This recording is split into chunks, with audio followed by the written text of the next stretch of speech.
solemnly swear or affirm to tell the truth, the whole truth, nothing but the truth, so help you God? Yes, ma'am.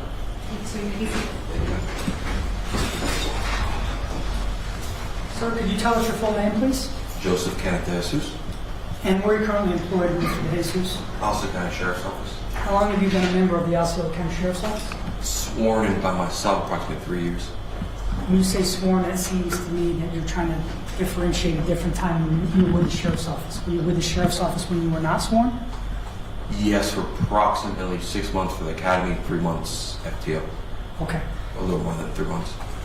So what is your current assignment at the Osceola County Sheriff's Office? I work for the patrol division in Central Osceola County. And what do you do on a daily basis as a patrol deputy? I take calls for service, and any other time I do proactive.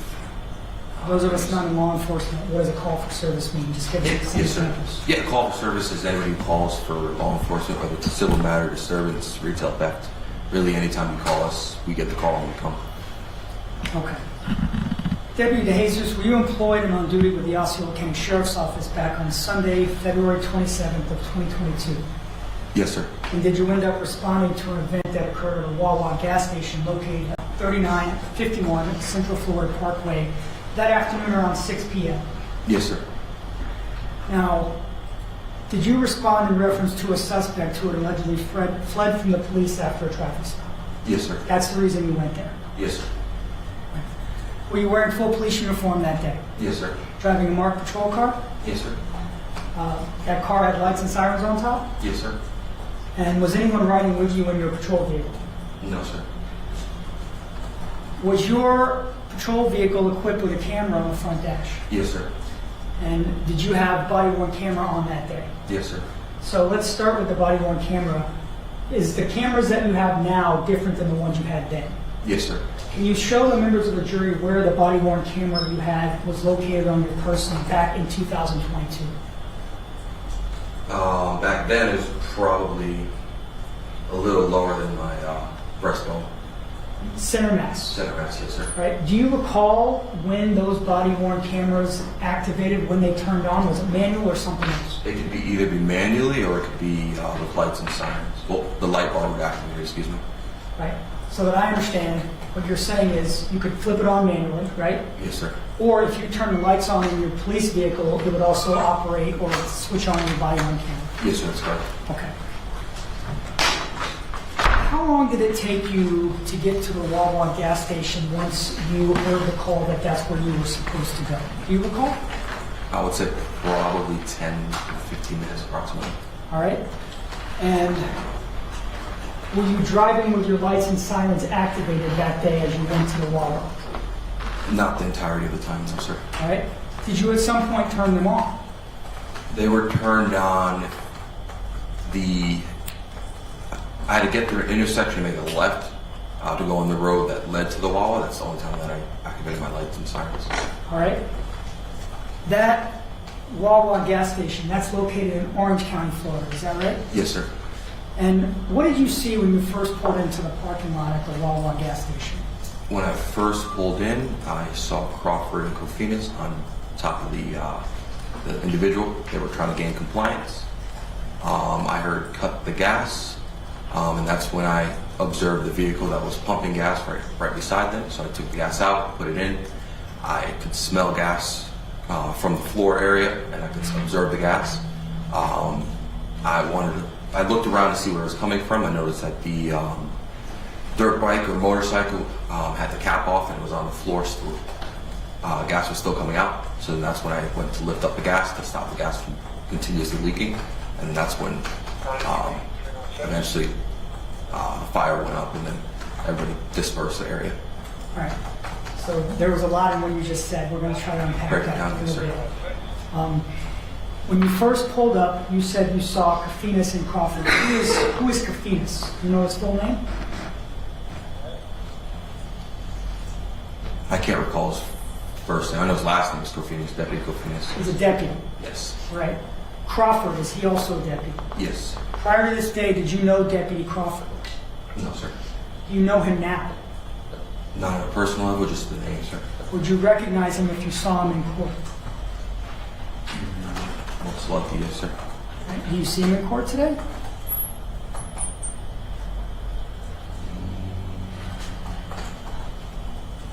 you're not sure, that's fine. I'm just going to say I'm not sure. All right. So prior to this day, you had no dealings or knowledge of Kofinas or Crawford other than maybe knowing their names. Yes, that's correct. All right. So you pull up and you see them, and you said, I believe, that they were on top of another individual. Is that right? Yes, sir. Could you see what the individual was doing that they were on top of when you first arrived? The only thing I can say is that I observed that he was resisting. They were trying to grab his hands. Okay. I can't specify exactly every single movement that he made. I just knew that he was resisting as they were trying to place cuffs on him. All right. So let's walk through it now. You pull up in your car. Did you immediately jump out? As soon as it was in park, yes, sir. All right. Do you remember seeing Kofinas and Crawford when you were in the car, or did you not see them until you got out? Until I got out. Once I got out and made a break, that's where the gas pumps were located. Right. When you made a right, was that in front of your police vehicle? Yes, sir. All right. So then you see Kofinas and Crawford, they're on top of them. Were they the only two deputies on top of, we'll call them for now, the suspect? Were they the only two on top of them? At that time, yes. All right. So what did you do? Walk us through what you did. So I saw that they were on top of the subject. That's when I heard cut the gas. All right. So stop there. Do you know who said cut the gas? It'd be Deputy Crawford. And how do you know that it was Deputy Crawford who said cut the gas? Just based off of me observing him say it, and I could hear who was coming from. And that. So what I'm interpreting that is he was in a location and the voice came from the location where he was. Yes, sir. I was able to identify which person said it. Yes. Understood. So you heard Deputy Crawford say cut the gas. What did you do when he said that? That's when I looked up. I saw that a vehicle was to the right of them, still pumping gas. So my brain went to let me take the gas out and put it into the gas pump. All right. So what I understand, what you're describing is going out of your car, coming up, and they're in front of you. And you said there's a vehicle to the right. Yes, sir. Right. You hear cut the gas from Crawford, and you go to put the pump away from that car. Yes, sir. All right. What did you do after that? That's when I turned to the left, and like I said previously, I guess I could smell the odor of gas, and then I could see gasoline on the floor. All right. So let's stop there. Is that the first time you saw the gasoline on the floor? Is after you plugged the pump in, or did you see it before that? I could smell it as I was running up. All right. So you could smell. I want to be more clear about that. Yes, sir. Could you smell gasoline in the way that you smell gas at a gas station, or could you smell it stronger, like it's puddling on the ground? I would say it's stronger than the normal smell of it. So it's not like just you're cruising through a gas station. You could smell the odor pungently. Is that fair? Strongly. That's a fair statement. Yes. Right. Okay. So, and you smell that as you're running up, but you said the first time you saw the gas pooling was after you plugged in the pump. Do I have that right? I'm sorry, can you say that again? The first time you saw the gas on the ground was after you plugged in the pump. Yes, sir. All right. And if I say something wrong, please correct me, okay? All right. So now you plugged in the car, you put the pump back from the car on the pump. That would mean the pump is to your left. Objection, legal. Sustained. Was the pump to your left at that stage? You're going to have to say that again. I'm trying to picture it in my brain. I apologize. I'm trying to help you. So as you're standing there, you described plugging the gas pump, taking it out of the car and putting it in the pump. You're standing there. Is the pump on your left at that stage? The way you're explaining it sounds like the pump would be to my right and the vehicle would be to my left. Okay. Is that the way you remember it? Yes. The way you're explaining, unless I'm picturing it So wrong. let's not worry about how I'm explaining it. You tell me what you remember. What do you remember? Where were you and where was the pump when you plugged it back on? So I had to pass by them. So they're in between the vehicles here. The vehicle's here. They're in between the vehicle. The gas pump is here. So, Okay. so the gas pump, as I'm going past them, the gas pump will be to my left. The vehicle would be to my right. As soon as I took it out, put it in, as soon as I turned the direction, then the gas pump would be to my right. I understand. What did you do after you plugged it in and saw the gas puddling? That's when I turned to the right and noticed that the dirt bike, the motorcycle, had the gas cap off and it was turned on its side. It was still leaking gas. So then I went to lift it up and then it ignited. When you went to lift the motorcycle or the bike up, did you get it all the way upright before the fire started? No, I got it partially up, but definitely not upright all the way. You said you saw the gas cap. Did I hear you say that? Of the dirt bike? Yes. Yes. Right. Where was it when you saw it? Not the gas cap, I just saw that it was open itself. So when you say open, do you mean that it was not all the way screwed on, or that there was no cap on the bike, gas cap? I wouldn't be able to definitely say. All I remember is observing. I can't recall if it was a cap itself or how some it's still connected and just comes up. I can't recall. But is it your recollection that the gas cap was in a position so that the gas could spill out and was spilling out? Yeah, that's definitely correct, yes, sir. All right. Did you drag the bike? No, sir. Do you remember any sparks coming up from the bike when you tried to pick it up? Not that I observed, no. All right. So, and then the fire started. Do you remember seeing or hearing anything before the fire started that you haven't described so far? Not in person, no, sir.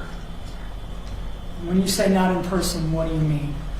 Well, not in person at that time. I didn't hear anything, but of course, reviewing the body camera is obviously different. Okay. So at some point you had... Object, Your Honor. Approach.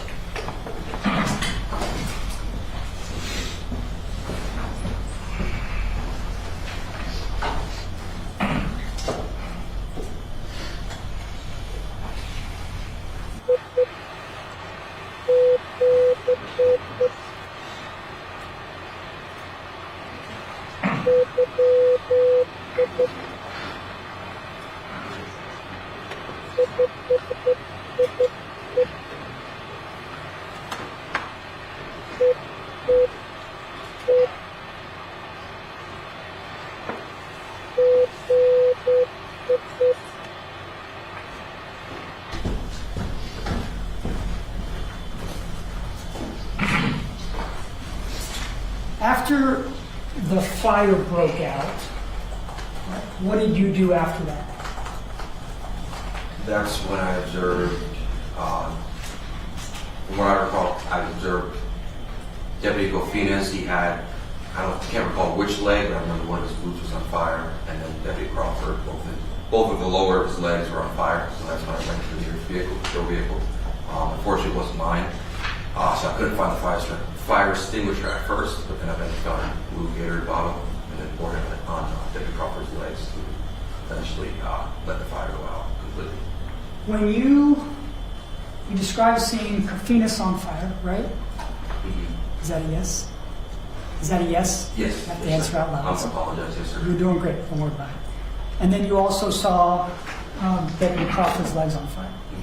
Is that a yes? Yes, sir. Sorry. It's okay. Yes, sir. Did you see anyone else on fire at that point? Not in person, no, sir. Okay. At some point, after you poured the Gatorade on Deputy Crawford, did you eventually make your way back to the victim, Jean Baretto-Baerga? Yes, sir. Did you observe his injuries? Yes, sir. Can you describe his injuries, the ones that you observed there at the scene? It appeared to be his whole upper body was completely burnt, with a lot of the skin just peeling off and hanging off. Now, you told us earlier that your police vehicle had body cameras, is that right?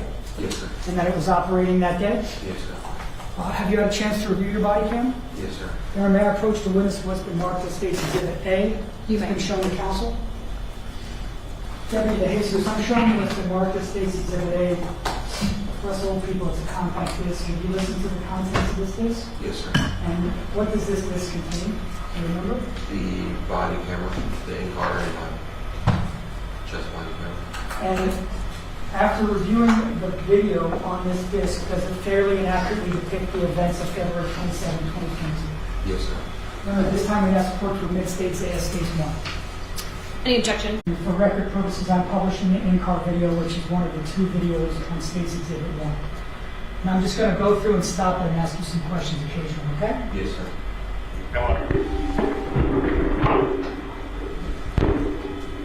All right, now, Deputy DeJesus, I see, and I've got a laser pointer, I'm going to try to help do this a little bit.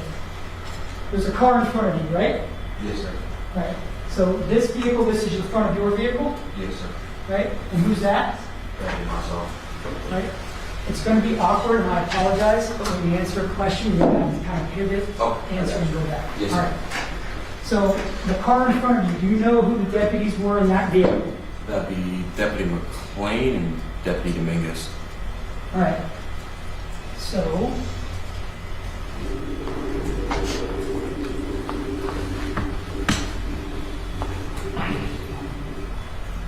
now, you would agree that you're off camera here. Yes, sir. And can you tell the members of the jury what you were doing off camera while this video was running? That was when I stepped over them and he took the gas out of the vehicle that was gassing up and put it into the gas tank. Put it back into the gas.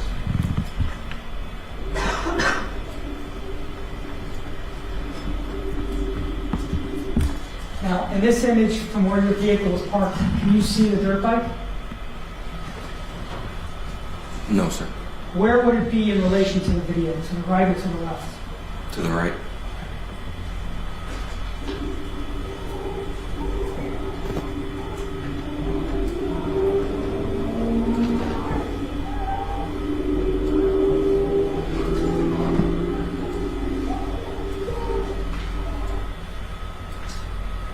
So I'm going to go back. I just stopped it at 17:54:13.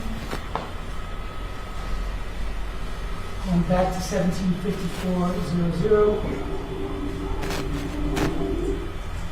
There's an individual in the background on the ground. You see that person? Or did you see him? I can run it back again if you need to. Can you run it back again? Yes, sir. No problem. Right there. Did you see the person right there on the ground? Yes, sir. Who is that person? Do you know? I'll be honest with you, I can't clearly say. Honestly, It could either be two people, but I don't want to guess. Okay.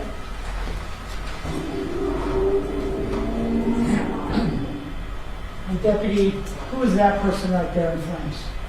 That would be the victim.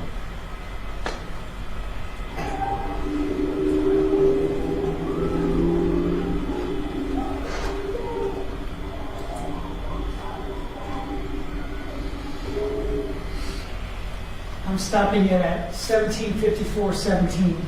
This vehicle right here that's in front of your patrol car at the time, where was that vehicle when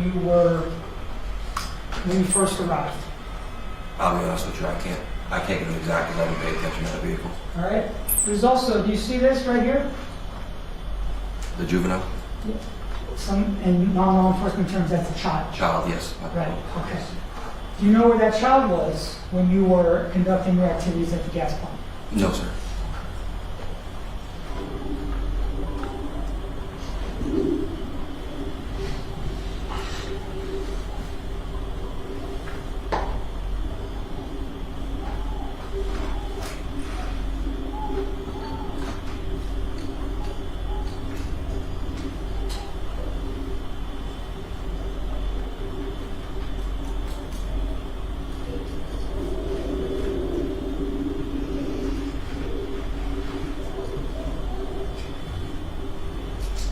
Deputy DeJesus, did you just see the individual who kind of ran around the patrol car with a fire extinguisher? Yes, sir. Do you know who that person was? It appears to be an employee for Wawa. All right.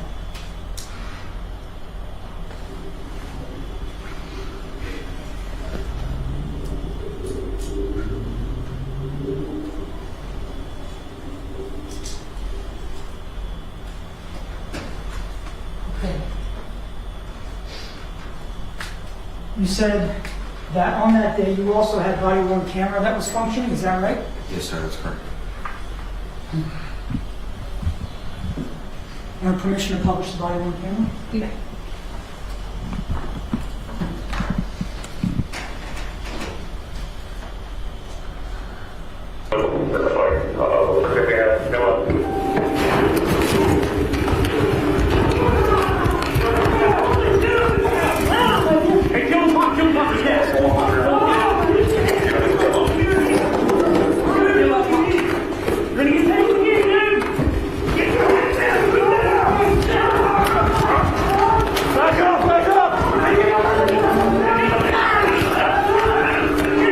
So I just played it all the way through 17:54:07.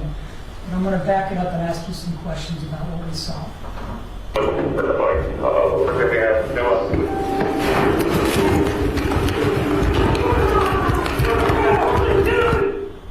All right, now, do you know who the deputy immediately in front of you is?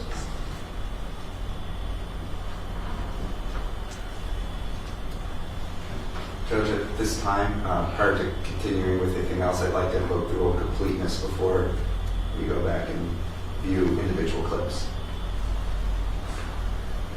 I don't know what that means.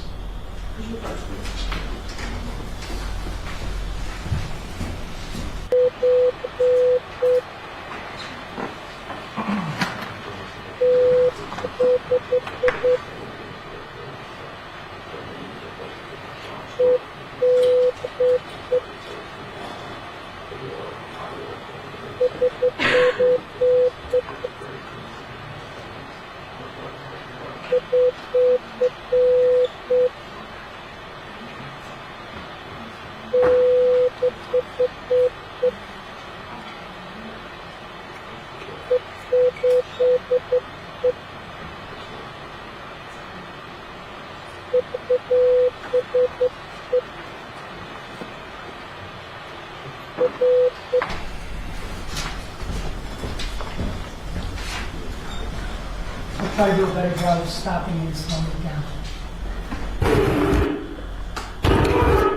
All right, so 2 deputies on the screen. Again, can you tell us who they are? One would be Deputy Dominguez and one would be Deputy McLean. All right, and now as you run towards the pumps, we can see that same vehicle that was on the in-car camera. Do you agree? Yes, sir. All right. And is that the vehicle that you end up unplugging the pump from and plugging it back in? Yes, sir. All right.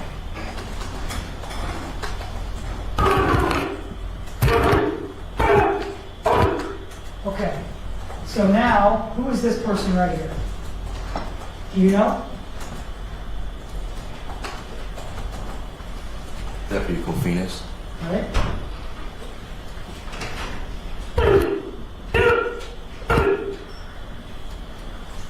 Now let's stop the video at 17:53:48. Do you see the 2 individuals standing on the right-hand side? Yes, sir. And can you describe those 2 individuals?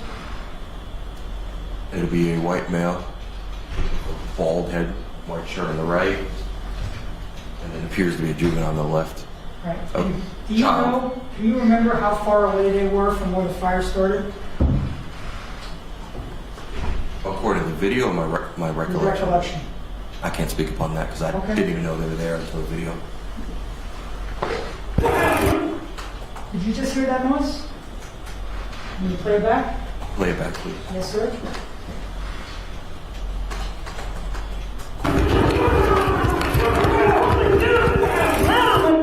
You hear what that's on? Yes, sir. Do you know what that is? It'll be a taser cycling. All right. When you say a taser cycling, what do you mean a taser cycling? So when a taser is utilized and the probes hit the subject, it cycles for 5 seconds. And by cycles, you mean delivers electricity. Yes, sir. All right. Do you know who fired that taser? I can't speak upon that, sir. Okay. You see the person in the frame that I'm circling right now? Yes, sir. And who is that person? Deputy Crawford.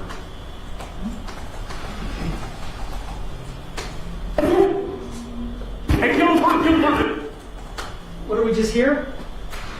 Kill the pump. And you know who said that, Deputy Crawford. right? Is that the command that you heard that led you to take the actions you then took? Yes, sir.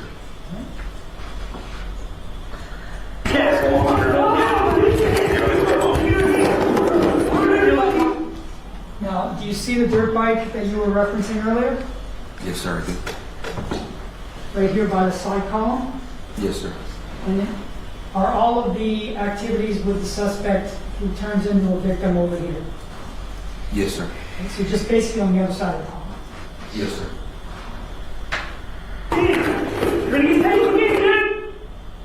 Did you hear the statement that was just made? Yes, sir. Do you know who made that statement? Deputy Crawford. And if I misstated, you tell me. He said, you're going to get tased again. That's correct.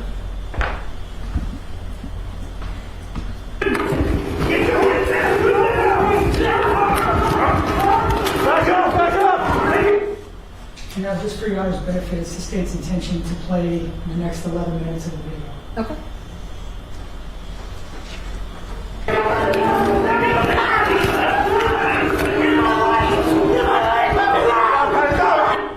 Who was that whose lower body was on fire? Deputy Crawford.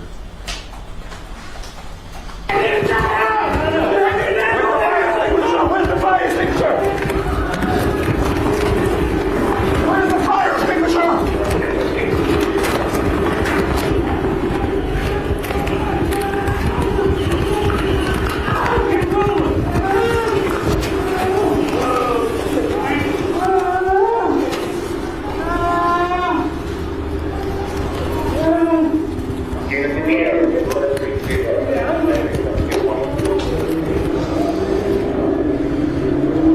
Everyone back up! Get out! Back up! 100 Osceola, you got B51. We're moving on to Orange County via Anthony. I'm going to shut off for the gas.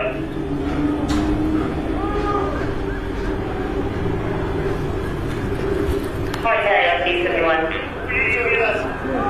I don't know that. 9? Wawa, write that number, that number.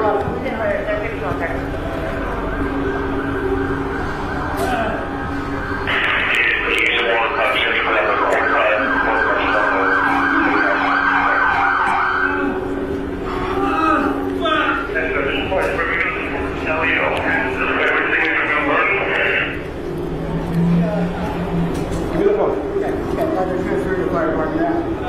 There he is to the sheriff's office. Yeah, this deputy gets who's. So an officer right here, he has burns on his legs from the. You have an extinguisher in your car?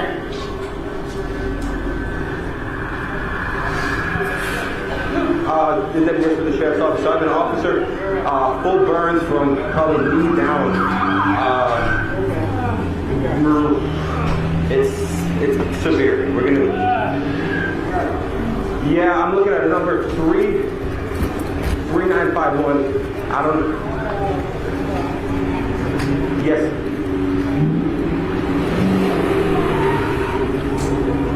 The injury. So they were at a gas pump trying to get a guy off the bike. His gasoline was dripping out of the vehicle, and something sparked it, and it just went. And he's one of the deputies next to it. If we have 4 units, you got to get the How old are you? How old are you? He's 32. You're supposed to run your ass with the car out. The car out. Yeah, he's awake, conscious, breathing. What's wrong? I think that one thing is that we won't like the pump, so get on.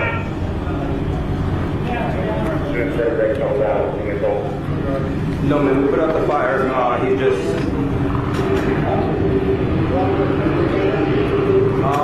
Yes. Is anybody else burned? Ooh. Okay. We also have another deputy there.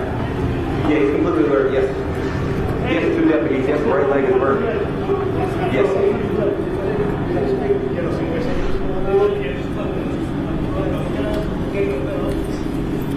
No, man, he's talking normal. He's so he's burned on his right leg and his left leg from knee down, and yeah.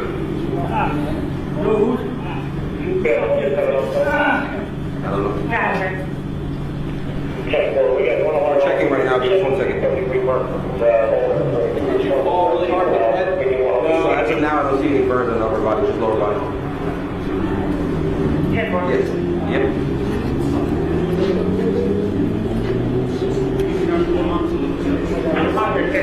Orange County 26 in there, 51.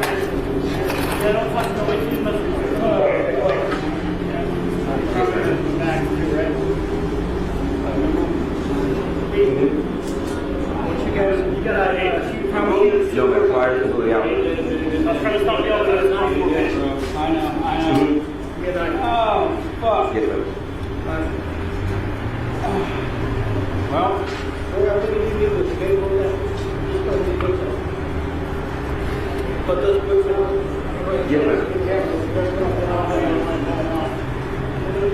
get my phone. Yep, thank you. My car. Yep. My belt. Whose phone is this? Thank you. You need to get around, you good. You're good. You're good. I appreciate it.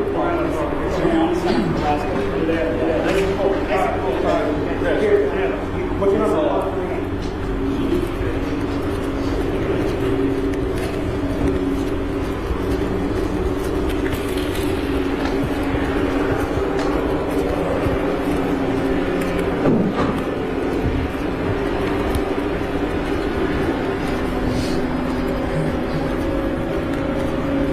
We have anything around for him? No. What from Osceola? Just from the knee down. These two rescues. We're getting these 2 rescues for FD. We have 2 officers hurt and 1 suspect.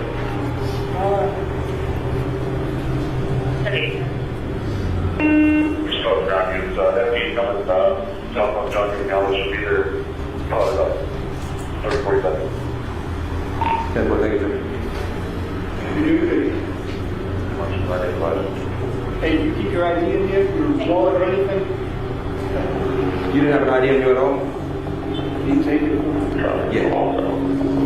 Give me something.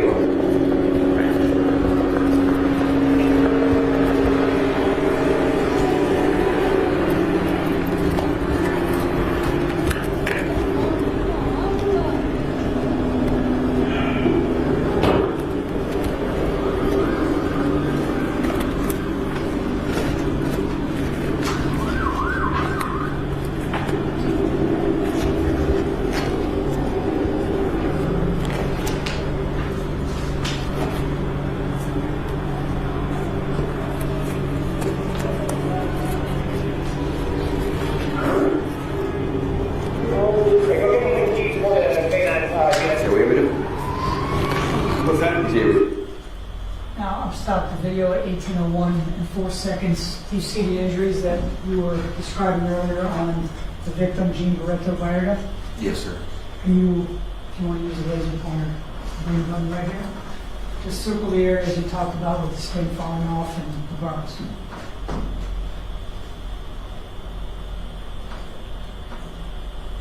Okay. Take over. No, I'm just sorry. His name was Take me these, please. Take me these.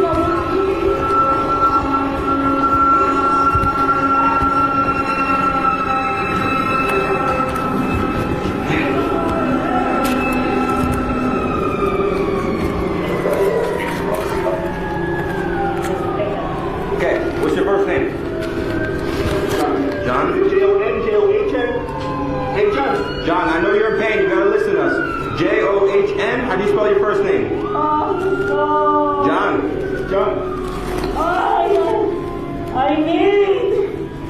I'll just shoot. What's your last name? Last name. John, I need you to listen to me and respond. Please don't stop me. What's Take me your the last hands name? off. And Take you me the hands you off. can't. What is your last name? John. What's your last name? John what? Oh my God. What is it? Breathe in and out. I'm gonna need your last name, okay? I know it's hard.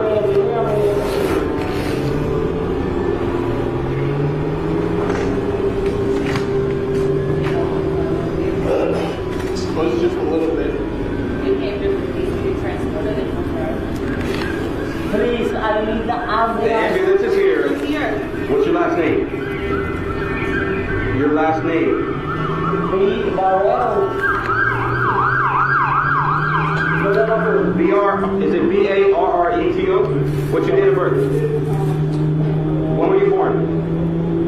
Listen, FD's gonna need it because I need your birthday. What is it? What's your birthday? Oh my God, take the hands off, please. They're here. They're gonna be here in a few minutes. What's your birthday? Date of birth. I need it now. January what? January 3, What's the year? 96. Do you have a middle name? Do you have a middle name?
I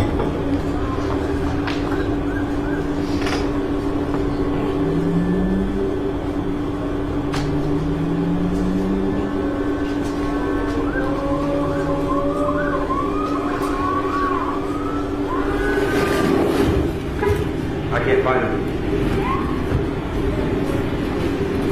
John, spell your first name for me. Is it John?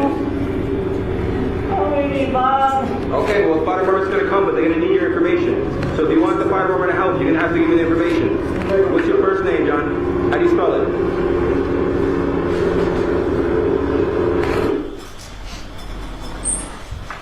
You can bring lights up now. Thank you.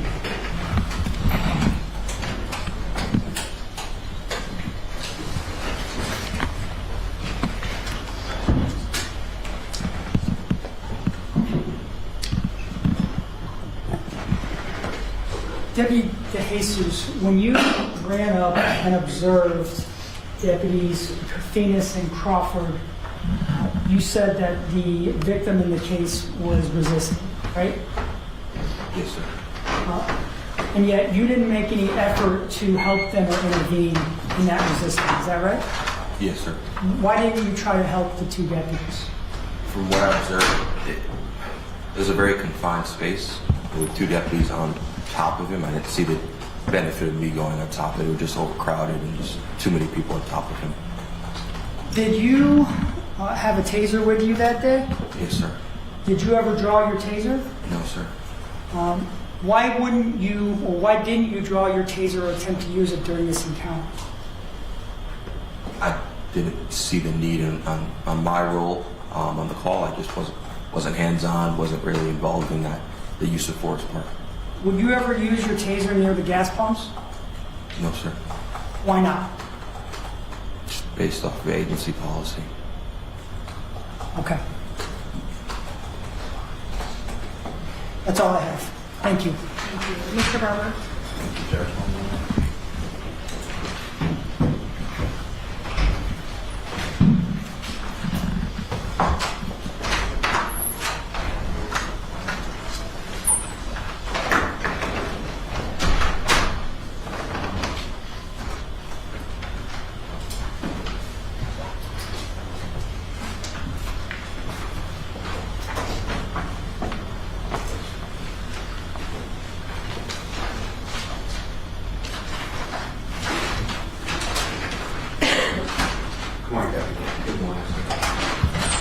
You testified a little bit today about tasers and policies and things related to that, correct? Yes, sir. So have you gone through training on how to use a taser? Yes, sir.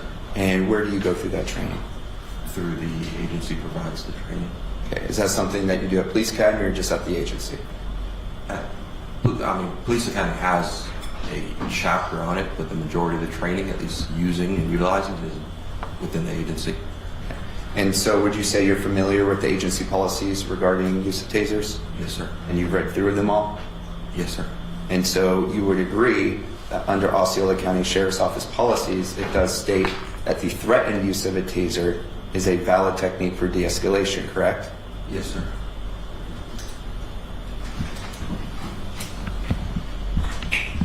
Based on your training and experience, when a law enforcement officer threatens to use a level of force, do they always then thereafter follow up by using that force? Not every single time. Sometimes it's used as a bluff to gain compliance from resisting suspect, correct? That's correct.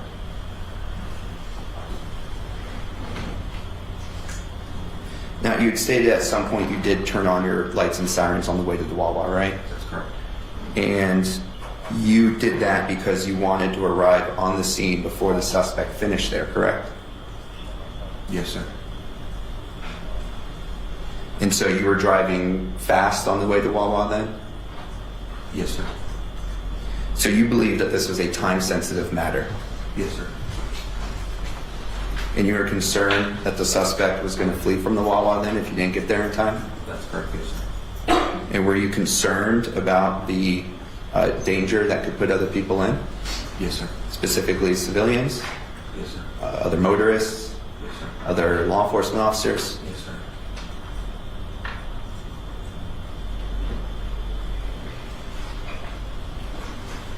Now, I believe you testified that when you arrived, you saw that the suspect was resisting against Deputy Crawford, Deputy Kofinas, correct? That's correct, yes, sir. And the entire time you were on scene, did you ever see Deputy Crawford, Deputy Kofinas gain control of the suspect's arms and get him in the handcuffs? Not complete control, no, sir. And the suspect was resisting the entire time he was there up until the moment the fire erupted, correct? That's correct, sir. Did you have an opportunity to observe where the suspect's hands were when Deputy Crawford and Deputy Kofinas were struggling with him on the ground? I can't answer that accurately, no, sir. That's all right. And you testified earlier that all the deputies at the Wawa were wearing their agency-issued uniforms, correct? That's correct, sir. And does that include patches and insignia Yes, sir. and badges? Yes, sir. So you would say all those deputies were well marked and easily identifiable as law enforcement officers, correct? That's correct, sir. And there were no undercover deputies there. These were all uniformed. Yes, sir. Now, the entire time you were present at the Wawa, you only heard a taser discharge once, correct? Yes, sir.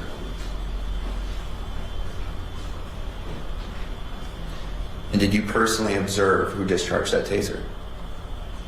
No, sir. And you never saw Deputy Crawford discharge a taser at any time, did you? Not visually, no, sir.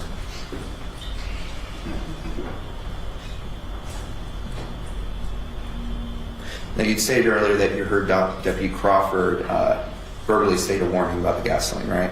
That's correct, yes, sir. In fact, would you agree that he screamed that warning? Yes, I can agree on that, yes, sir. And so he said that very loudly then, right?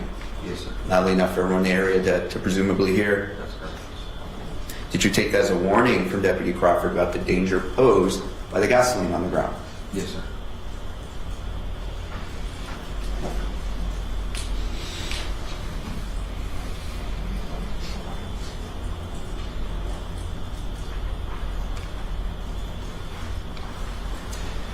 And then after the fire is extinguished,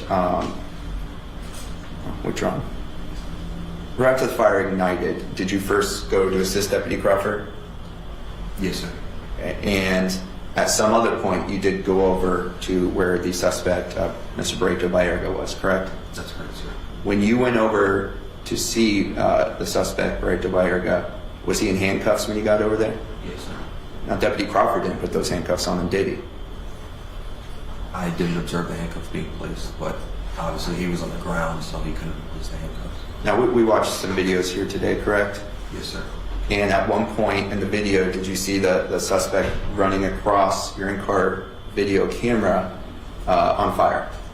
Yes, on the viewing, yes, sir. And at that point, his arms were handcuffed, right? They were free. He was running with them? Yes, sir. Okay. And on that same video, you see Deputy Crawford run in a different direction on fire as well, correct? Correct, yes, sir. And then you went over to assist Deputy Crawford at that point, right? Yes, sir. Help him put out the fire. Yes, sir. And so then when you went over to Mr. Baretto-Baerga, he was in handcuffs, right? Yes. So logically speaking, Deputy Crawford could not have been the one who put handcuffs on him, right? There's no way. Right. So some other deputy on scene took it upon themselves to handcuff him, right? Yes, sir. Okay. Now, as a law enforcement officer, are you trained to handcuff people who you believe pose a danger to officers? That's correct, yes, sir. Are you trained to handcuff people who you believe have committed crimes? That's correct, yes, sir.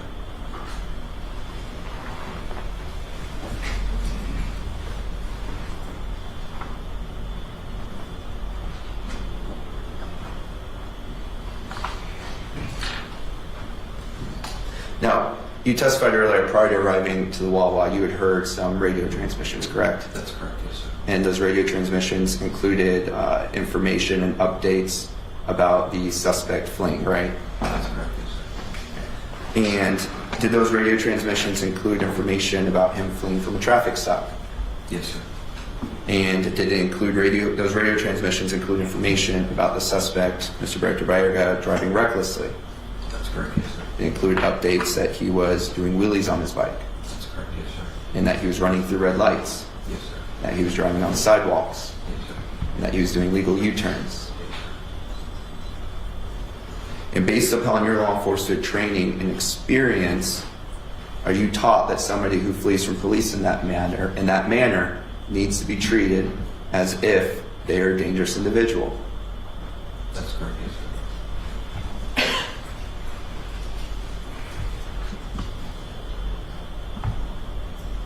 Did you ever personally observe which deputy it was that drew a taser out at the Wawa? No, sir.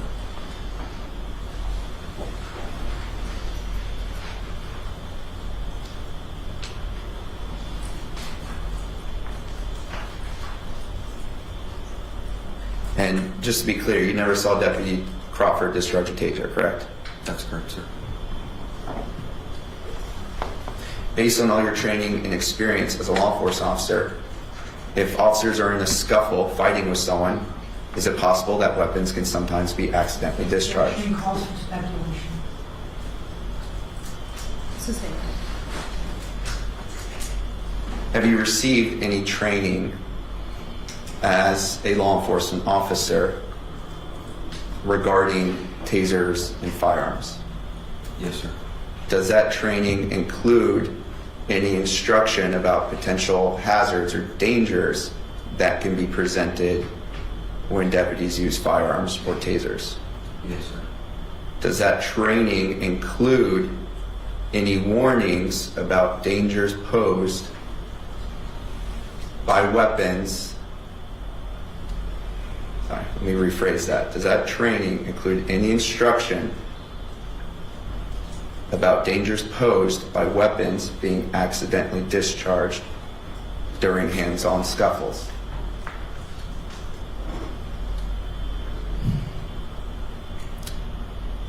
If you don't remember, that's fine. I don't remember that part. I'm not saying that that's not included in the training. I just can't recall. Now, when the state was questioning you, you testified that when you grabbed the bike and pulled on to move it, you didn't see any sparks, correct? No. Yeah, I didn't visually see. Now, the bike was laying flat on the ground, right? That's correct. And so, did you, I guess, get on the opposite side and pull it toward you? Is that how you attempted to pull it up? It would be that it was laid down towards me, and I attempted just to pull it up. Okay. So I didn't go around, if that's what you're asking. So if I'm you, I'm standing here. I guess like the handlebars and the seat are here, and the tires be facing away from me. Would that be accurate? That's correct, yes, sir. Right. And so where exactly did you grab the bike? Do you remember? If I recall correctly, it'd be the handlebars. Okay. Did you use one hand or two? 2 hands. Okay. And they're both on the handlebars? I don't want to give a definite answer on that. There'd be more assumption than And that's fine. Yeah, we don't want you to assume. All right, so you grab the bike with 2 hands, and then when you're pulling it up, did you, I guess, more push it away from you or pull it towards you, or how was that action? it would be more away for me to get the bike to sit upright. Okay, so you're grabbing it and you're pushing it kind of away like that, up on the wheels. Yes, sir. Okay. So when you first grab the bike and it's laying flat and you immediately go to move it, I think you said you didn't see sparks, right? Not visually, no, sir. Now, if any metal parts, John, were you laying flat on the ground to where you can see what was going on where the bike met the concrete? No, sir. So you cannot say for sure whether any metal parts of that bike scraped against the concrete when you grabbed it, can you? No, sir. Can you also say for sure whether there was no sparks created by a metal piece of the bike scraping against the pavement?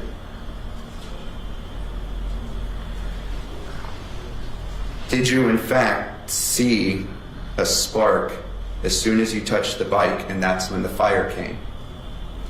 I didn't visually see any spark. Do you remember giving an interview back on April 27th, 2022 with a detective? Regarding this case? Regarding this case, did you sit down for an interview with a detective where they asked you questions and you answered? I can't recall any interview.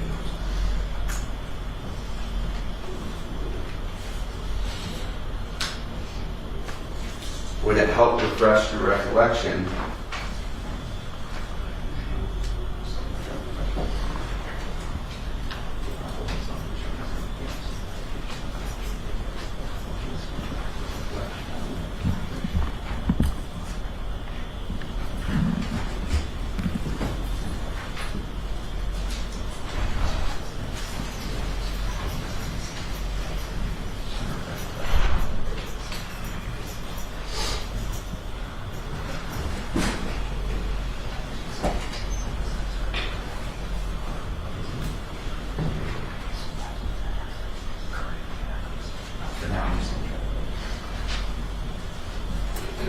Deputy, would it help refresh your memory, your recollection, if you were to look at a summary of the interview?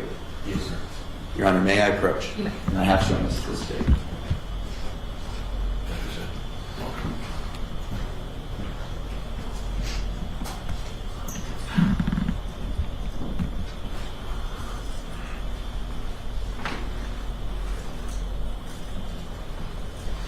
And if at any point your memory is refreshed, just let us know.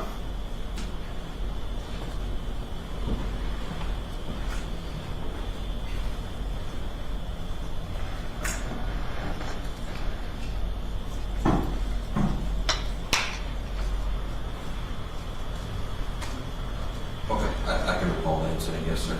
Your Honor, may I approach to retrieve? You may. So has your memory been refreshed? Yes, sir. Do you remember giving an interview with Detective Ashley Sobich back on February 27, 2022? Yes, sir. Your Honor, may I state my approach? You?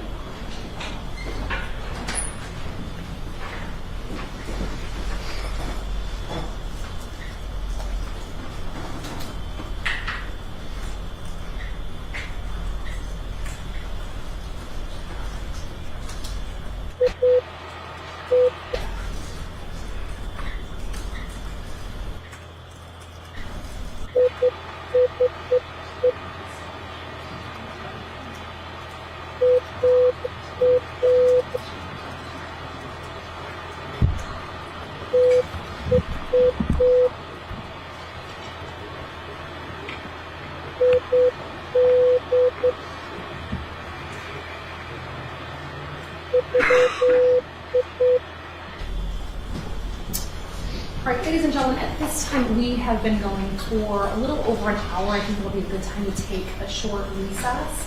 The deputies will escort you back to the jury and they'll bring you back in about 10 minutes. Thank you.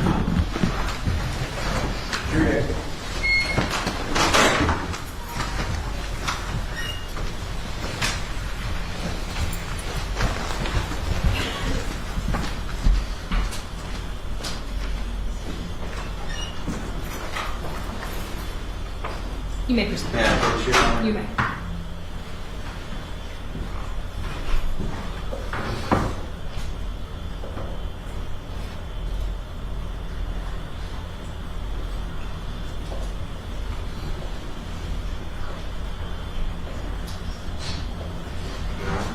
Yes. Sure, do you have one? Is it? Cool. I'm fine with that. Your Honor, just for record purposes, I was going to just get this pre-marked, just keep it clean record. Sure.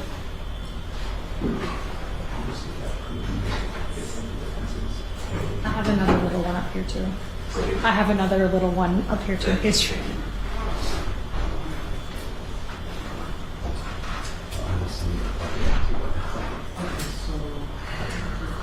Yeah, while I bring it out in a moment, I'll just do that.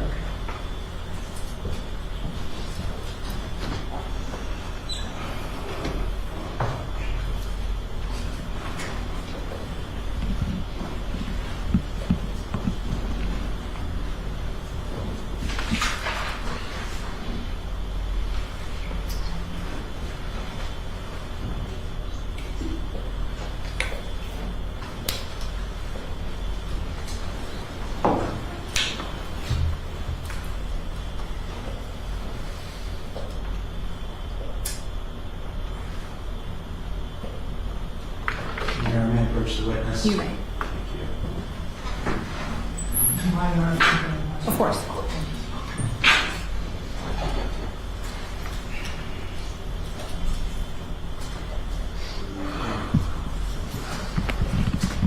So when I looked up, the car right next to us was pumping gas, so I took the gas out of that, and then as soon as I turned, I realized the bike was pouring gas everywhere also.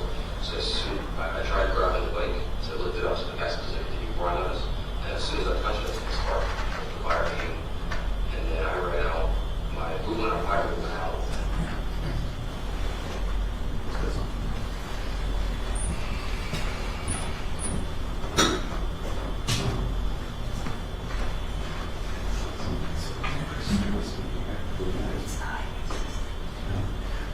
So the state objects to impeachment because it has to be consistent with its testimony, and what I heard him say is the spark from the fire came. Not there was a spark, and then I saw the fire from the spark from the fire came.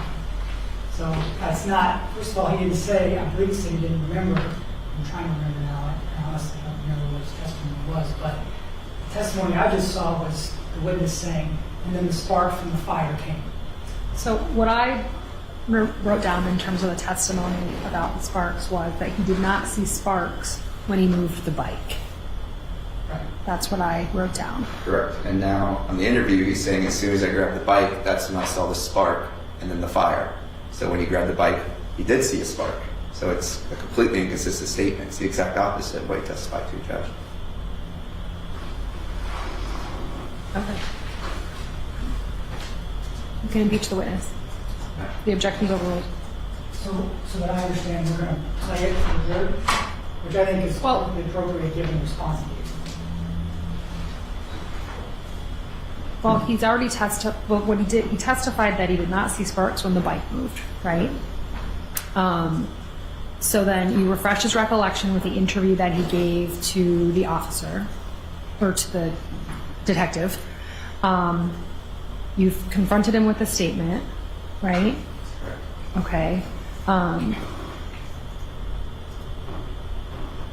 So either you can play the video, or I think that the jury needs to be able to hear exactly what the statement was that he said. Yeah, right? my intention would be to play the video. If I can have a moment, because I got to get that connected real quick. Yeah. I know it's been playing with us a little bit today.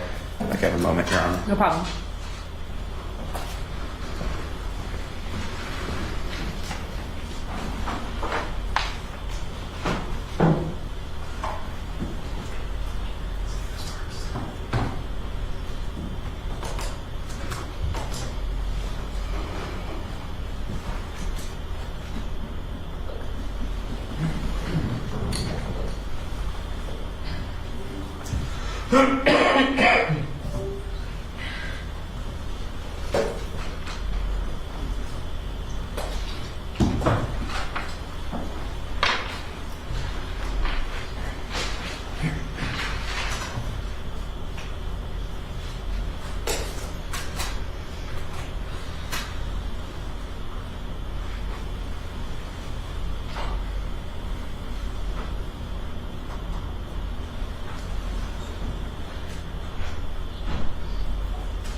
So I think on my end it's, okay, perfect. All right, can I just test the audio before we bring them back in, Judge? That's what's been giving us the biggest issue.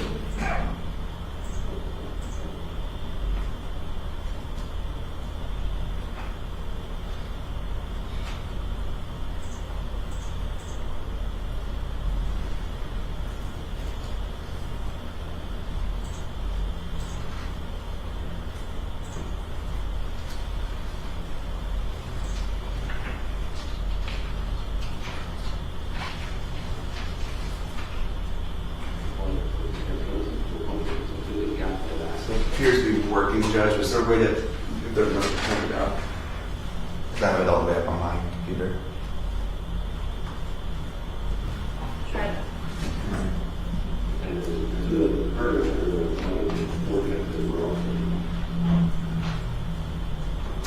got it. All the way up. That's it.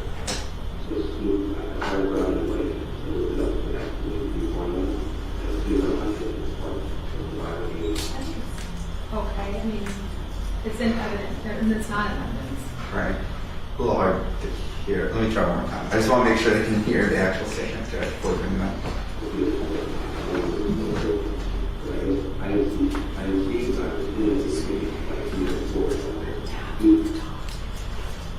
think I can bring it.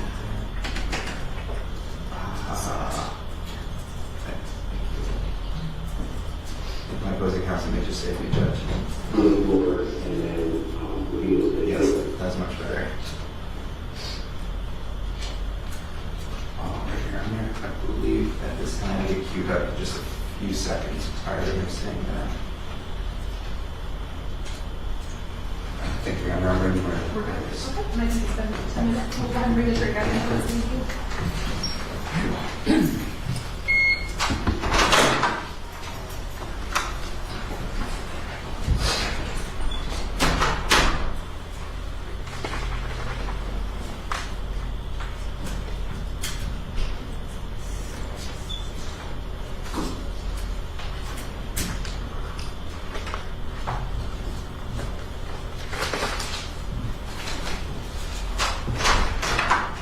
Jury ending.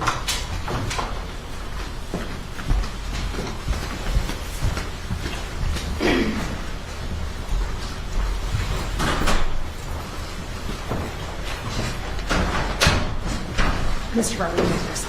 Thank you.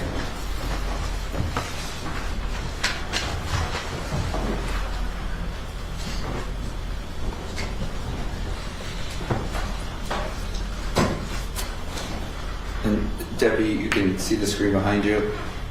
Yes, I can. And do you recognize that to be a video and audio recording of the interview you gave on March 27, 2022? Yes, sir.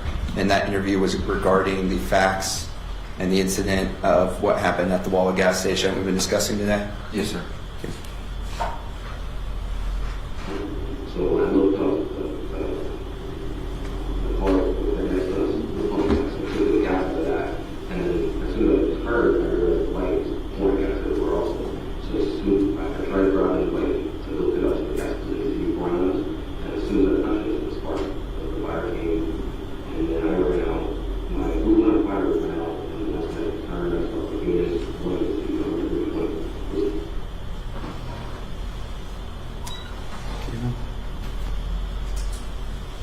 So, sir, you would agree that back on February 27, 2022, you took an oath to tell the truth during that interview as well? Yes, sir. And you agree that during that interview, you had told the detective that as soon as you grabbed the bike, you saw a spark and then the fire started, correct? Can I say exactly what it stated? Can you say exactly what it stated? Would you agree that back during that interview, you stated, I tried grabbing the bike to lift it up. As soon as I touched the bike, that's when the spark, and that's when the fire came. Spark of the fire, yes, sir. Nothing further, Judge. Any redirect, Mr. Williams? Indeed. Okay. So there was no spark. You were saying there was a spark, it wasn't a fire, right? That's what I was just trying to indicate, yes, sir. Right.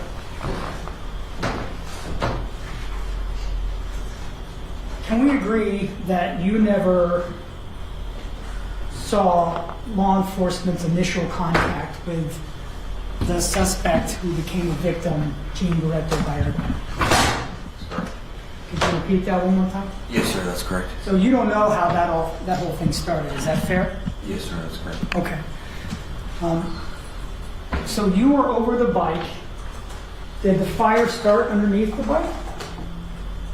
All I recall is just flames coming up. I can't say where exactly You don't know where they came from. As soon as I started lifting it up, that's when I saw the fire come up. Would you agree with me that the evidence from the video would be the best evidence of where the fire came from? Objection. It calls for him to give an opinion. Sustained. Was your body cam operating properly that day? Yes, sir. Having reviewed it, did it record everything accurately to your knowledge? Yes, sir. So, the last question, or a couple of questions I have is, you were asked some questions about your training and threats of using a taser. Do you remember those questions? Yes, sir. And counsel asked you if you're trained to make threats to use an item, right? Yes, sir. And you said that is part of your training to use a threat, correct? Yes, sir. And I believe you've testified that you did not see the actual discharge of the taser in this case. Yes, sir. But you did hear Deputy Crawford say, you're going to get tased again. Yes, sir. And can we agree that within a second of him saying that, the fire started? According to the video, yes, sir. No further Objection, Your questions. Honor, lack of personal knowledge is testified. I don't have any other questions. Objections overruled. Deputy De Jesus, thank you. You may step down, sir. Is he excused? He is excused and released. Yes. Your Honor, I would ask to keep him under subpoena. We tend to recall him. All right, so Deputy De Jesus, you are still under something now. So you're excused for today.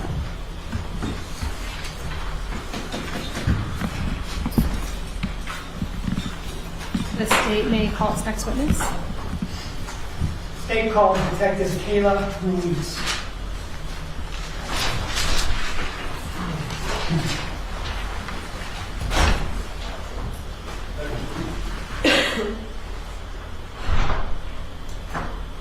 Your Honor, may I approach the clerk? You may. Here.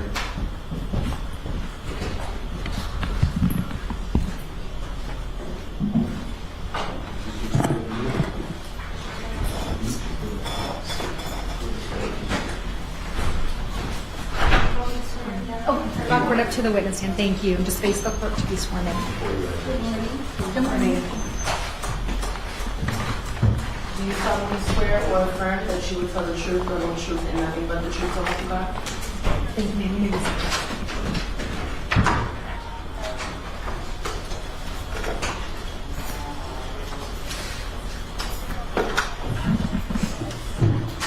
Proceed, Your Honor. You may.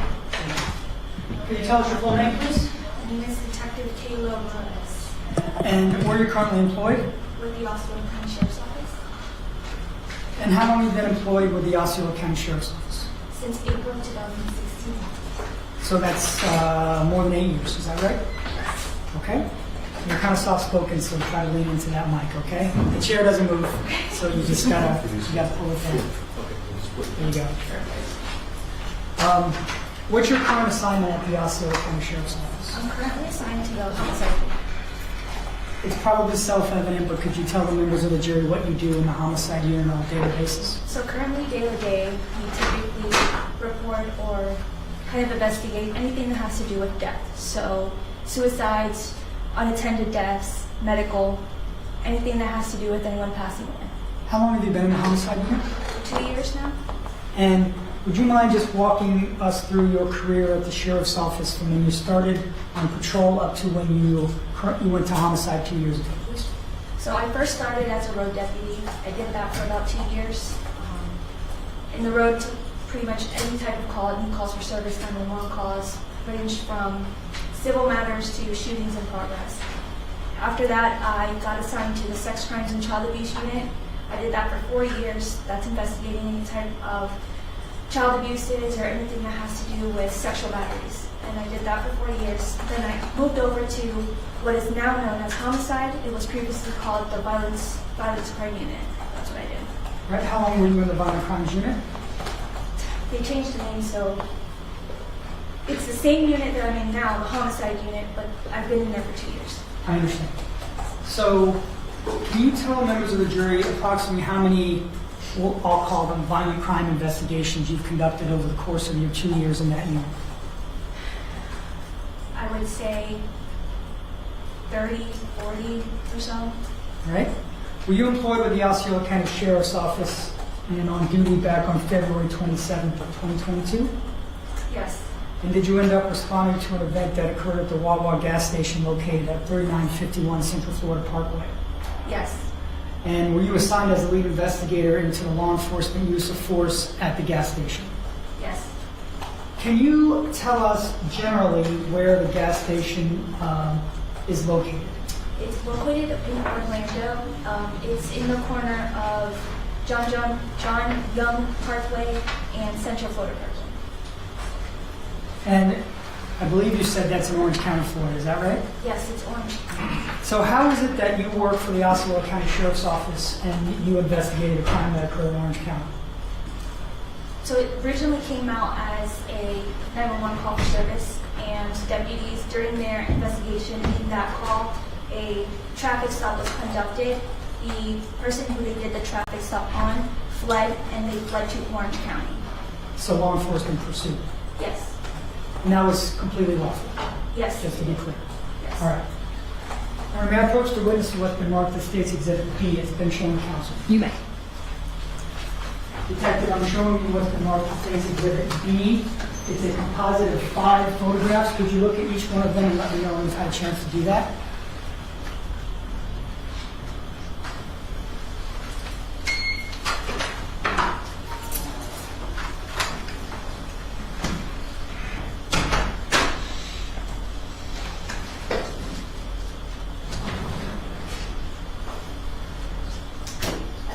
Do you recognize the images, the 5 images in State's Exhibit B? Yes. And do they fairly and accurately depict the scene at the Wawa gas station on a general day, not this day in particular? Yes. Would they help you illustrate your testimony? Yes. At this time, we ask the court to admit States B as States 2. What was marked for identification of States B will be admitted as States 2. Permission to publish States 2, Your Honor? You may. So we're going to go through them one at a time, just to sort of orient everyone. There's a laser pointer right here. It is on. The green button gives you a laser. Could you sort of show us where the major roads are and then where the gas station is? So I don't work in Orange County, but the main road would be this one right here and this one. And where was the Wawa? The Wawa is located right there. I'm now publishing photograph 2 of States B. Again, if you could just show us as an enlarged view of which specific roads we are and where the Wawa is located. The main road's right here, and the main road's right here, and then this is the Wawa. Publishing States or Exhibit 3 of States Exhibit 2, photograph 3 of States 2. What are we looking at in this photograph? Again, main road right here, main road right here, and then this is the Wawa. Publishing photo 4, look from a different angle. Just, yes. Right. And photograph number 5. Is that the way that it looked back then? Back then when I arrived, it was nighttime. Yes. Good point. Other than being at night, Yes. are the photographs accurate? Yes. Okay. So what time did you arrive on scene at the Wawa? It was dark. It was nighttime. Right. What was your general understanding of what had occurred regarding the use of force when you first arrived? The initial call that we responded to was that a deputy deployed a taser, and the taser ignited a fire. The initial call that we got. When you arrived at the scene, had the victim of the fire already been transported? Yes. Do you know where he was taken? He was taken to Orange Regional Medical Center. Would that be Orlando Regional Orlando Medical Center? Regional Medical Center. And again, you don't work in Orange County. Don't work in Orange County. No problem. Were any members of law enforcement transported for their injuries? Yes, they were also other deputies seen. And one of those deputies was Deputy David Crawford. Yes. Were other members of law enforcement still on the scene, however? There were some, yes. Did that include crime scene investigators? Yes. When you first arrived, did you make initial observations of the scene? I did.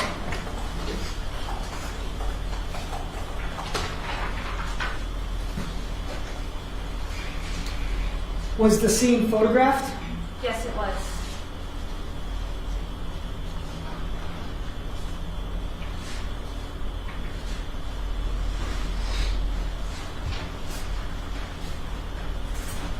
And may I approach the witness with what's been marked as State's Exhibit C and shown to counsel?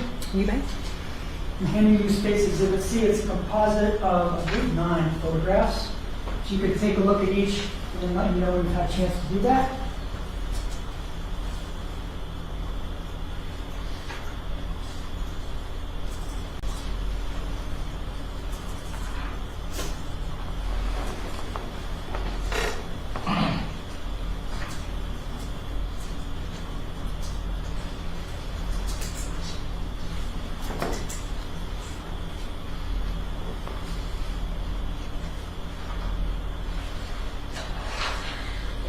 Do you recognize the images in State's Exhibit C?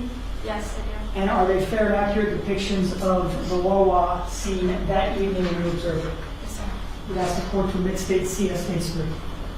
Mr. Barber? No objection. All right. State's Exhibit C will now be admitted as State's Exhibit 3, and you may publish, Mr. Williams. Thank you, Your Honor.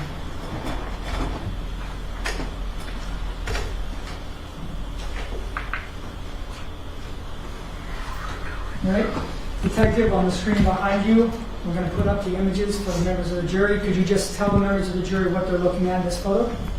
So pretty much what you're looking at is just a typical gas station. These are gas pumps. These are what our vehicles, our patrol vehicles look like from Osceola County. Civilian vehicle right over here, and then this yellow line is our crime scene tape. And it looked this way when you first arrived? Yes. All right, now publishing photograph number 2 of State's Exhibit 3. Just a close-up? Yes. Fair enough? All right, what about in photograph number 3? These 2 vehicles, marked agency vehicles, are our vehicles from our agency. They are near the gas pumps. Were you able to determine, or do you know, which deputies were riding in which of those vehicles? Yes. Can you tell the members of the jury pointing to each? The one right over here, this one was assigned to Deputy McLean at the time, and then this one right over here was Deputy DeJesus. Publishing photograph number 4 of State's Exhibit 3. Looking at this photo, gas pumps, for your reference, gas pumps would be kind of like right over here. This is one of the main roads, and then that is a motorcycle. Did that turn out to be the motorcycle or the dirt bike involved in this incident? Yes. Photograph number 6 of State's Exhibit 3. What are we looking at here? So the previous photo that it showed the motorcycle in reference, it's right over here off this corner. The main road is right off here, and then if you can see this little thing right over here, that's a motorcycle helmet. I thought I had a photo, but let's see if we can. Oh, too much. Zooming in on that same photograph. That's the helmet you were talking about? Yes. There are also some items of clothing. Yes. Do you know, or did you learn who those belong to? These belong to Jean Baretto.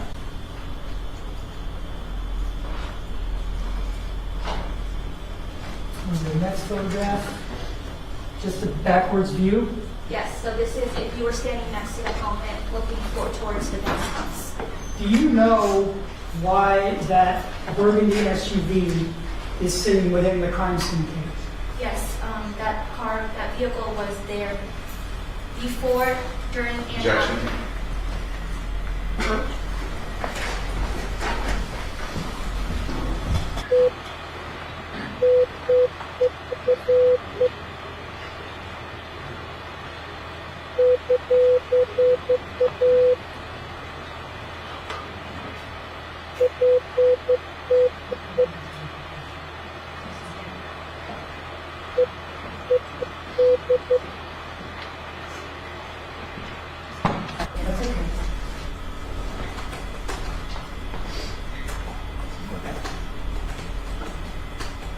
Did you eventually make contact with individuals associated with that vehicle?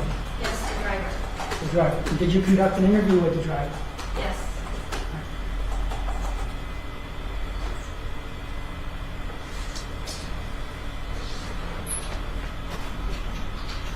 We're doing photos. And this photograph here, why was it taken, or what do you see that's significant? The reason this photograph was taken was this right here. This is This was taken when they were trying to extinguish the fires. Photograph number 8, I believe, or actually 7. Go ahead. So this photograph was taken, obviously, to photograph the evidence that's right here. This is pretty much the localized location of where the initial incident occurred. Okay. Photograph number 8. And it's just a more overall shot of the same location that we were just looking at. And last, the photograph. And then another of the opposite angle, going the opposite way. Okay. After you made your initial observations, did you conduct some witness interviews? Yes, Did that include some deputies? yes, Did you learn during the course of those interviews and investigation that there was body-worn camera involved? yes. Objection calls for hearsay. What was your response? Yes, Okay. Without saying what's on the videos, did you eventually observe and watch the body-worn camera of several deputies that responded on the scene? yes, countless of hours, yes. You watched all of them, Yes, documented them thoroughly. Is that fair? yes, Did you make any efforts to see if there was any other video available that was not from a body-worn camera or dash cam? yes, Did you locate or find any other video besides that which might be under the control of the sheriff's office? yes. And where was that video located, or where did you get it from? From the incident location. In layman's terms, we would say you got it from the Wawa. Yes, a local law. Now, at this time, I ask the court, permission to approach the witness who must be marked as State's D. You may. It's been shown to counsel. Do you recognize State's Exhibit D in this disc? Yes, And how do you recognize it? my signature. Does that signature mean that at some point you watched what the contents of this video were? Yes, And what are the contents of this disc? that is the surveillance video from the Wawa. And is this the same video that you retrieved from the store during your investigation? During that time frame, yes. Does what's depicted on the video match up with the body-worn camera that you observed? Yes, Your Honor, at this time, I ask the court to admit State's Exhibit D as State's favor. Mr. Gerber? No objection, Your Honor. All right, so what was marked for identification as State's Exhibit D will be admitted as State's 4, and you may publish. Thank you, Your Honor.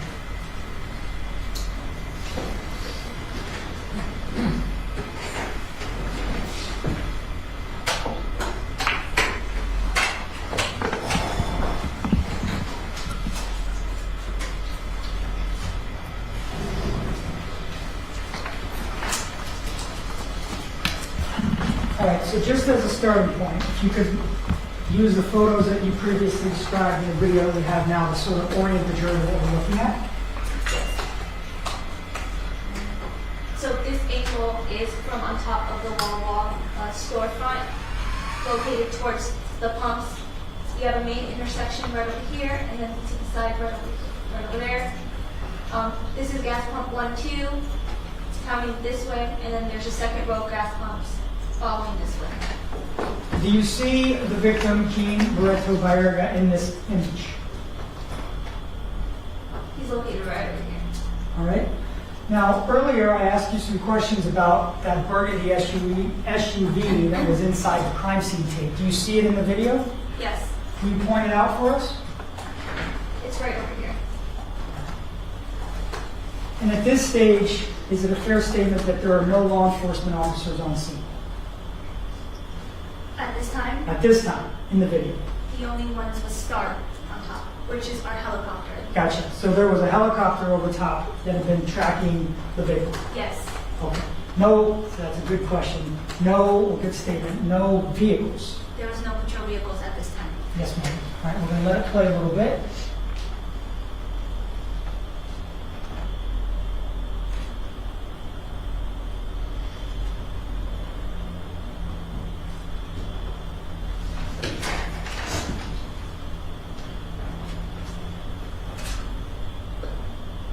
Now, I'd like you to look at the area where the victim is and tell me what you see.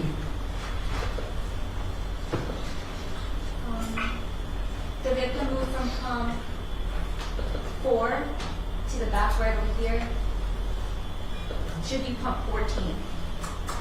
Right, now, can you just count how many vehicles are in and around the gas station at this moment? A reference to this picture. Yes, ma'am, in this moment. I see 1, 2, 3, 4. There's one back here. 5, 6, 7, 8, 9, 10. And About 10. that's just in the narrow window that we're looking at, is that fair? Yes.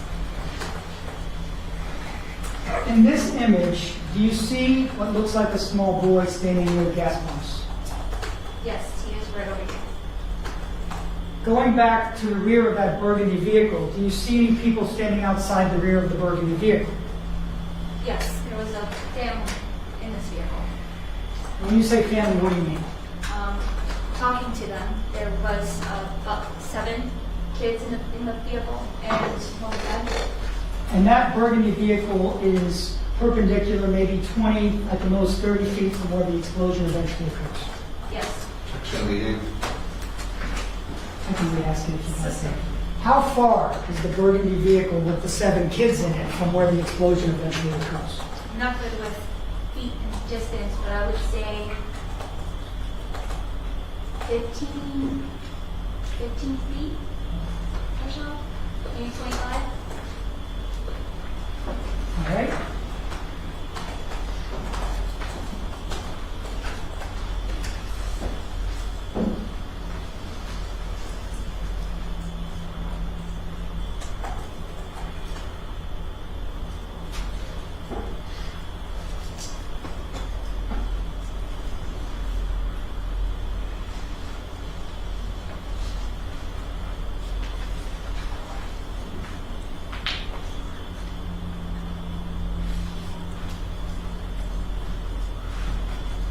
Now stop the video at 59 seconds, Detective. I'd like you to look at the right-hand side of your screen for the next few seconds.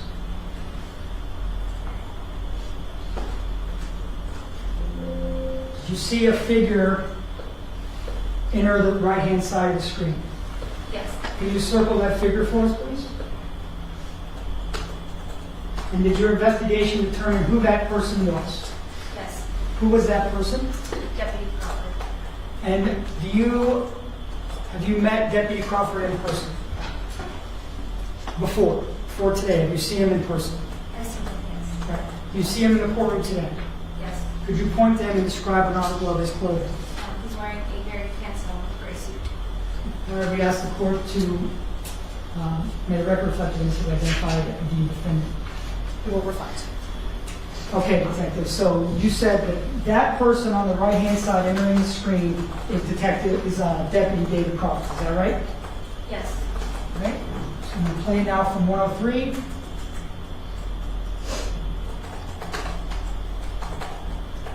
Right. So Deputy Crawford, would you agree, was the first person to make contact with the suspect turned victim? Hand contact, yes. Right. Is there also a patrol deputy that arrives very shortly thereafter? Yes. This vehicle right here, that is one of ours. Right. And do you know, or did you learn through your investigation who was driving the vehicle that pulls up behind where the takedown occurs? Yes. Who was that? That was Deputy Kofinas.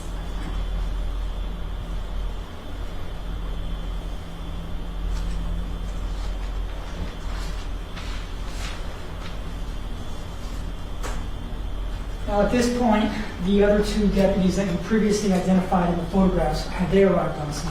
Yes. And again, could you just circle the vehicles and tell us who was driving each? This vehicle right over here and this vehicle right over here, these are also one of ours.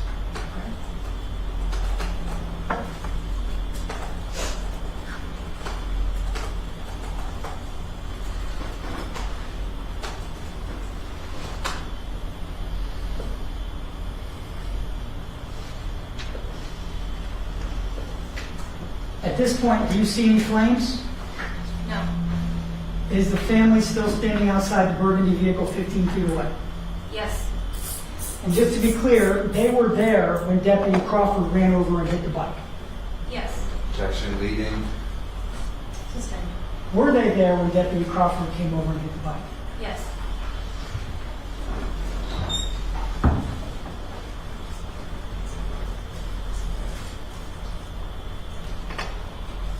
Now, can you orient us to the flames that have started now?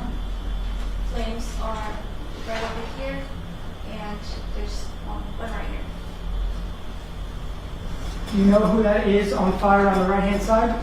Yes, Who is that? Deputy Crawford.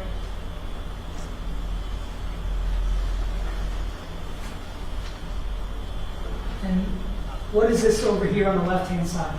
That is another family right over here. And what are those children doing? They were running.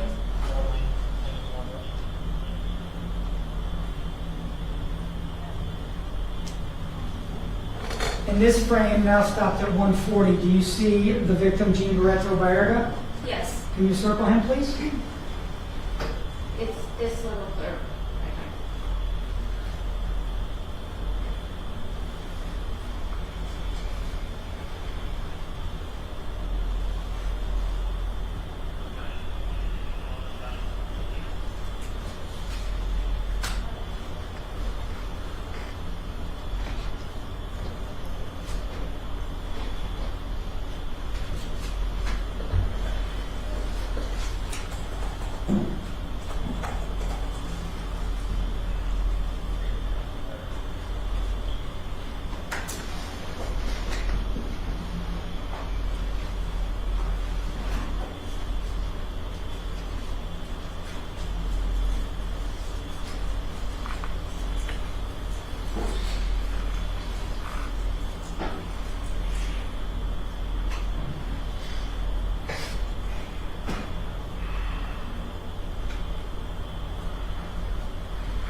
Maybe one more. Thank you very much.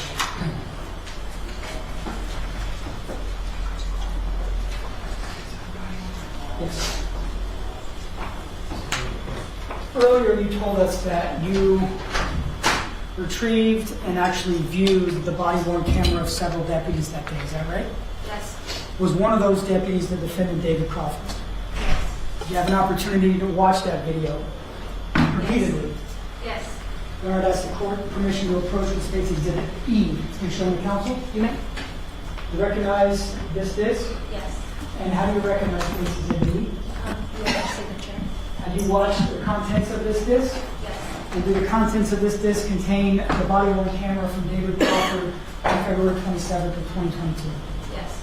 This time we ask the court to admit state's exhibit E as the next member exhibit. May we approach, Your Honor? You may.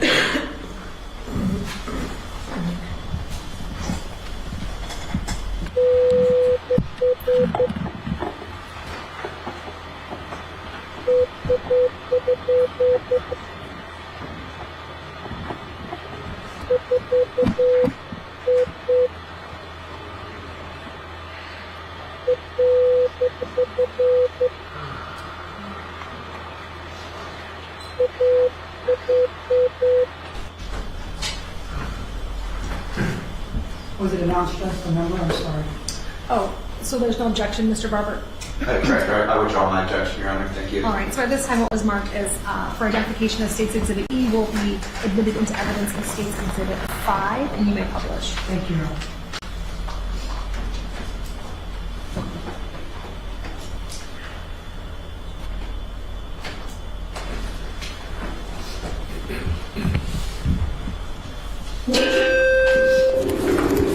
All right, so could you just sort of orient us as to what we're going to be looking at in the distance and what direction Deputy Crawford is approaching from?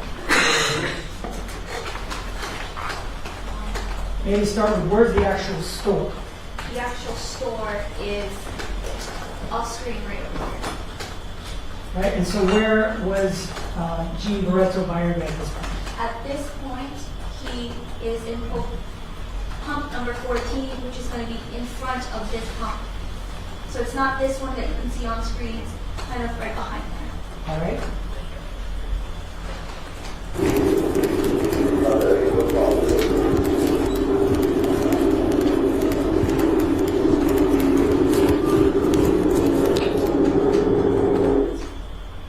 At this stage, do you know where the victim, Jean Baretto-Baerga, was located? He is going to be right past this pump, right past this column right over here. And for record purposes, I've stopped 17:53:24.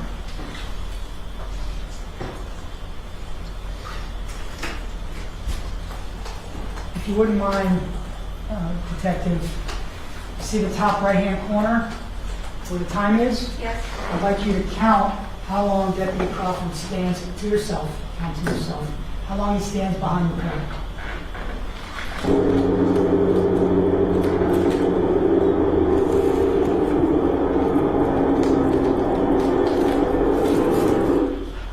You know how long he stood behind the pillar according to the clock? About 8 seconds. All right.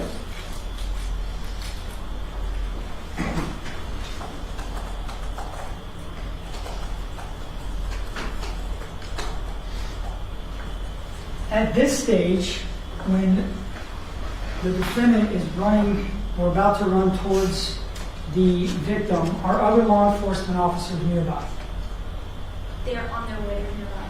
Okay. You know how many? You remember? It would be Deputy Crawford at some time, and there's also Star on top, All right. which are helicopters.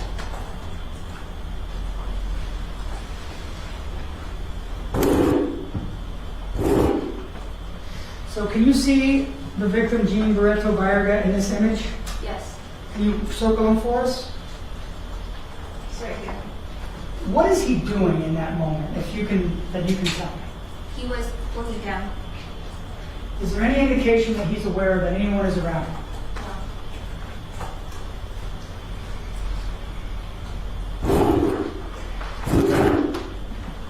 Your Honor, sorry, that was the video. I was trying to object to false or speculation. About his awareness. Sustained. I moved to strike. The question was, is there any indication, not whether he was aware? Your part.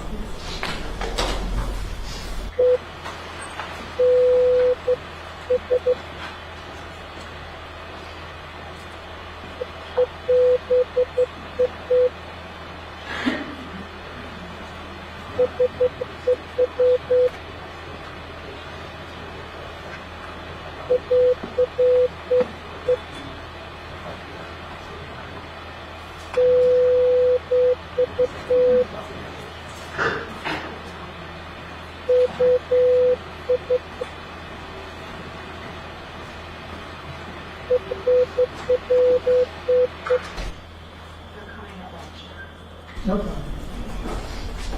So Detective, now the clock time is 17:53:35. Again, can you see the victim in the frame? Yes, And is he in the same posture? yes.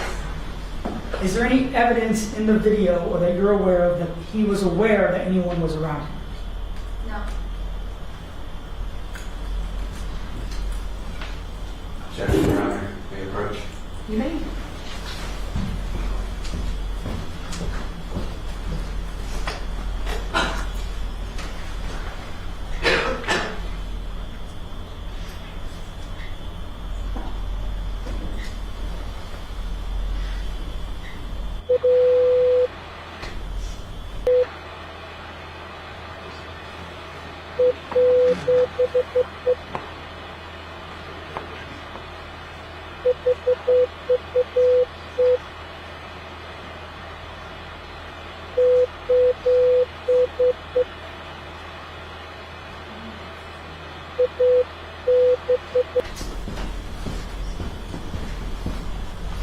Can we agree, or let me ask it this way, is there anything in the video that the victim is reacting to in this moment?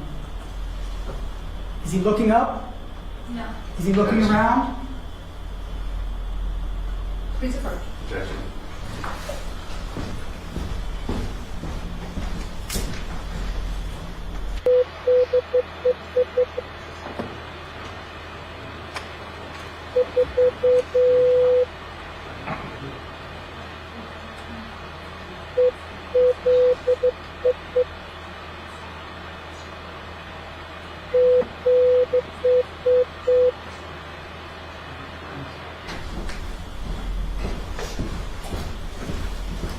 So again, is he looking around? No. His head is down. Is that fair? Yes. He's not making, is he making any motions on the bike at all, indicating he's about to leave? At this time, no. Correct. Okay, gotcha. So,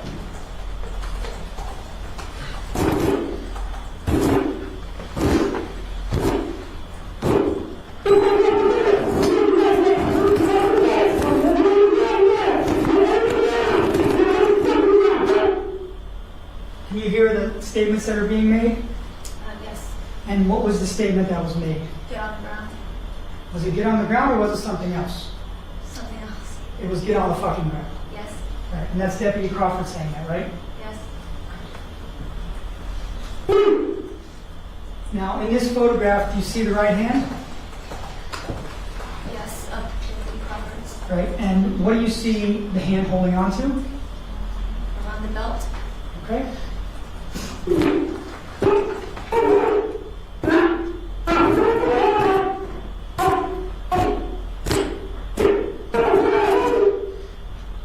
Back it up just a little bit.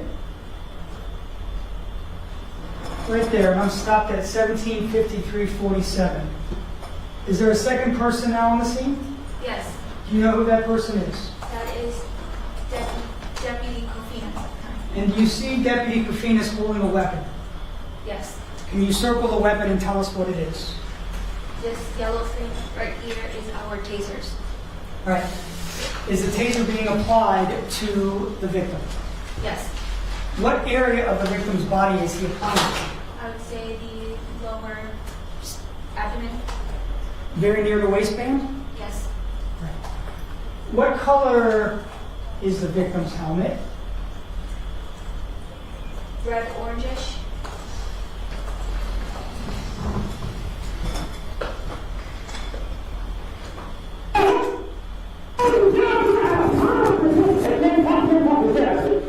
Did you hear that statement? I think you're I'll run it back again, no problem.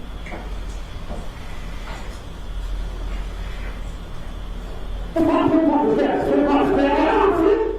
hear what that time? something pump. Go back one more time.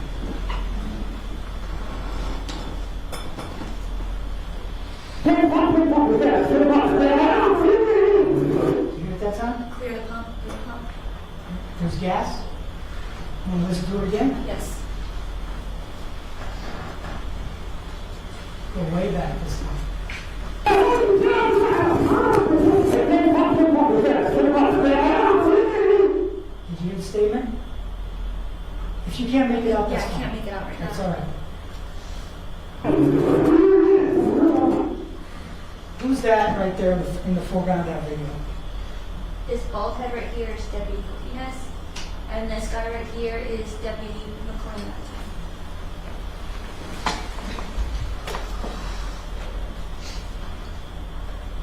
So, at this stage in the encounter, how many deputies are hands-on or near hands-on with the victim? Near hands-on with the three.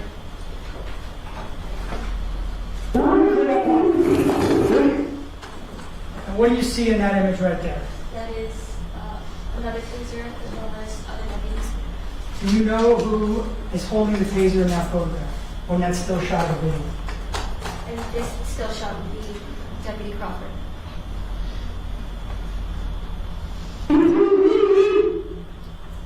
And what did you just see at 17:53:57? Taser goes from Crawford's one hand and transitions it to the other hand. Now this time, I'm going to back it up. I'm going to ask you to listen to hear what you, so you can hear any statements. Did you hear a statement? Can you play it one more time? Yes, It ma'am. sounds very muffled. It is very likely.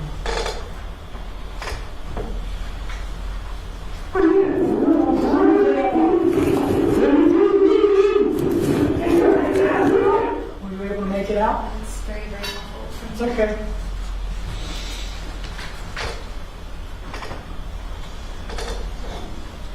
So we're going to restart at 17:53:55. So at this point, the taser has been transferred from Crawford's right hand to his left hand, Yes. and that's at 17:53:57.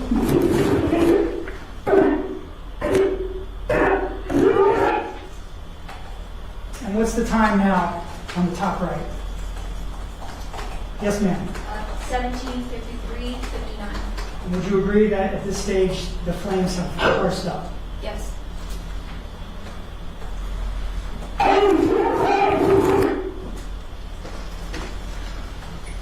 Okay, I don't have any more public comment.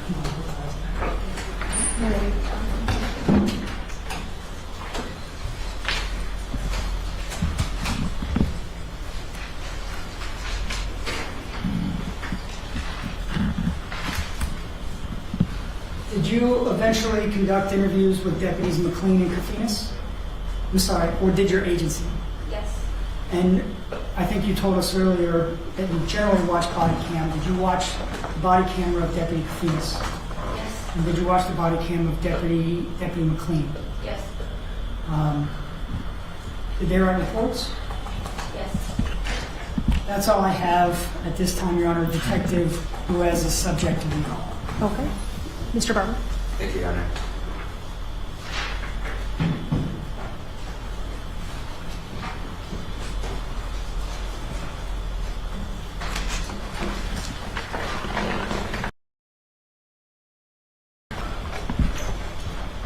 Did you state before you were the lead detective on this case? Yes.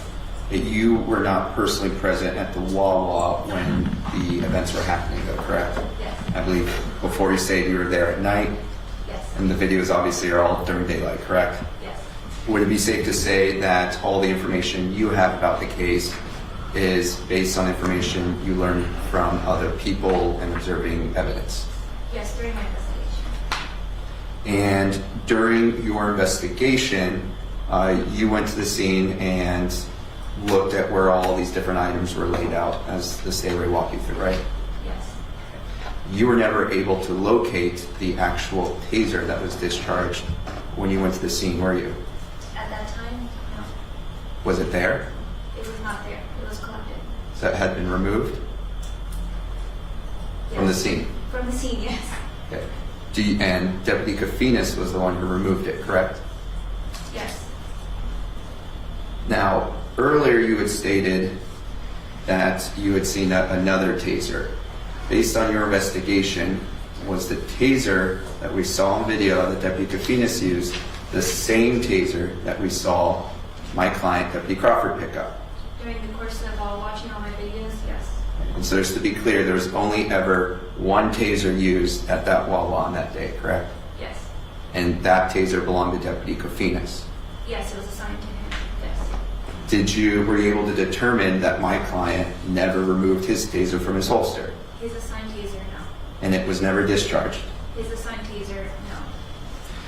Now, as part of a use and force investigation, is it irregular for Deputy Kafinas to have collected his own taser after that incident? I have to look at policies to see, but he did, once it was told to hand it over, he had it, he willingly gave it over. Now, what is a crime scene technician? Can you explain that to the jury? Crime scene technician is forensics, what we refer to them as forensics. Are they the ones who took all those photographs we went over? Yes, they collect evidence, they collect photographs, swabs if we need swabs. Yes. So their job is to go to a scene, mark where the evidence is, and collect it, right? Yes. They were not able to mark and collect the taser in this case, were they? No. So they weren't able to complete that part of their job in this investigation, right? At the time, yes. So based upon Deputy Kafinas' action of removing that taser, you were not able to see where it was in location of the fire when you arrived at the Wawa. At the time of my arrival, yes. Now, I believe you'd said before, when you're looking at the video, you saw the taser transfer from one hand to the other. Yes. Would you agree it was transferred from a right hand to a left hand? Yes.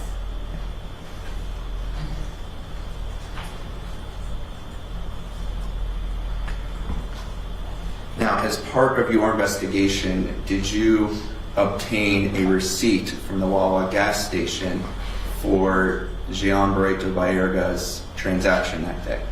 No. All right. Do you know who did? I can't recall right now who exactly did.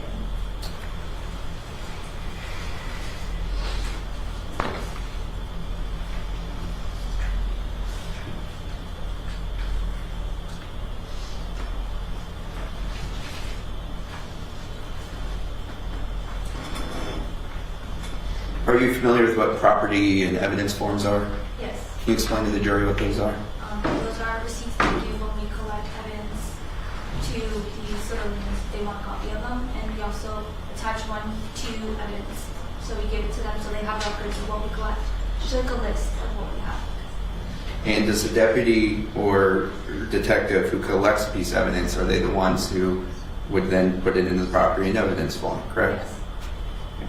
In this case, you filled out a property and evidence form for a Wawa receipt of suspect's transaction, correct? Yes. By filling one out, yes. Okay. So, based on what you just said, that the officer who collects evidence fills it out, would you agree that you collected the receipt of the suspect's transaction from Wawa? Yes. Okay. So you just misspoke before, misremember. Totally fine. I'm not trying to I know. set you up. All right.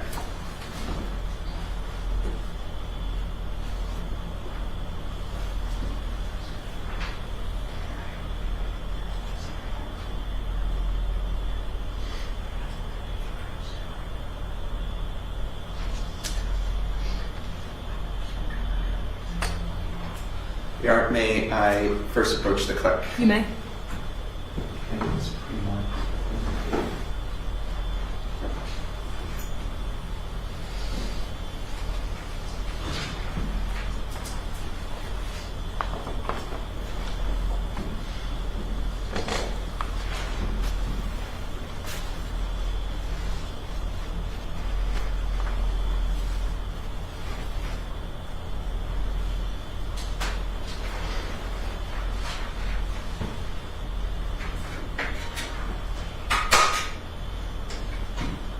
May I approach the witness with what has been pre-marked for identification as defense B? You may. Okay. Detective, do you recognize this document? Yes. And what do you recognize? Without specifically going through all the information and just generally, what do you recognize that document to be? A receipt Okay. And where did you collect that receipt? from inside of Wawa. Okay. And was that the receipt for the transaction from Mr. Baretto-Baerga's purchase of fuel that day at Wawa? Objection, personal knowledge. Sustained. Do you have any personal knowledge about whether that receipt shows the transaction that Mr. Baretto-Baerga made at the Wawa gas station? Yes. And is this a true and accurate copy of the receipt that you collected from the Wawa? Without being a photocopy, yes. Correct. So it's a fair and accurate copy, right? Yes. Thank you.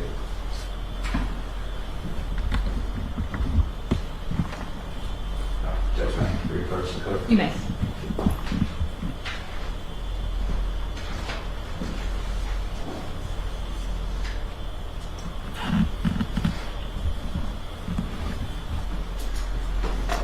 I just want to talk to you a little bit about the investigation that you conducted.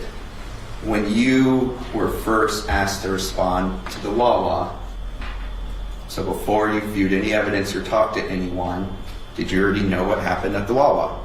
So before going, typically how it goes, I get a call from my sergeant, gives me just a little bit of information, and we're just told to go to the incident, and that's where we kind of brief and round table about what happened, what occurred. We get the information from the sergeant, so that's how everything starts to develop. Okay. So before you have really opened the investigation,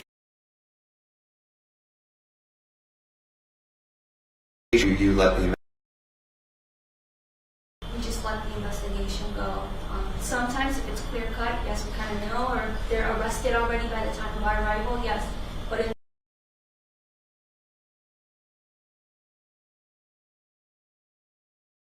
in so my response was there was an incident involving a fire with a taser, so we kind of had to figure out kind of just what happened.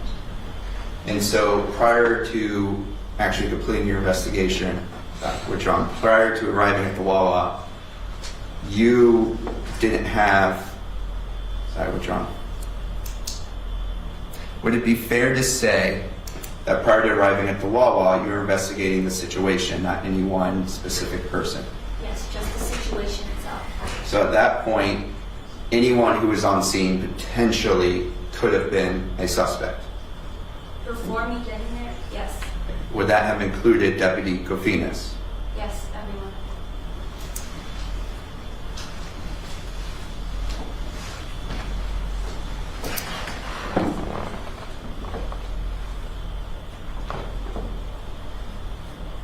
Now, based upon your investigation that you conducted, did you uncover any evidence that Deputy Crawford maliciously intended to cause injuries to Baretto-Baerga? Objection. Also speculation. Sustained.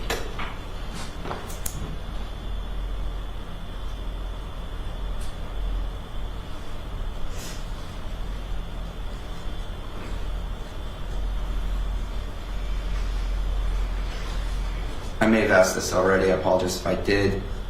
You had the chance to actually look at Deputy Crawford's taser at some point during your investigation, the one that was in his holster and is assigned to him? I didn't physically look at the taser, but I did read the reports, which would show if it was activated on or anything like that. And were you able to determine whether his... No further questions, Your Honor. Can you retract? Yes, Your Honor. Detective, you were asked investigating if the investigation included Deputy Christopher Kofinas. Do you remember that question? Yes. And I think I heard you say that when you responded, my paraphrasing is everyone was a suspect. Yes. Is that fair? Yes. Did you write a report documenting your investigation? Yes. About 56 pages? Yes. May I approach the witness, Your Honor? You may.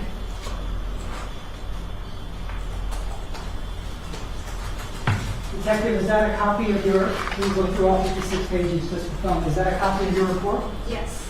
Right. Would you agree that there are dozens of law enforcement officers referenced in that report? Yes, everyone pretty much involved. Right.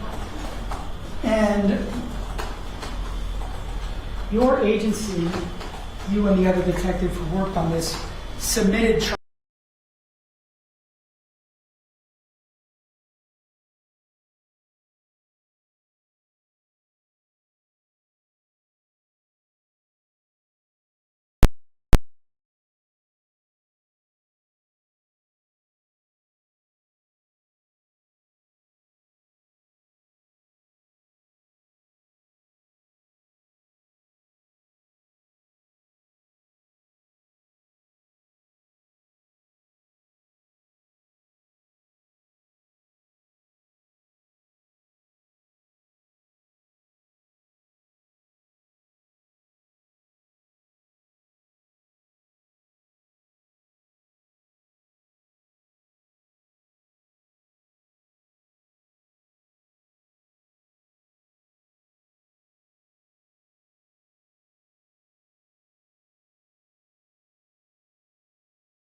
Hello, Mr. Crawford. At this time, we will continue with the presentation of evidence. State, you may call your next witness. The state calls Deputy McQueen or Detective. Yes.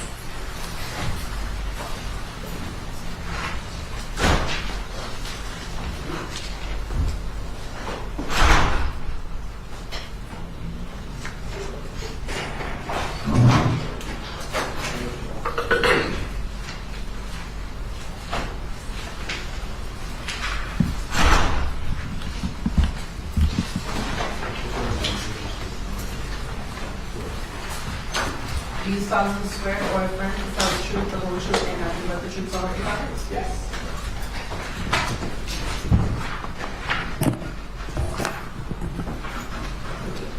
Good afternoon. Can you please state and spell your name for the record? Yep, I'm Detective Benjamin McLean, Maclean, Where do you work? with the Osceola County Sheriff's Office. How long have you been employed with that agency collectively? Collectively for just shy of 8 years. Okay. And you said you're a detective? Yes. In what unit? I work in the Violent Crimes Unit How long have you been assigned to that role? for 1 year. And what does a detective in the Violent Crimes Unit do? We investigate crimes involving homicide, attempted homicide, unattended deaths, suicide, and any major cases. What did you do before that? Before that, I was a detective with the Special Victims Unit. I was there for about a year as well, investigating crime against children and sexually motivated crimes. How about before that? Before that, I was on the crisis response team. It's a unit designed to respond to people suffering with mental health conditions, substance abuse concerns, and that's through outreach services. Okay. And then did you ever serve as a dispatcher with the sheriff's office as well? Yes, before I was sworn as a deputy, I was a dispatcher for 2 years before transitioning to the academy, getting my law enforcement certificate and serving as a patrol deputy. Were you working on duty with the Osceola County Sheriff's Office on February 27th of 2022? Yes, I was. What was your actual position at that particular time? I was a patrol deputy assigned as a field training officer. And what did your roles entail at that particular time as part of patrol? We would respond to 911 calls for service. We would patrol assigned areas within our jurisdiction. We generally just help the public make arrests where violations have occurred and assist where we could. Did you respond to an event that had taken place at the Wawa gas station located at 3951 Central Florida Parkway, which is located in Orlando on that day? Yes, I did. And were you in your full uniform? Yes, I was. Were you in a patrol vehicle? Yes. Is that a marked patrol car? Yes, Is it equipped with lights and sirens? it is. Was anyone with you? Yes, I had a recruit who was with me. Do you recall who that was? I was Deputy Dominguez. Were you wearing a body camera video, and did you have one at that time? Yes, I was. Can you explain for the jury where the body camera video would be located on your uniform back in February of 2022? It would have been in the center of my uniform around where the navel is. Do you recall how your body camera video became activated at any point? I don't remember, I'm afraid.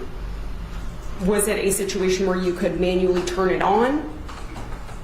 Yes, there's multiple ways that I'm able to activate it through initiating the lights or the siren in the car, through manually pushing a button, through starting to run, or through being laid down for too long. It will activate. Do you recall if you actually drove to the Wawa with your lights and sirens activated on this occasion? I don't remember, I'm afraid. Okay. Now, when you arrive on scene, what is the first thing that you observed? I remember seeing deputies on the floor struggling with a person who we've been looking for.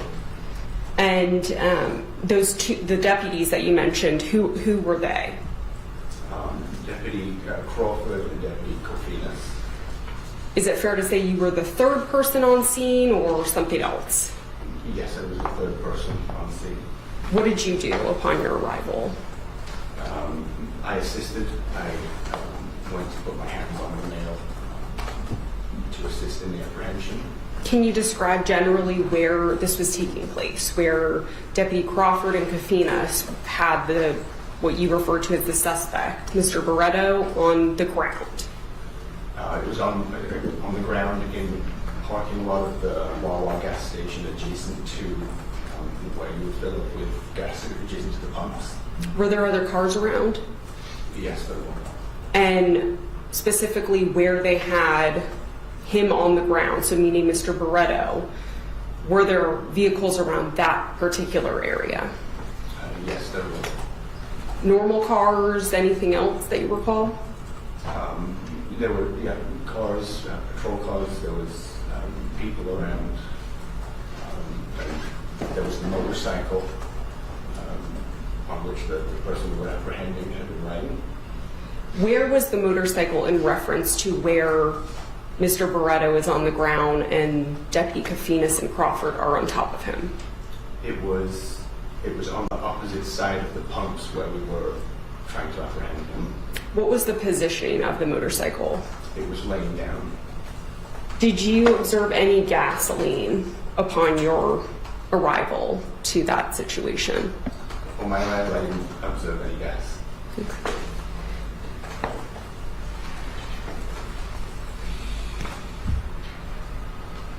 Now, were you issued a taser at this time? Yes, I was. Did you deploy your taser? No. Did you see any tasers or observe the usage of any tasers that day? I didn't in the moment watching my body camera. Afterwards, I did. Objection, Your Honor. Refresh. You may.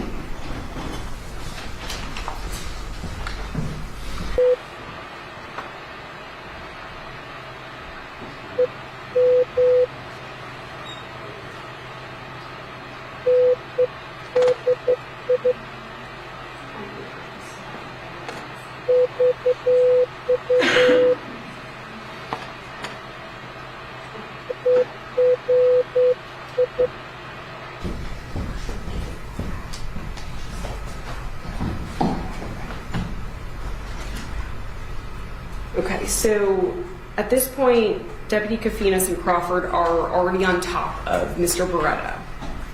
Correct. Okay. Was there much space around? Can you describe kind of the layout of that scene for the jury? Mr. Red was laying face down on the concrete. I remember Deputy Crawford and Deputy Kofinas was on top of him, struggling with him.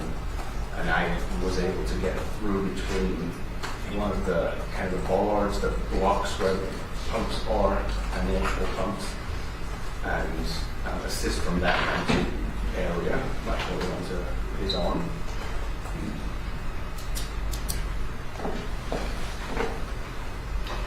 And you said you had a body camera video at this time issued to you. Yes, I did. Was it working and operable prior to this occasion and on this occasion? Yes. Permission to approach the clerk? Showing the defense has been pre-marked as states F for identification. Permission to approach the witness? You may. Detective, I'm going to show you a CD. Do you recognize this? I do, yes.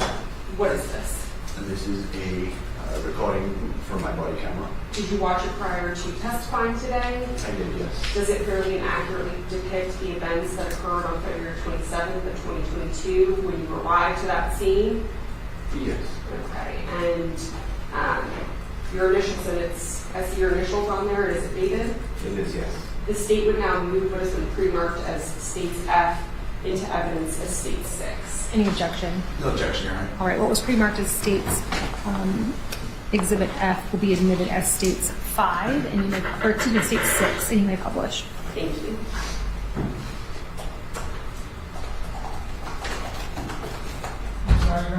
5, I have 6. It's 6. Okay, sorry, I was just about to say. No, I corrected it. Thank you. If we could have the lights. Of course. Thank you so much.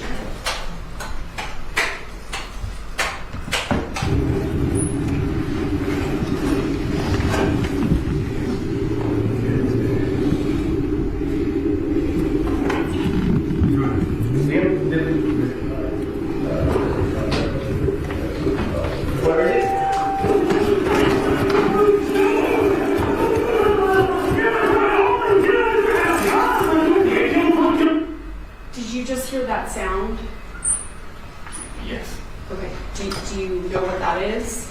That's the arcing of a taser. And we have the video paused at the 23-second marker for real time. It's 17:53:49 Eastern Standard Time. Do you recognize the deputy in the video here where it's paused? Yes. Who is that? That's Deputy Crawford. Okay. Do you know who the individual right below him is? Yes. Who is that? That's Deputy Kofinas. Okay. At this point, is Mr. Baretto on the ground? Yes, he is. Okay. Is Mr. Baretto underneath where both of these deputies are crouched over or kneeling? Yes, he is. So we just heard somebody yell something out. What was that? Kill the pump. And was there a mention of gas? Yes. Do you recognize anything or know who that voice is? In the moment, I didn't know who it was. Are you familiar with Deputy Kofinas and his voice? I am, yes. Is that Deputy Kofinas' voice? No. Okay. Whose voice is that, to your knowledge?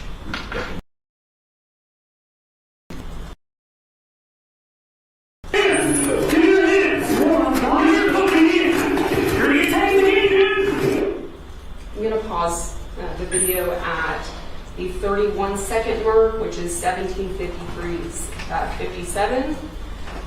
There's liquid on the ground. Do you know what that is? Did you make any observations about that? In the moment, no. Okay. Does that appear to be gasoline?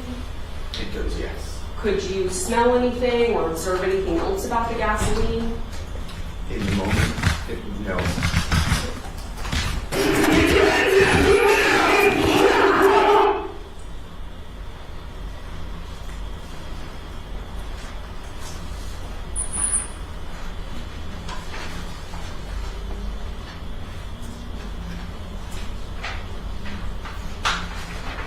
We can have the lights turned on.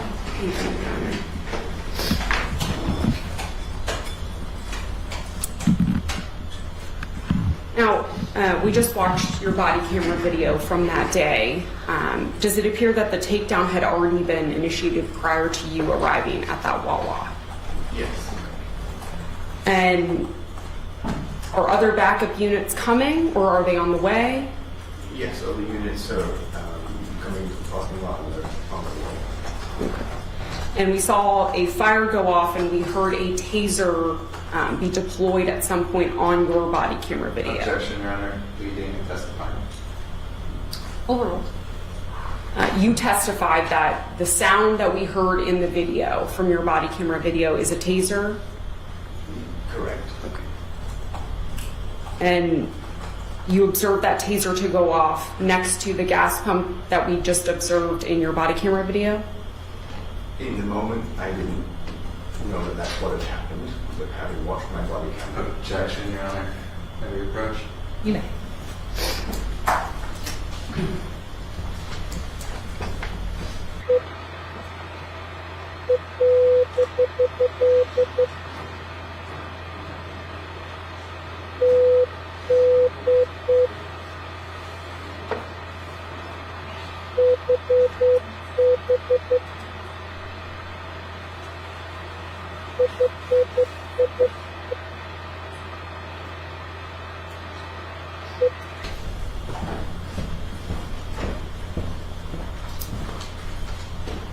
Now we we also saw in the video, and you recall the motorcycle having been tipped over and on its side. Correct.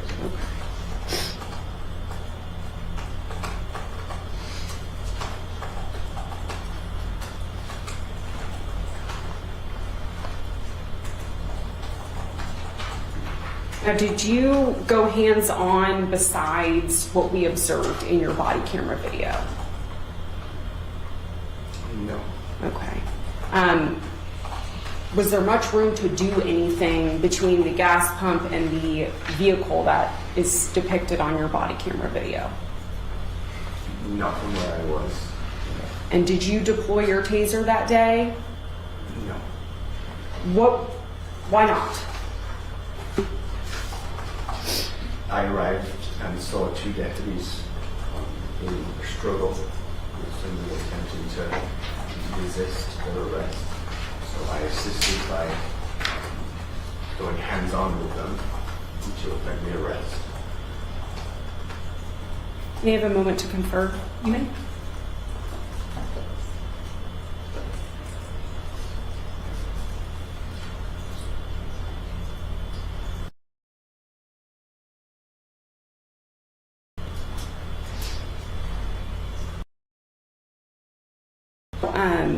You advised before that you have previously been assigned to the, I believe you said, the crisis response team, and you have worked at the sheriff's office since 2019, or is that inaccurate? I've been sworn as a deputy since 2019. Okay. I've worked with the sheriff's office since 2017. Are you trained on any de-escalation tactics? Yes, I am. And what, if any, did you observe take place before that fire erupted? De-escalation can happen in many different ways. It's not always verbal. Sometimes de-escalating somebody from harming themselves or others does mean de-escalating physically. And that's what I attempted to do, was to physically restrain, pry out his arm to prevent him from endangering anybody else. Would de-escalation include attempts to go hands-on or utilize any other tactics before the deployment of a taser? When time as well as the distance of the subject allows, we're able to verbally de-escalate or attempt to verbally de-escalate somebody. May I have a moment? I have no further questions at this time. Mr. Robert.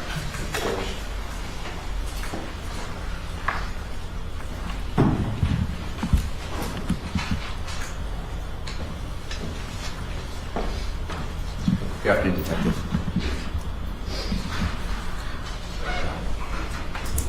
So you were just talking a little bit about de-escalation techniques, correct? Correct. And you've received training on those? I have, yes. And as a field training officer, you would actually train other people on some of those as well, right? I would, yes. And according to Osceola County Sheriff's Office policies, verbally threatening to use force against someone is a valid de-escalation technique, isn't it? It is, yes. Let's say, tase someone, that's not necessarily a statement of what they're intending to do then, right? Not necessarily. Because sometimes you threaten, as an officer, you threaten use of force to try to gain compliance, correct? Correct. And specifically maybe gain compliance from a suspect who's resisting arrest?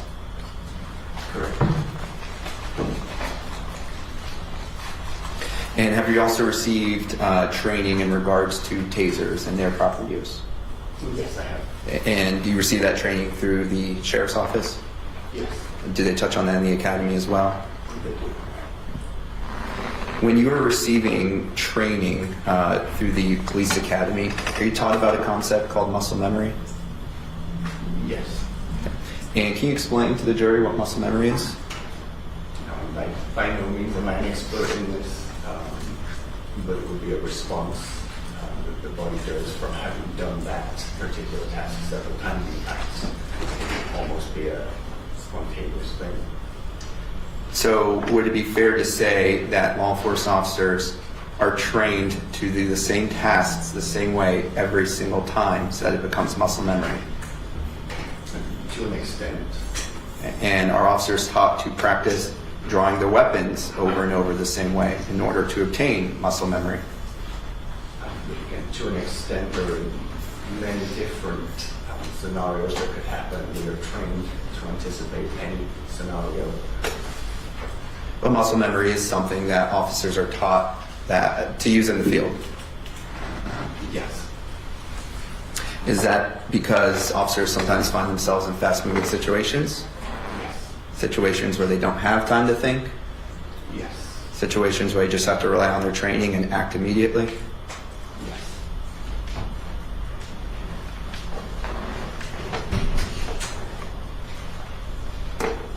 Now, before you arrived at the Wawa, you were listening to the transmissions coming over the police radio, right? Correct, yes. And those transmissions concerned the suspect who was eventually detained at the Wawa, Baretto-Baerga, correct? Yes. And those transmissions, did those transmissions include a description of the subject? Objection, may we refer human?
So, Deputy, did you receive I think this is where I was at, did you receive a description of the suspect that you guys were looking for? Yes. Yeah. And was that the suspect that you guys eventually detained at the Wawa? Yes. And that was Mr. Baretto-Baerga? It was. Okay. Now, when you were listening to the radio traffic prior to arriving at the Wawa, were you receiving descriptions of his conduct on the roadways? Yes. And did that include the fact that he had fled from a traffic stop? Yes. And did it include the fact that he was doing wheelies? Yes. And that he was driving through red lights? Yes. And that he was driving over sidewalks? Yes. And that he was, in general, driving recklessly, correct? Correct.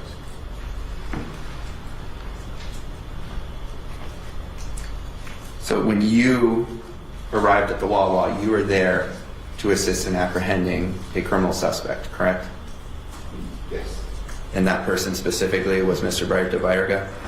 It was, yes. Now before, when the state was talking with you, they had asked you about whether you had your lights and sirens on when you arrived. Do you remember that? Yes. And I believe you indicated you couldn't remember. Correct. Okay. Did you write a report in this incident? Or for this incident, be a better way of saying that? Yes, I did. Thank you. Would it perhaps help refresh your memory about whether your lights and sirens were activated if you could take a look at your report? Yes, it would.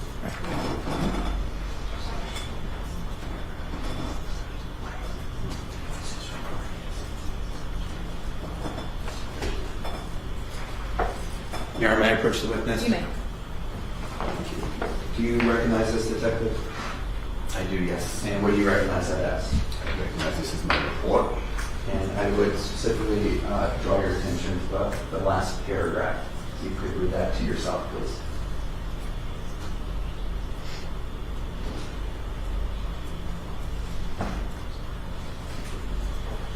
Does that help refresh your memory as to whether or not your lights and sirens were activated when you arrived? Yes, it does. Okay. So when you arrived at the Wawa, were your lights and sirens activated? No, they were not.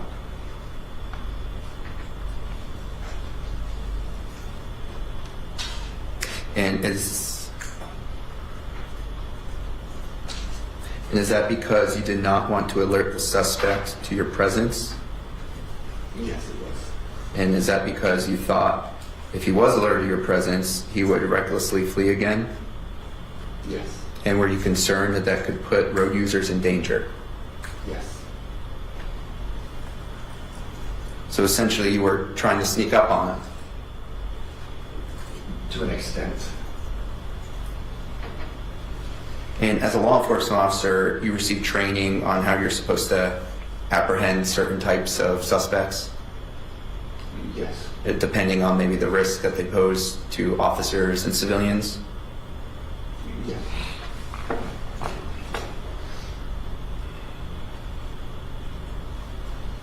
Would a suspect who was actively fleeing from police be somebody that would cause you concern when you're going to apprehend them?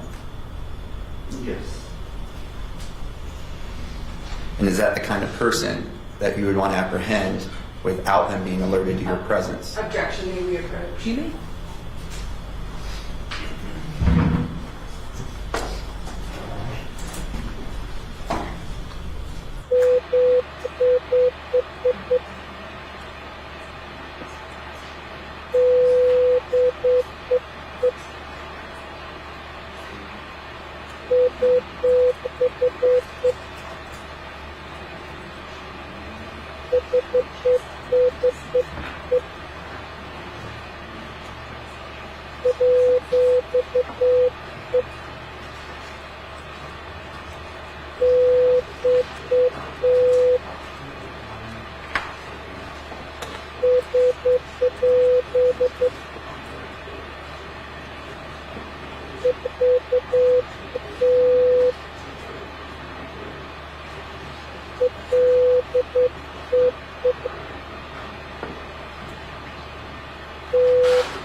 Excuse me. Going back to your training, were you trained as a law enforcement officer that if you're trying to detain a suspect who's fled from police, that you should try to do so in a manner in which you're not alerting them to your presence? Not solely, but that's one of the ways that we can apprehend them. And that was the way that you were trying to do it in this case, correct? Correct. Thank you.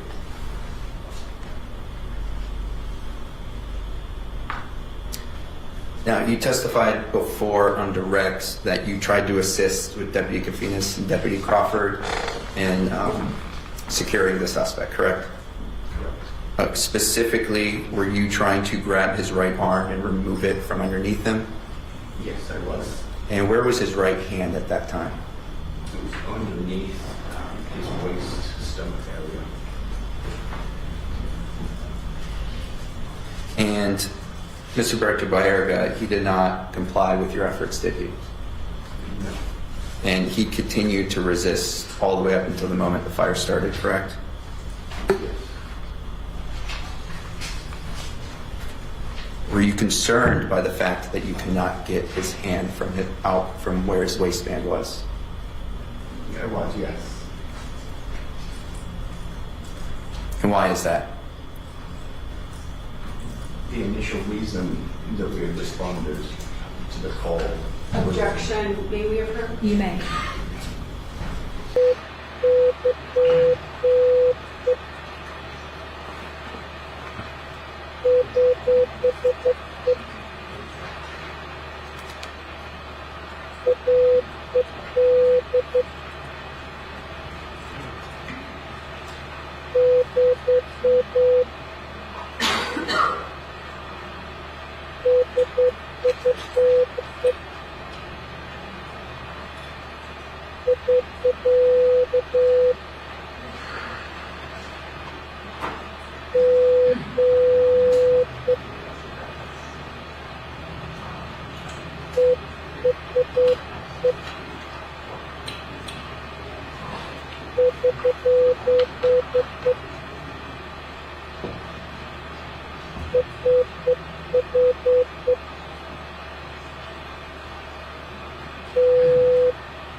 All right, ladies and gentlemen, we're going to take a brief recess. I've got to talk to the lawyers about something outside of your presence. So at this time, I'm going to have the deputies escort you back into the jury room, and we will bring you back just as soon as we can.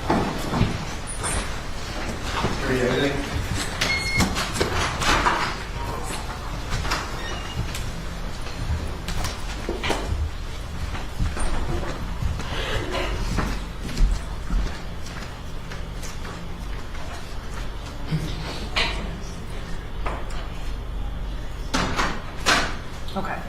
So the issue, once again, is the issue of the firearm and the motion in limine that was entered before the trial started. Ms. Walker? Yes, Your Honor. So, does Your Honor want me to instruct the witness or me to instruct? Well, I guess I wanted to have the broader conversation because you said you had concerns about him testifying at all about why he was concerned that the victim his hands were in his waistband. Well, I think the bigger concern is the question that had just been posed at the bench as a hypothetical question, or the next question that Mr. Barber wanted to ask, which was about weapons. He had the word weapons posed as concern. Deputies, how concerned they would be with the mention of that over in radio traffic control.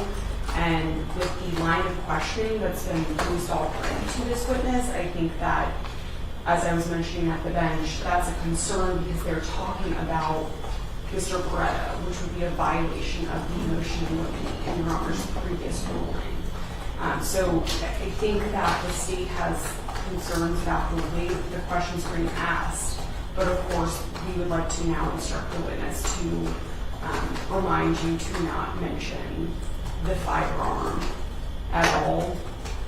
So, the deputy or Detective McLean, there was an order entered by the court prior to the start of the trial that the witnesses may not talk about the existence of a firearm unless a proper predicate has been laid. So if that was information that you received over the radio or in response to the call, you can't mention that when you're testifying today.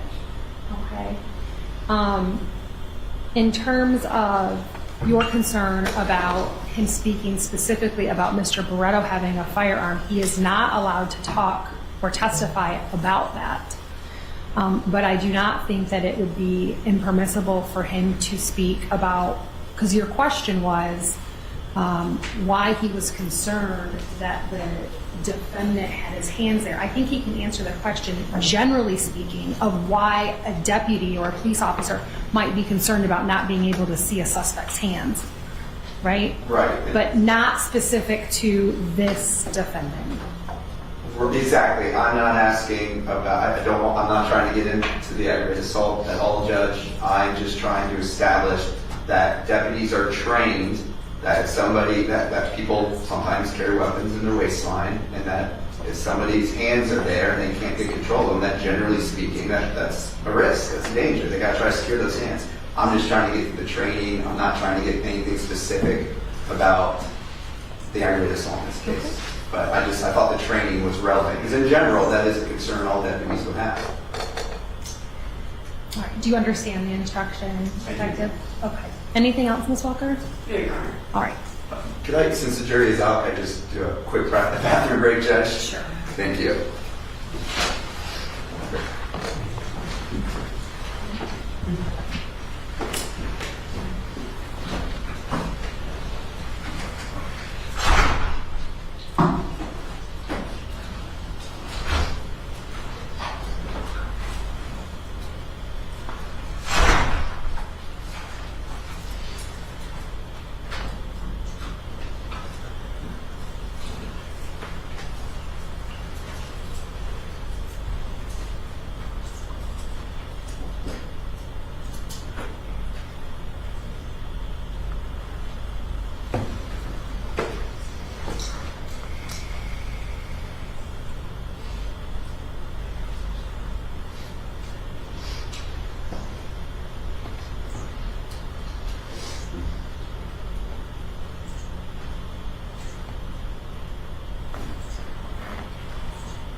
We good to go? Yes, Judge. All right. Can you bring the jury license? Thank you.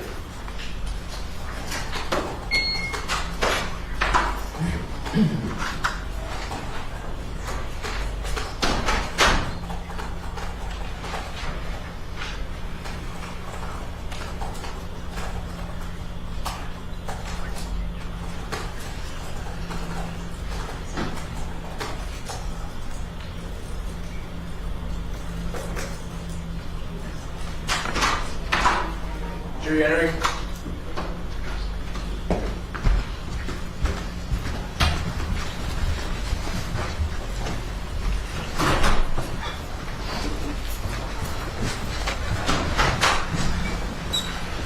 Mr. Barber, you may proceed. Thank you, Judge.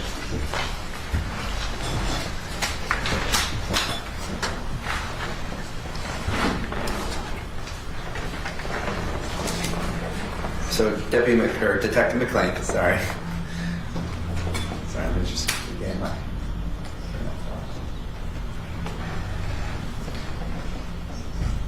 Did you have any concerns about the fact that you cannot remove the suspect's hand from his waistline area?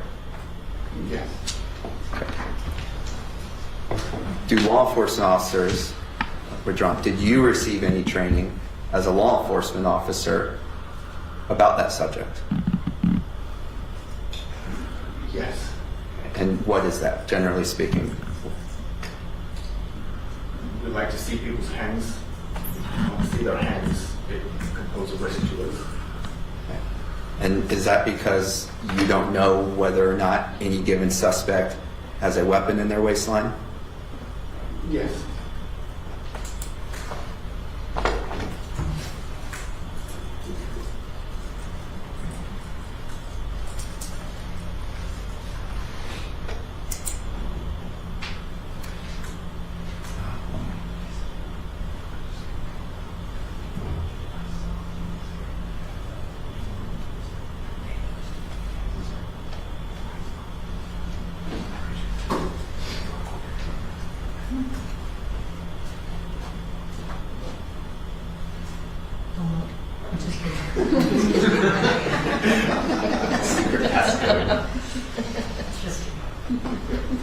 All right, Debbie, I just want to show you a couple parts of this video.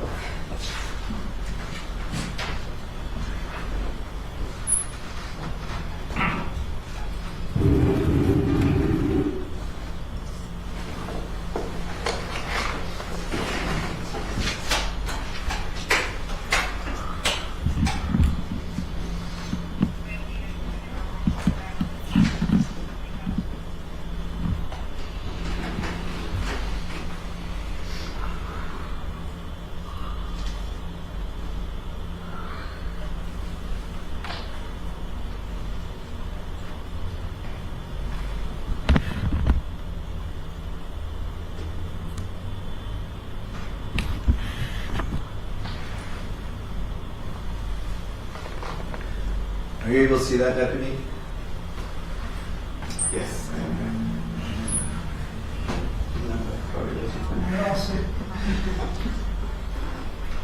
And who is that right there? And that's Deputy Kofinas. Okay, and are you able to observe what's in his hand? That's a taser. And at this exact moment, what does it appear he's doing with that taser? It appears like he's holding it.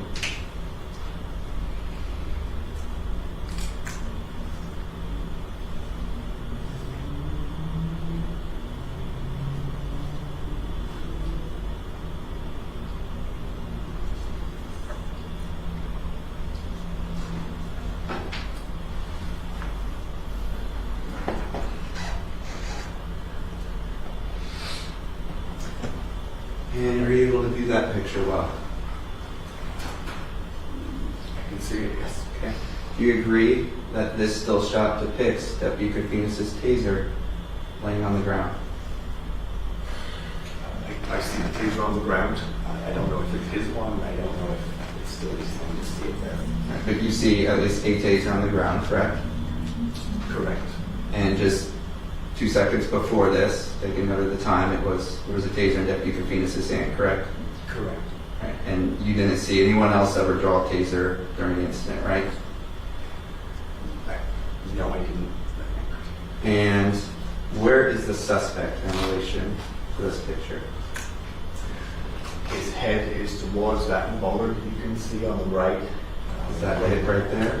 Correct. So then his body's facing this way? Correct. And so this is the right side of his body, correct? Correct.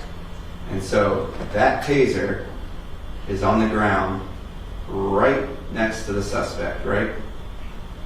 Correct. Right next to his right arm? Yes. The arm that no one was ever able to secure? Yes. And in fact, if you look, can you see any space in between the taser and the suspect's body? Yeah, a little gap, yeah. Would you say it is directly next to the suspect's right arm? Yes.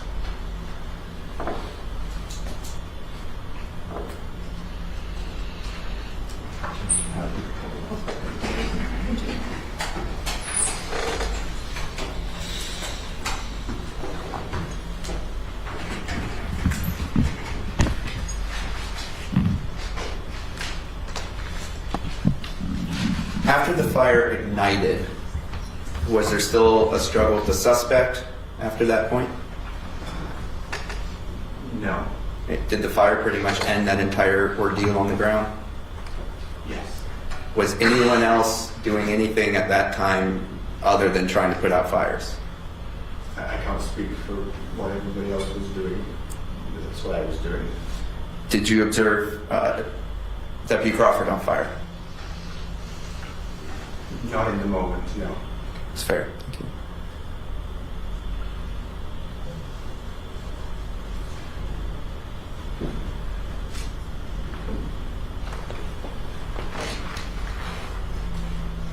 Now, I want to go back to your training a little bit. As a law enforcement officer, in your training to become a law enforcement officer, are you trained to always maintain control of your weapons during a struggle with a criminal suspect? Yes. Are there risks involved in losing control of your weapon while you're struggling with a criminal suspect? Yes. And what are the dangers posed by that? The weapons could be used against us.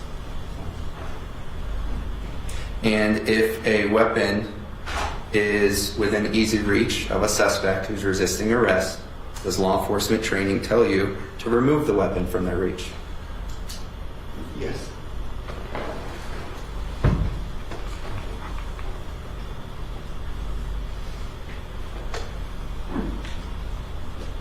Now, based on all your training experience as a law enforcement officer, during physical struggles, do weapons, such as tasers or firearms, sometimes get discharged on accident? Repeat the question. Yes, based on all your training and experience as a law enforcement officer, is it possible during physical struggles with criminal suspects that weapons can be accidentally discharged? It's possible.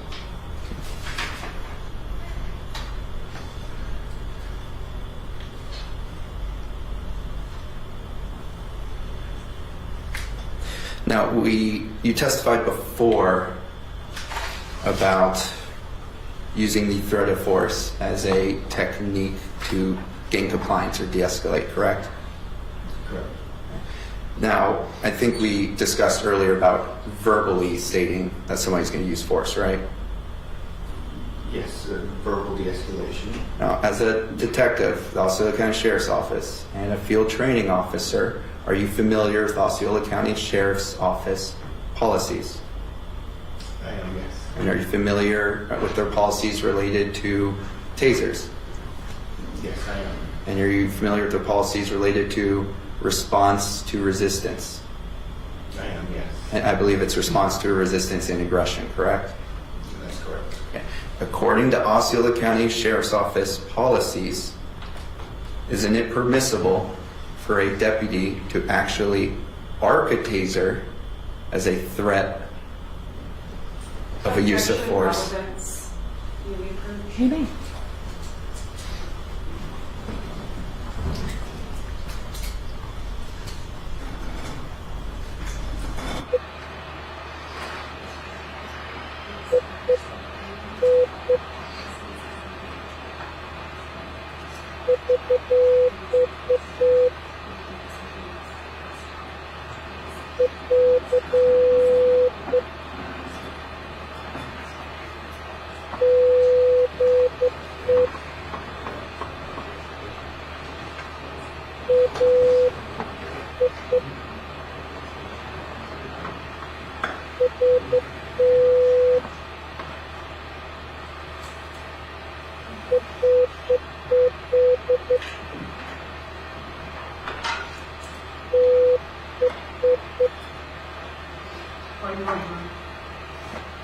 Where? The button doesn't seem to be working too well.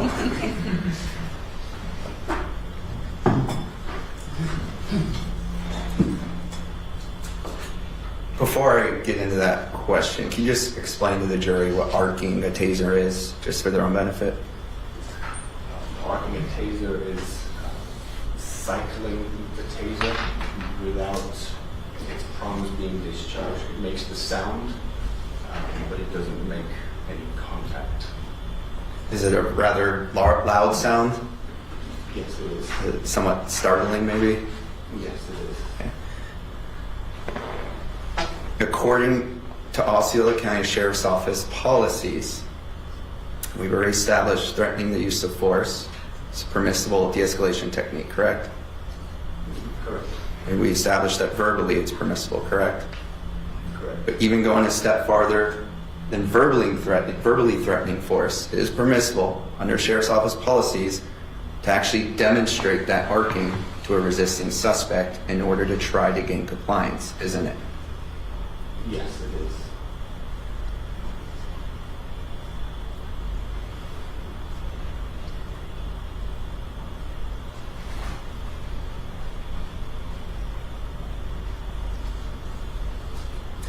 Now, after the fires were all extinguished, do you know whether Mr. Baretto-Baerga was placed in handcuffs? Yes, I do. Do you know who placed the handcuffs on him? I don't recall. Do you recall whether you instructed your trainee to place handcuffs on him? Yes, it was either me or my trainee. I don't recall, but after we watched the body camera. And why did you place him in handcuffs at that time? To effect the arrest, to detain him, to prevent him from fleeing further. Okay. Now, just to be clear, Deputy Crawford did not place him in handcuffs, correct? Correct.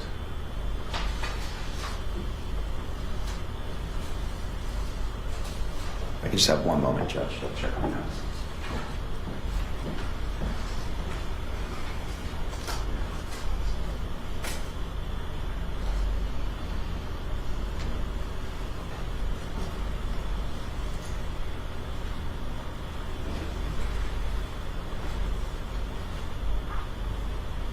I have no questions, Judge. Ms. Walker, any redirect?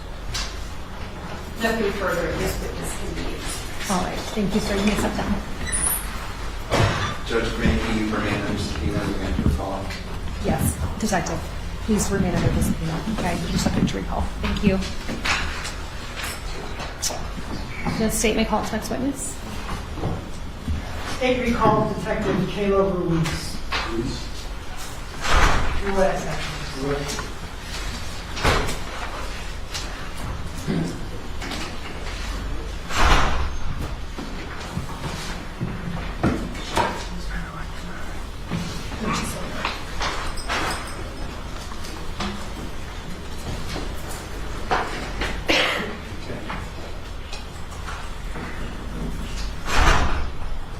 Good afternoon, detective. You can have a seat in the witness stand, and you're still under oath from this morning.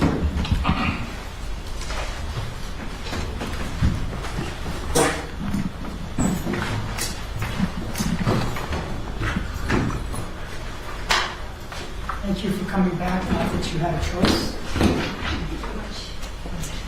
So when you first testified, you told us that you were the lead investigator on the use of force where Jean Baretto-Baerga was a victim. Is that right? Yes. You told us about your initial observations on the scene and some of the interviews that you did. Yes. You also talked about your viewing of the body-worn camera from relevant deputies and the collection of the Wawa. Yes. Right.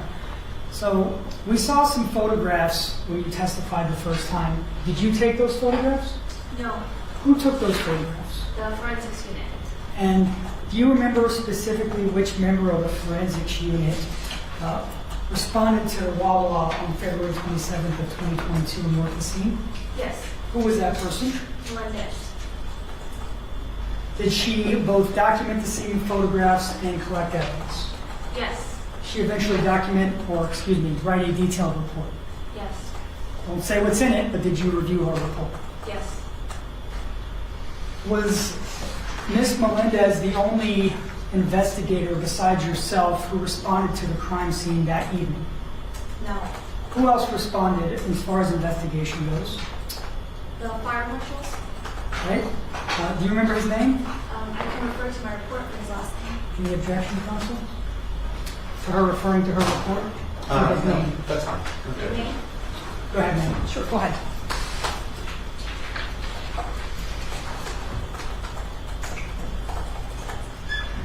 It was Detective Detective Anthony Kenny. Kemeny. Yes, Got it. Why was the fire marshal called to the scene? because there was a fire. Did he eventually author a report? Yes, Again, without saying what's in it, did you review his report? yes, And did you consider his findings in your final conclusions?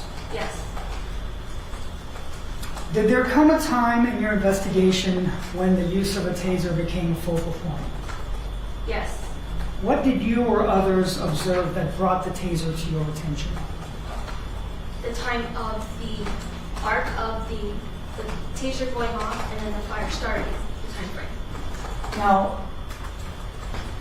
due to the interest in the taser, did either you personally or your agency collect the tasers of all the deputies involved in this use of force? Yes, we collected every deputy that arrived in the initial time frame.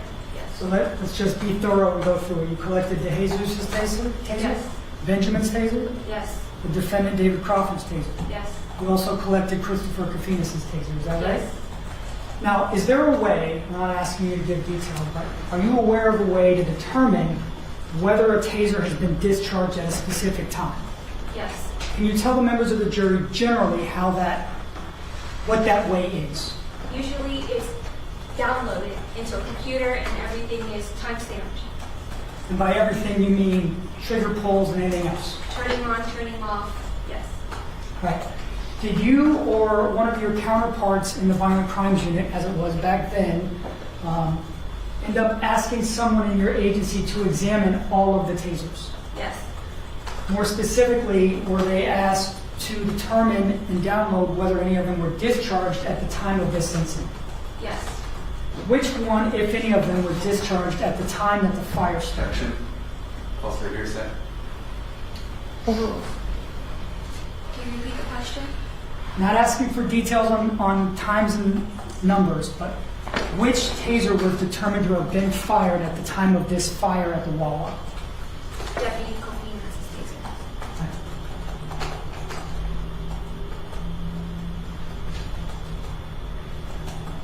Having reviewed the body-worn camera footage, were you able to determine who discharged the taser?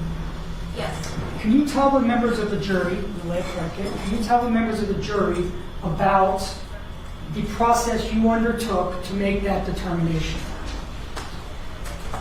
The process for discharge firearm? Right, how did you reach that conclusion? Tell us, did you just decide one day that that was going to be it, or did you watch video, and if you did, explain what you did and how you documented it, please? So the process that I took was watching body cam with every single deputy that was on scene due to their angles of everything. So I can kind of get a area of where everything was in different angles. I watched STAR, which is the helicopter's videos, to see their angles that they also did, as well as the taser report to see what times their tasers says that their tasers was activated or touched or arced or discharged, comparing it to the outside of the body camera.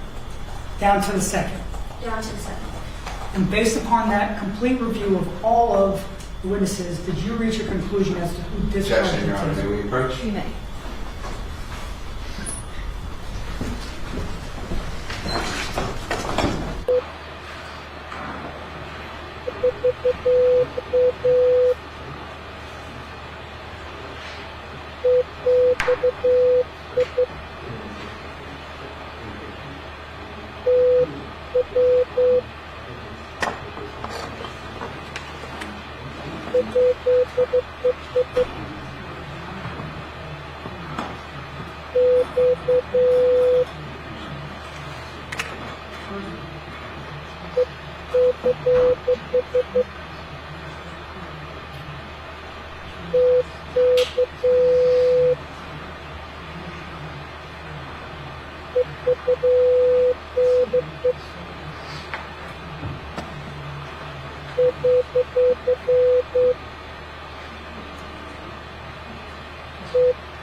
Switching topics, can you tell me who the member of the agency was that downloaded the tasers in this case? The member was, at the time, Sergeant Curtis.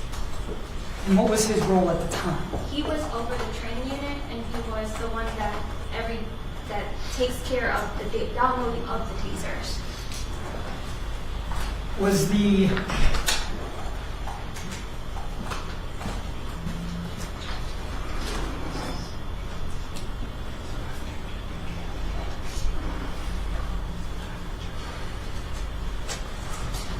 at this time, the state would admit through stipulations, State's Exhibit G, which is the body-worn camera of Deputy Christopher Fleece. That will be admitted as State's Exhibit 7, and you may call it. Is Deputy Christopher's video, in-car and body-worn, among the video that you reviewed for your work in this case? Yes.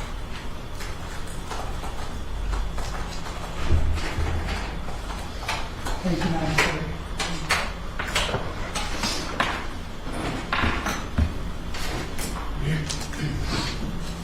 So now publishing, did John say it was 8? It is 7. 7, that's what I was thinking. State's Exhibit 7, the in-car video. All right, now, do you still have the laser pointer up there? I don't see it here. I think I may put it down next Nope, to the I got it. It's on. Green button's still active. So, the video we're looking at, whose car does that look out from? So the video is taken from the dashboard of Deputy Gofina's car, which is the hood right here. Right. And as soon as he pulls up, what is in front of his vehicle? This was one of the witnesses that I interviewed and his son. Did you get the age of the son? I believe it was 9, but I'm not, it's in my report. May I retrieve the laser pointer? Of course. For reference, is Mr. Baerga's bike was over here, right? Yes. Or was. It was probably on the floor at this time. Right, so you were present, we admitted the Wawa video through you, so the victim was sitting on his bike right on the spot, right? Yes. And right on the other side of the pump, when Deputy Crawford knocked him off the bike, was this father and his 9-year-old son. Yes.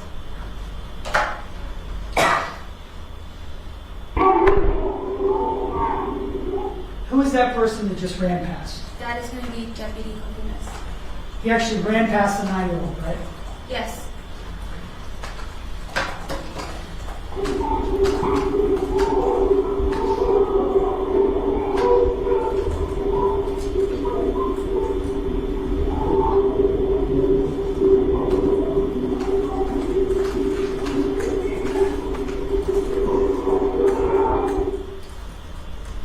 Now, at this point, and we're at dash cam 175401 of State's Exhibit 7.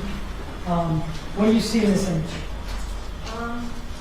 So at this point, this is fire igniting. That's So you don't have to point, I'm sorry. okay. The fire's right here. This is the son of the witness. This person right here is going to be Deputy Crawford. And this leg right here is going to be Gofina's. They're standing up at the time that this happened. Now, I know you told us earlier that you're not good at gauging distance, Not good. but I'm going to ask you to do the best of your ability how far the father and son are from the flames when they first arrived. Like maybe.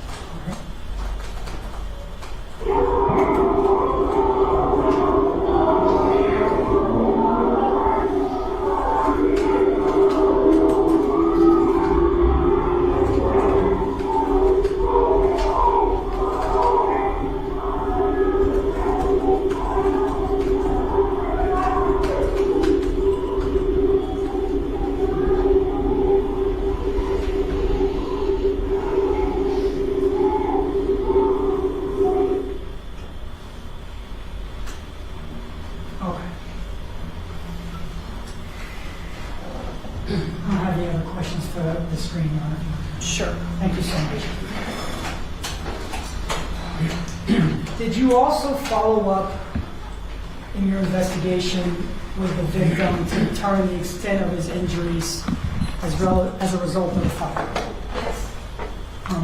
Did that include ensuring photographs of the victim were taken at the hospital? Yes. And And did you eventually obtain his medical records?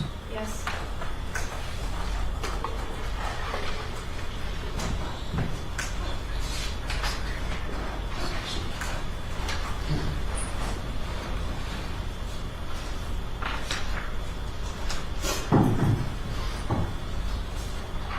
Please reviewing that, may I approach the witness with State's Exhibit I? You may. Detective, I'm showing you a composite of 2 photographs, State's Exhibit I. Do you recognize those photographs? Yes. And what are the images depicted of them These are the injuries of Jean Baretto. as they were at the hospital? At the time, yes. This time we ask the court to admit State's Exhibit I as the next number exhibit. Mr. Riley. No objection, sorry, Judge, just like I said down. Sure, no problem. So at this time, what was previously marked as State's Exhibit I will be admitted as State's Exhibit number 8.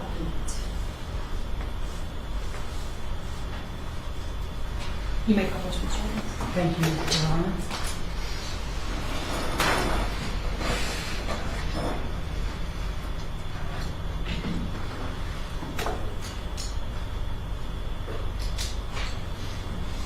Publishing photograph number 1, State's Exhibit 8.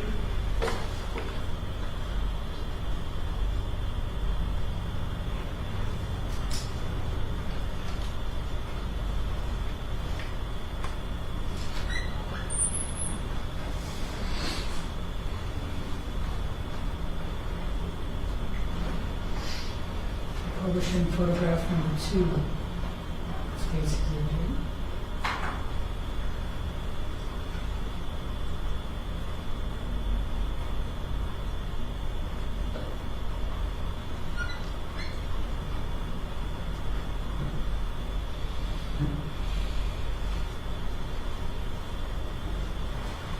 We're going to approach the witness with State's Exhibit H.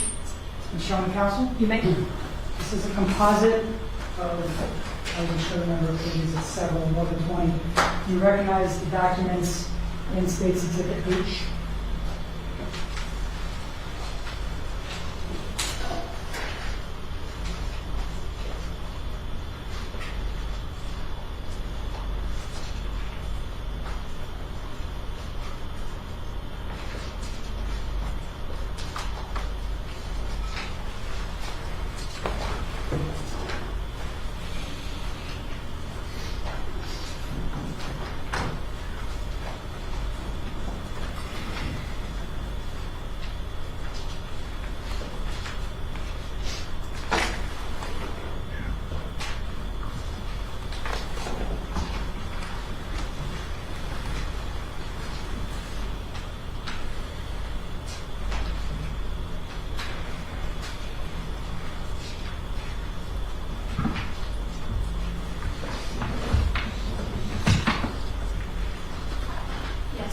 And do you recognize those to be a portion of the medical records that were recovered for victim Jean Baretto-Baerga?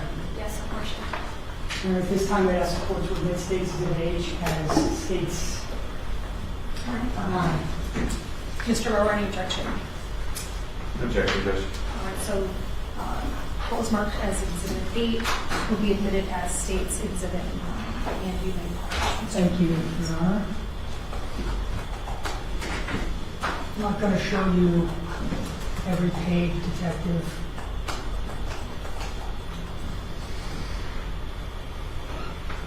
Looks pretty clear with the lights still on.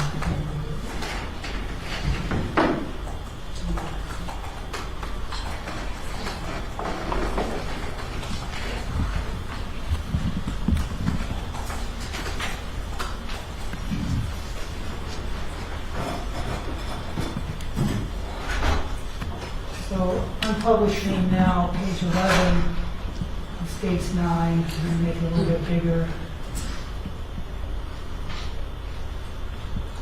Up here where I'm sort of using my cursor, that has the admission and the discharge date. Is that right? Yes. And if I'm reading it wrong, tell me he was admitted on February 27th of 2022? Yes. And he was not discharged from the hospital until September 27th of 2022. Yes. My math is 9 months, excuse me, 7 months. Yes.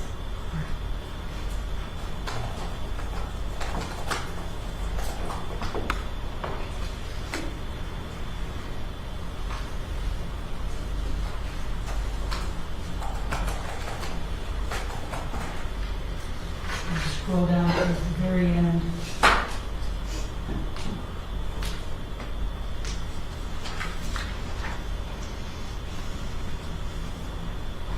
Can you just read the first sentence, first full sentence of that record, and then we'll let the jury read the rest on their own, please? Yes, Mr. Baretto is a 26-year-old male who sustained a 65.75% total body surface area burn from ignited gasoline.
Your Honor, I do not have any further questions for Detective Ruiz. However, she's still subject to recall. Mr. Barber, did you have any cross-examination? One moment, Judge, just double check my notes. Sure.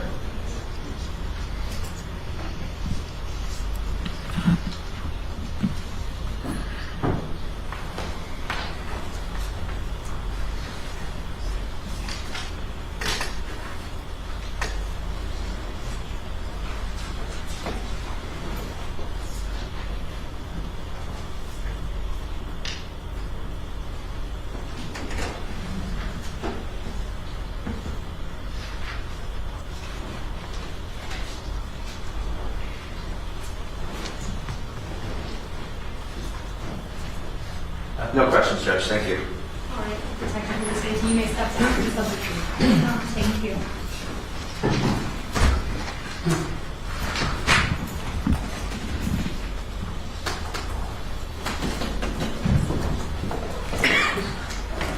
State your call's next witness. Your Honor, the state calls Selena Melendez.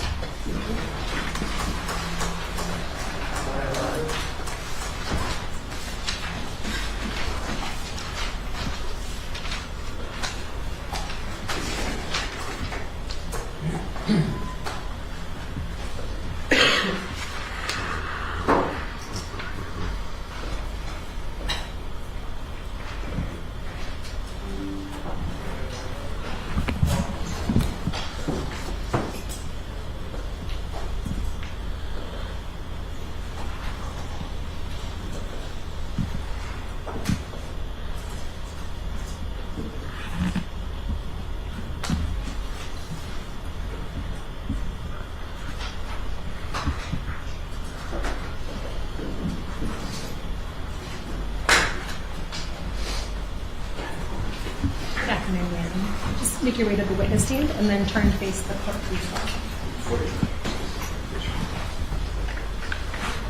Do you solemnly swear or affirm to tell the truth, the whole truth, and nothing but the truth, so help you God? Yes.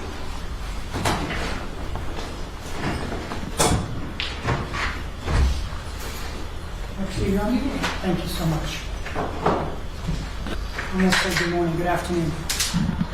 Could you tell the members of the jury your name and spell your last name for the record? My name is Selena Melendez, last name Melendez.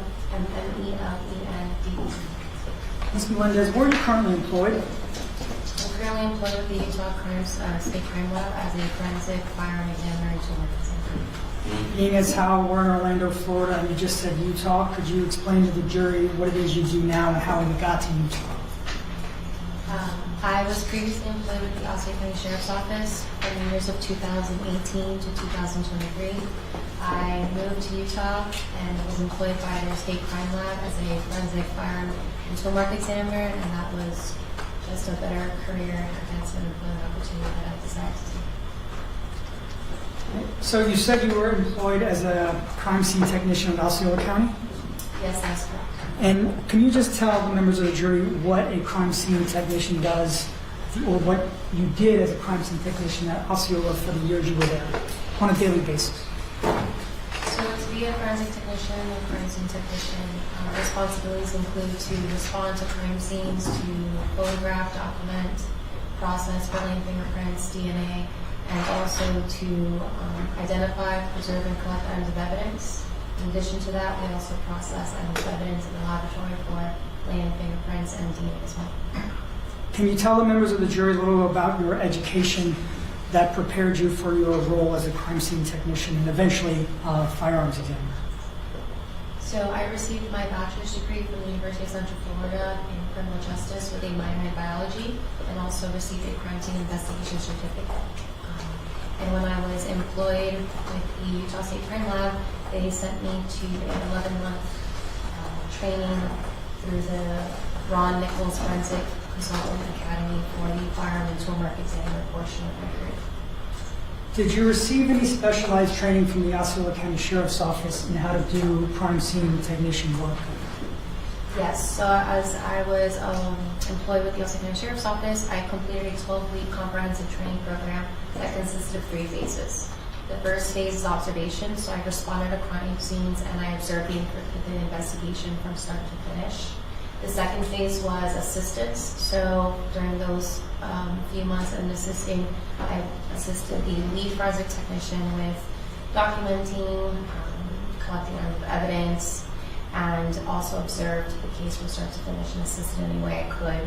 The third phase consisted of me being the lead and being supervised during that phase, so supervised casework. So I would respond to the crime scenes, I will do all the initial responsibilities on the crime scene, and I'd be supervised by the supervisor of the forensics unit and or a trained forensic technician.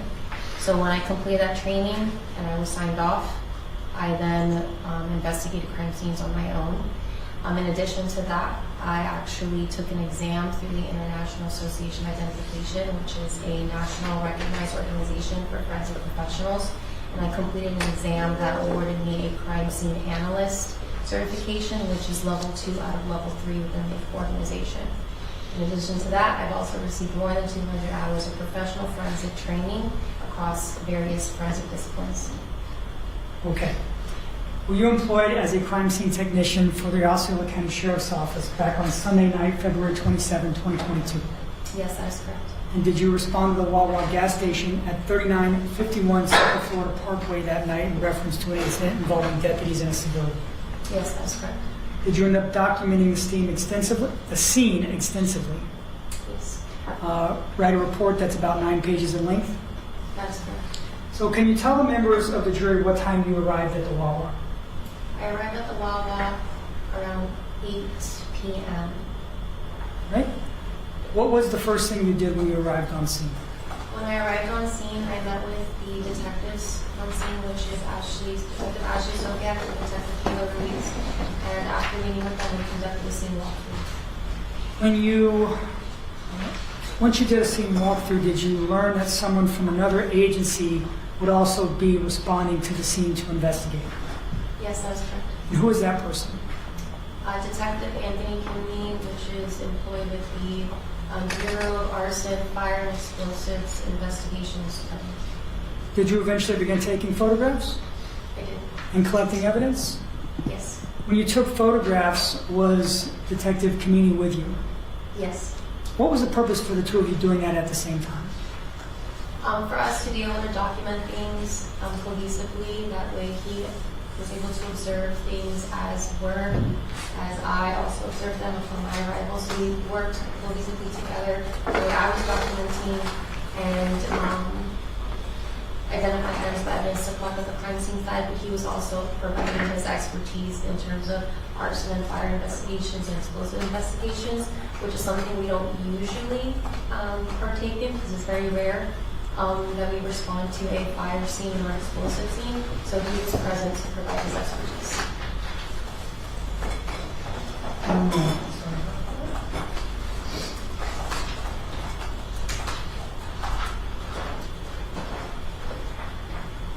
Remember how many photographs of the scene you ended up taking that night?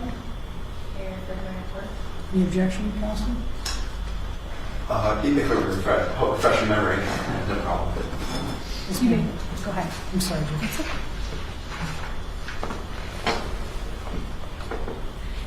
232 photographs were taken from the crime scene. Now, would you agree that there were sort of two main areas of interest at the scene? Yes.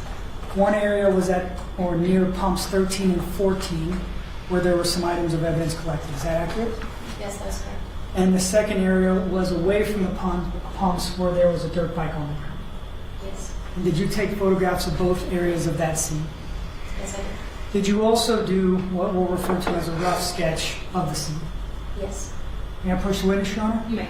And it's not marked because it's going to be demonstrative only, but it has been shown in counsel. Is that the demonstrative that you prepared? Yes. And does it fairly accurately depict the scene as you found it that night? Yes, it does. Permission to publish the demonstrative if it would assist you with your testimony? It would. Any objections, Mr. Brower? No objection, Judge. You may. Thank you.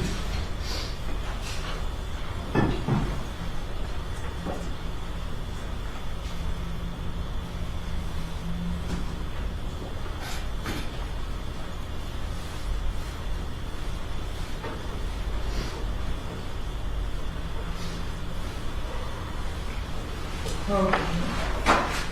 Can you see it? Yes. There's a laser pointer. So, could you orient us to the scene and maybe use the actual Wawa, just the indoor portion of the facility, right? You know where you pay for things, and they call that a store. Could you use the store where it is, and then you can go from there? Yes. So the front of the Wawa would be probably towards the end of this area. This is the pumps. So the pumps have 4 pumping stations to the column. So in my report, they're referred to as columns. So this is column 1. And then the pumps 1 and 2 were at this end, 11 and 12 towards the northwest. And then it continues to column 2, column 3, column 4, with the consistent pattern of those single-digit gas pumps towards the southeast, and then the double-digit gas pumps to the northwest. Right, we'll use the diagram alternatively with the photographs. May I approach the witness with what's been marked as State's Exhibit J? You may. And show the counsel. Ms. Melendez, that State's Composite J, the number of photographs, if you can please look at them and tell me when you have a chance to do that.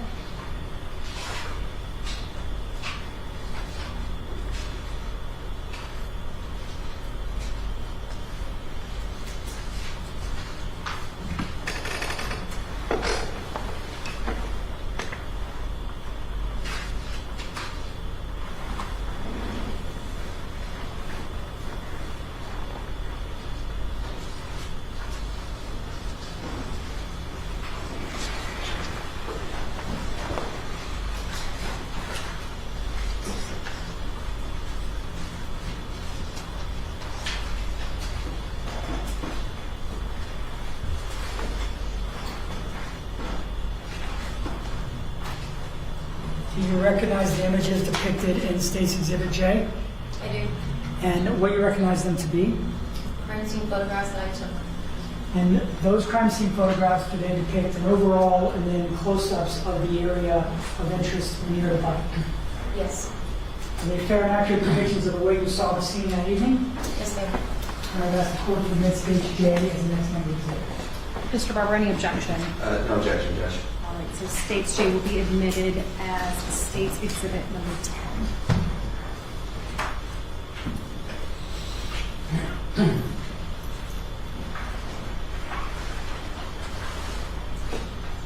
Permission to publish States Exhibit 10? No.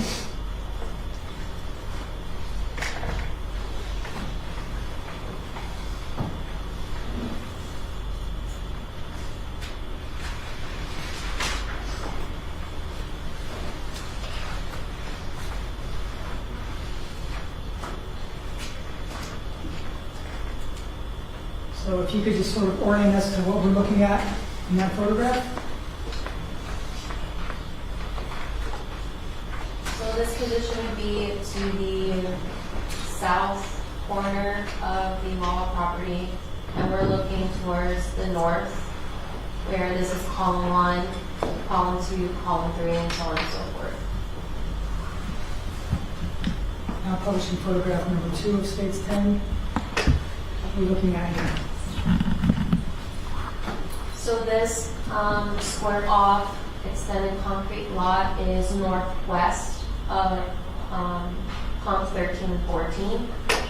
This is the bike, fire extinguisher, and some clothing. Okay. What about in photograph number 4, States Exhibit? So this point of view is looking towards the south, southwest end of this direction where the laser pointer is at, direction towards the Wawa property. These 3 vehicles are marked vehicles that are assigned to the deputy sheriff of the Osceola Sheriff's Office. And here you can see one of the standing upright fire extinguishers. Photograph number 5. So this is a close-up of how I observed the bike to be when I arrived and started documenting the crime scene. Zoom in just a little bit.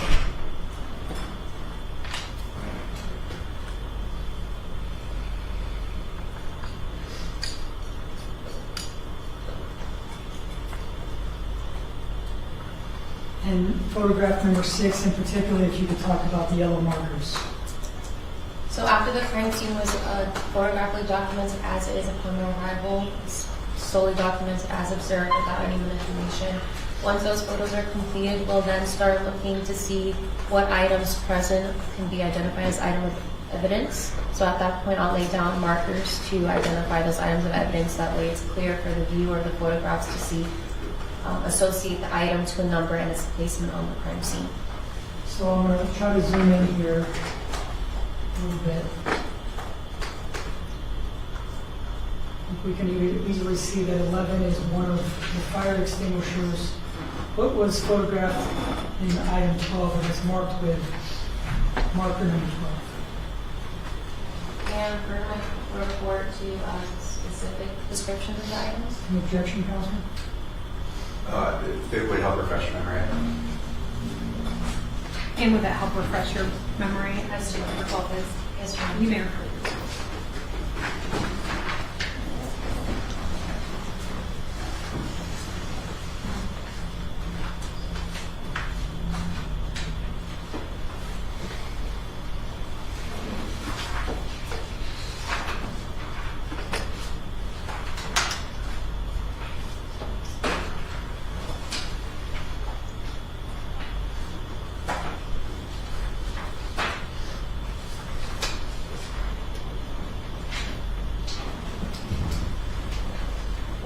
So marker 12 was clothing items, and I believe this is an attachment of a vest of some sort that was. All right.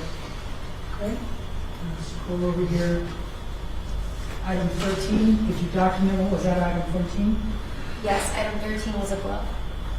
I believe you took individual photographs of 14. Can you describe what we're seeing there? a pair of Nike shoes, a Fox brand helmet, and these are peanuts.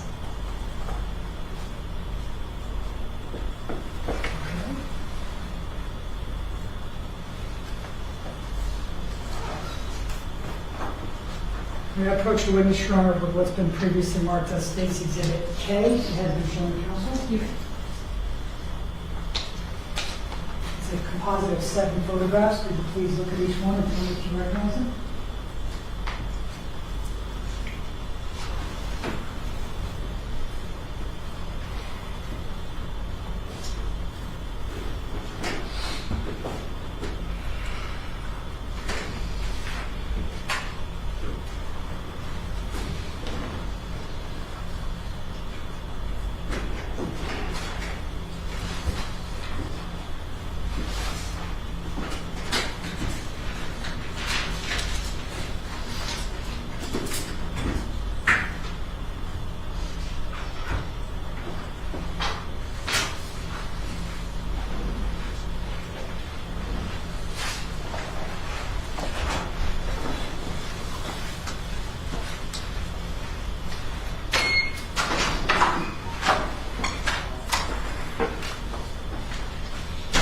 Recognize the photographs of the images depicted in them? Yes. And what do you recognize them to be? Mid-range and close-ups of items of evidence that you can see. And specifically, are those mid-range and close-ups from the evidence that was near the second location, pump 1314? Correct. Do they fairly and accurately depict the scene as you saw it that night? Yes, they do. And we ask the court to admit State's Exhibit K as the next exhibit. Mr. Barber, any objection? No objection. All right, what was marked for identification as States K will be admitted as States 11. You may publish. Thank you.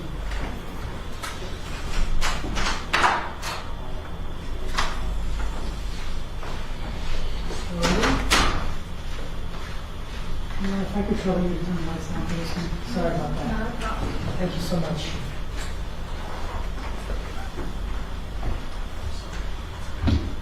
So, Ms. Melendez, what are we looking at in photograph number 1 of States 11?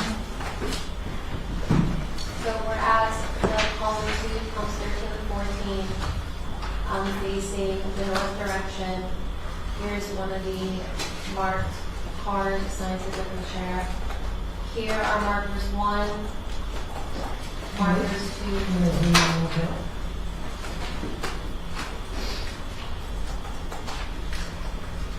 So this is mark 1, which is going to be on the west end of pump 13.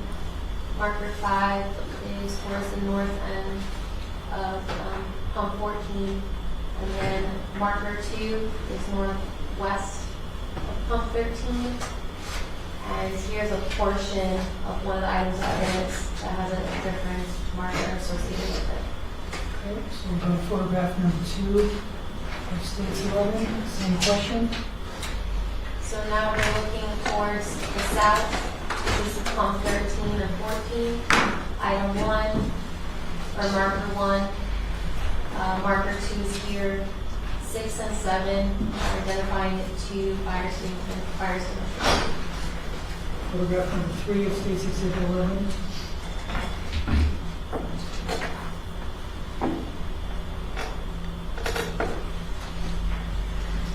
So this viewpoint is going to be from the north, facing south. So here we have marker 6 and 7, which are the fire extinguishers. Here's marker 5, which is the Gatorade bottle tilted on its side. 3 and 4 are here between the column and this post. 3 is marking a pair of sunglasses, and 4 is marking a pair of handcuffs.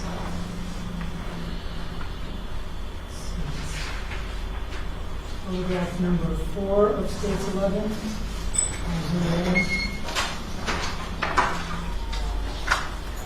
Can you describe what you see on the screen? Yes, so marker 1 is depicting tools and some lug nuts. There is another photograph that depicts another item that was associated with marker 1, which is going to be the dart and the taser wire. Okay. And in this photograph, 3 and 4 you previously described? Yes, so here are the pair of sunglasses that are associated with marker 3, the handcuffs that were associated with marker 4, and the Gatorade bottle on its side associated with marker 5. And you mentioned the taser wire. Yes, so this is the wire and the dart. Understanding you're not an expert at tasers, when you say the wire and the dart, do you know what that means in terms of a taser based No, on I your do not. experience? No, I don't. No. And this is that one. Photograph 6 of States 11. What do we see in this photograph? So from this viewpoint, I am standing maybe towards the east end, facing the north, and it's just a close-up photo or a mid-range photo. I am the cell phone that's face up, associated with marker 2. Again, the sunglasses at 3, handcuffs at 4, and then the fire extinguisher at marker 6. On the next number photograph.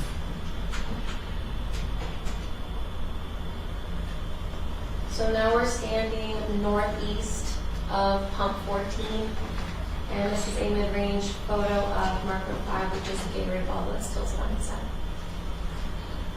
I believe that's all for that exhibit. It is.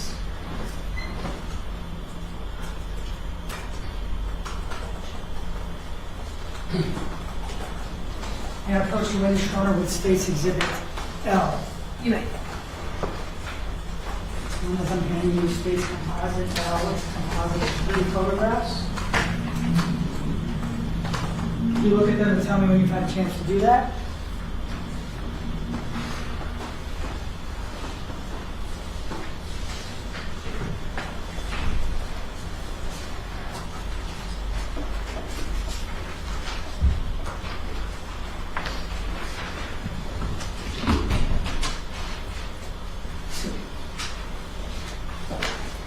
What do you recognize those images to be?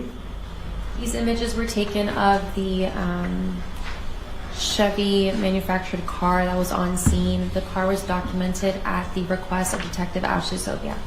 And do those images fairly and accurately depict the vehicle as you saw on the scene? Correct. And at this time, as the court to admit State's Exhibit L as the next number exhibit. Any objections, Mr. Robert? No objection, Your Honor. What was marked for identification as States L will be admitted as States 12, and you may publish. Thank you, Your Honor. The 3 photographs. Not to make it too complicated, that's the front of the vehicle that was on scene. Correct. The side of the vehicle.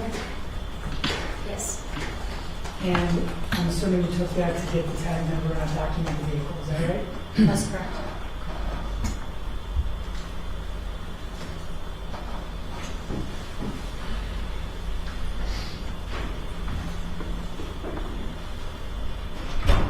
So, did you become aware at some point during your investigation that a taser was potentially important in this investigation? Yes. In fact, I think you mentioned you showed us the picture of the taser prongs that you took near the gas pumps. Yes. Based upon that, did you collect or were you part of the collection of the tasers from several deputies? Yes, that is correct. Which deputies did you collect the taser from? There was a total of 4. Deputy Sheriff McLean, Deputy Sheriff Dominguez, Deputy Sheriff Jesus, and Deputy Sheriff Phoenix. Did each taser have a unique number that made it easily identifiable? Yes, they did. And did you record the number and the deputy assigned to each taser? Yes. And did you photograph all of them? Yes, I did.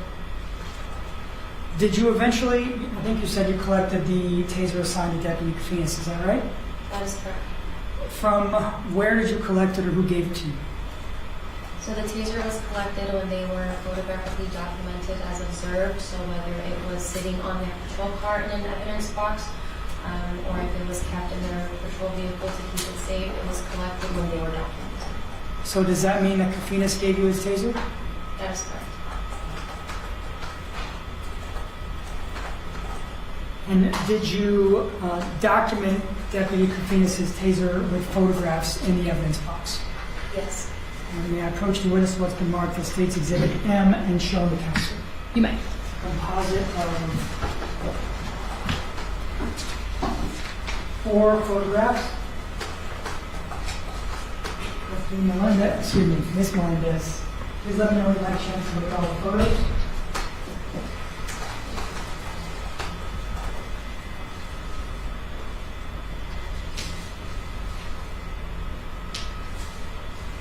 Do you recognize those photos? Yes, I do.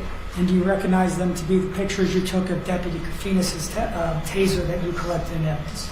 That's correct. Do they fairly and accurately depict the way the taser looked when you collected it on February 27, 2022? Yes.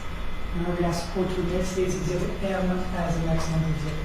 Mr. Barber? No objection. What was marked for identification as States M will be admitted as States 13, and you may publish.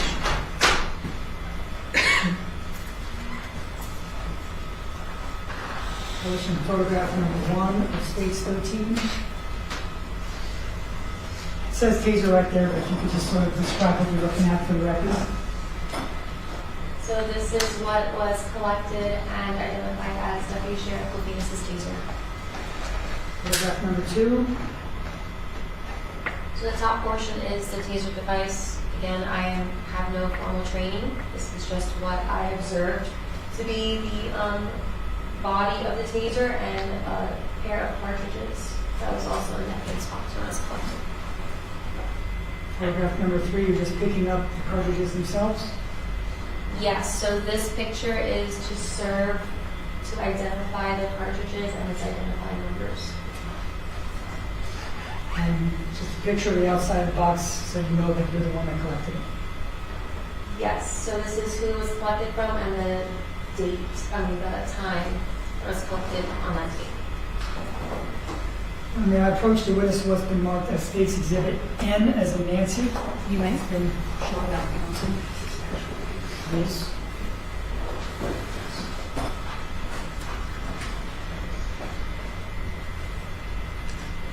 Yes, sir. Yes, thank you. Ms. Melendez, do you recognize State's Exhibit N? Yes, I do. And what do you recognize it to be? The taser that was collected from Deputy Sheriff Kofinas. And how do you know that that particular box contains the deputy that you, the taser that you collected from Deputy Kofinas? So on the evidence box is filled out with all the information, agency case number, collected by, which is my name, date and time, and also a description of agency issued taser collected from D/S Kofinas. Now, when you collected it and put it in that box, did you seal it up with evidence tape? Okay. And we agree that now it is unsealed.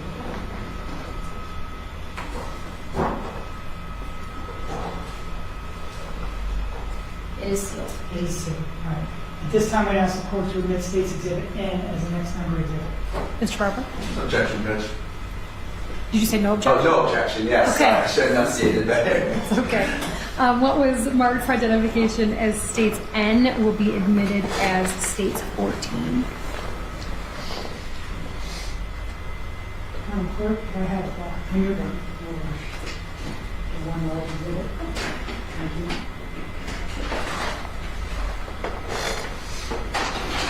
Can I have some scissors back there?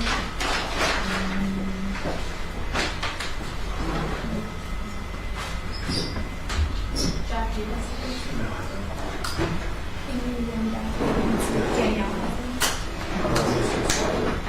We've got stuff we can talk about until then. Okay.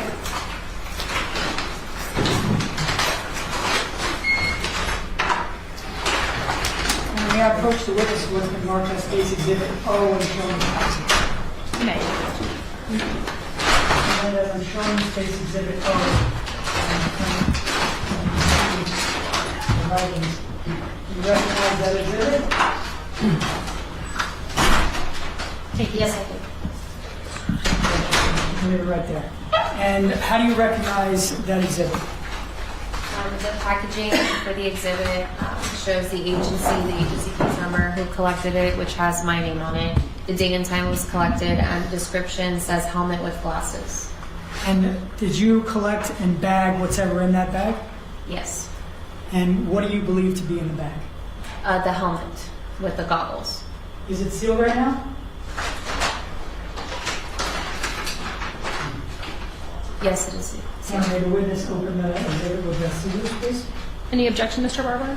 No objection, Judge. You may, ma'am. Go ahead.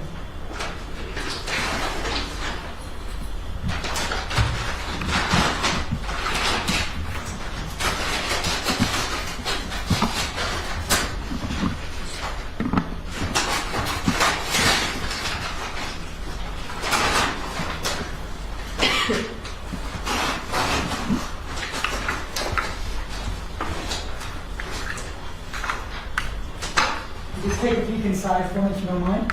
You see what's in there? Yes, I do. What's in there? It's the Fox brand helmet with goggles. Same one you collected from the scene that night? Yes. Appear to be in the same or substantially the same condition? Yes. And at this time, I'd ask the court to admit States O as guilty. Mr. Barber, any objection? No objection, Judge. All right, what was marked for identification as States O will be admitted as States 15.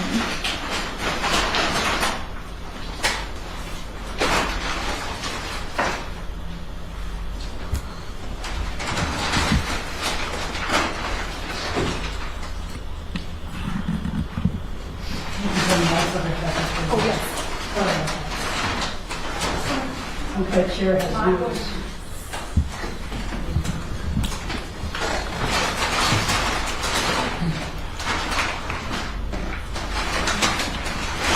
Permission to publish States 15? You may. One more time. Oh. I just looked at it and said it's okay.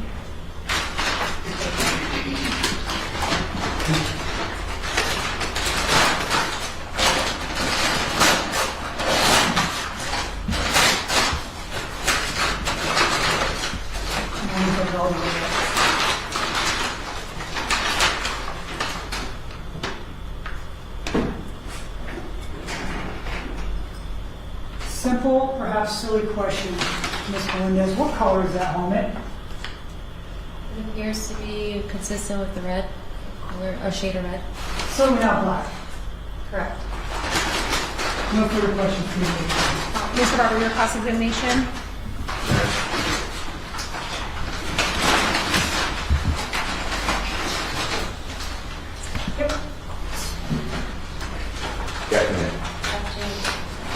Now, we went through all those photographs. I saw a lot of evidence markers, correct? Correct. Like one, and they're numbered 1, 2, 3, 4, 5. So they have numbers on these. And you place those down next to where you find pieces of evidence on a crime scene. Yes, that's correct. And why do you do that? To guide the attention of the viewer to what areas are substantial in terms of the crime scene, to kind of help the viewer see a sequential spacing or order of the items of evidence that we're looking at in the crime scene. It's basically just to help the investigators, people who are viewing for court. It just kind of clears up the photographs where it's clear that this marker is associated with this item of evidence, and they know the spacing between the item of evidence and perhaps something else. And you would say it's an important part of your job and your investigation? Correct. And that's something that you routinely do as a crime scene technician? That is correct. In this particular case, you were not able to locate Deputy Kofinas' taser on the ground at the scene, were you? That is correct. And is that because Deputy Kofinas had already retrieved that taser? I don't know the movement from the taser from when the incident happened to my right. But it was moved by somebody, you would say, correct? Correct. And because of that, you weren't able to put a numbered evidence marker next to it where it would have fallen after the fire, correct? That is correct. And based on that, there's no photographs for the jury to view of where exactly that taser was in relation to all the other evidence, correct? That is correct. As a crime scene technician, you would like to be able to mark exactly where that taser was, correct? That would be ideal, but sometimes not always the case.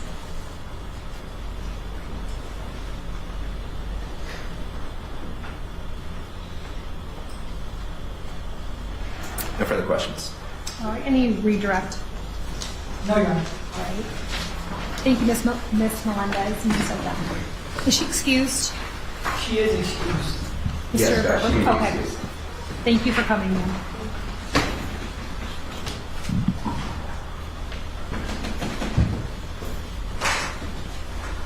Statement calls next witness. They call Detective Anthony Kamani. Kamani,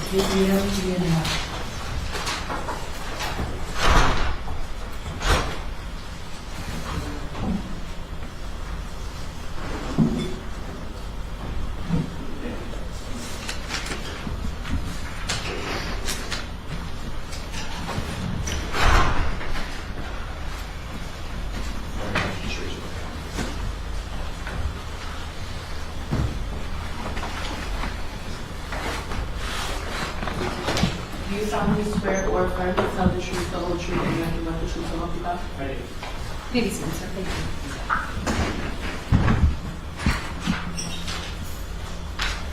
Morning, sir. Could you tell us your full name and spell your last name, please? Anthony Kemeny, Kemeny. I fear that I've been mispronouncing it all day, so I apologize about that. That's Where are you currently employed, sir? the Department of Financial Services Bureau Fire, Arson, and Explosives Investigation. That is a mouthful. What do you do there? I conduct fire investigations for Orange Lake and Osceola County. How long have you been conducting fire investigations for what I'm going to refer to as the department? Just over 4 years. Did you have law enforcement experience prior to joining the department? Yes. Can you tell the members of the jury about your prior law enforcement experience? I had roughly over 7 years at the Eustis Police Department, did 2 years at the Mondover Police Department. I did roughly 3 years at the Lake County Sheriff's Office. When you were working in those departments, did any of that experience include investigative experience? Yes, I did. Can you tell the members of the jury which one of those stops had investigative experience? At the Eustis Police Department, I worked general crime, so we worked everything from your stolen bicycle to your robberies to your homicides. And then I moved over and worked some more problems. Can you tell us about your formal college education? I have a bachelor's degree in criminal justice administration. And when you went to the department to conduct arson investigations, did you receive any formal training? They sent us to 8 core classes for fire investigation. So I'd like you to brag on yourself for a minute and tell us about those core classes that you took, how many hours they were, and what the purpose they served. The core classes, looking back, I believe it's 360 hours. We cover latent investigations, we cover fire, we cover arson stuff. We cover post-blast, so after an explosion. We cover some legal stuff, just to kind of ensure that everything falls in line with the statutes in the Florida Administrative Code. Did you take or have you taken any specialized classes beyond those initial core classes that you took?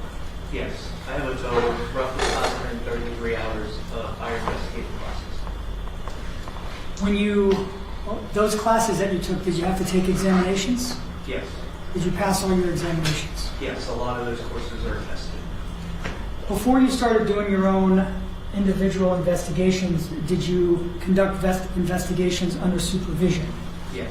Can you tell the members of the jury about that, please? We have roughly a 4-month field training program where we start out shadowing another detective, another fire investigator, and then as we progress through training, where we take over those cases and we start working those cases individually until we're finally at the point that we can be released to do our cases on our own. Do you hold any certifications or certificates related to fire or arson investigation? I do. Can you tell the members of the jury which ones you hold? I hold a certified fire investigator through the Bureau of Fire Standards and Training through the State Fire Marshal's Office.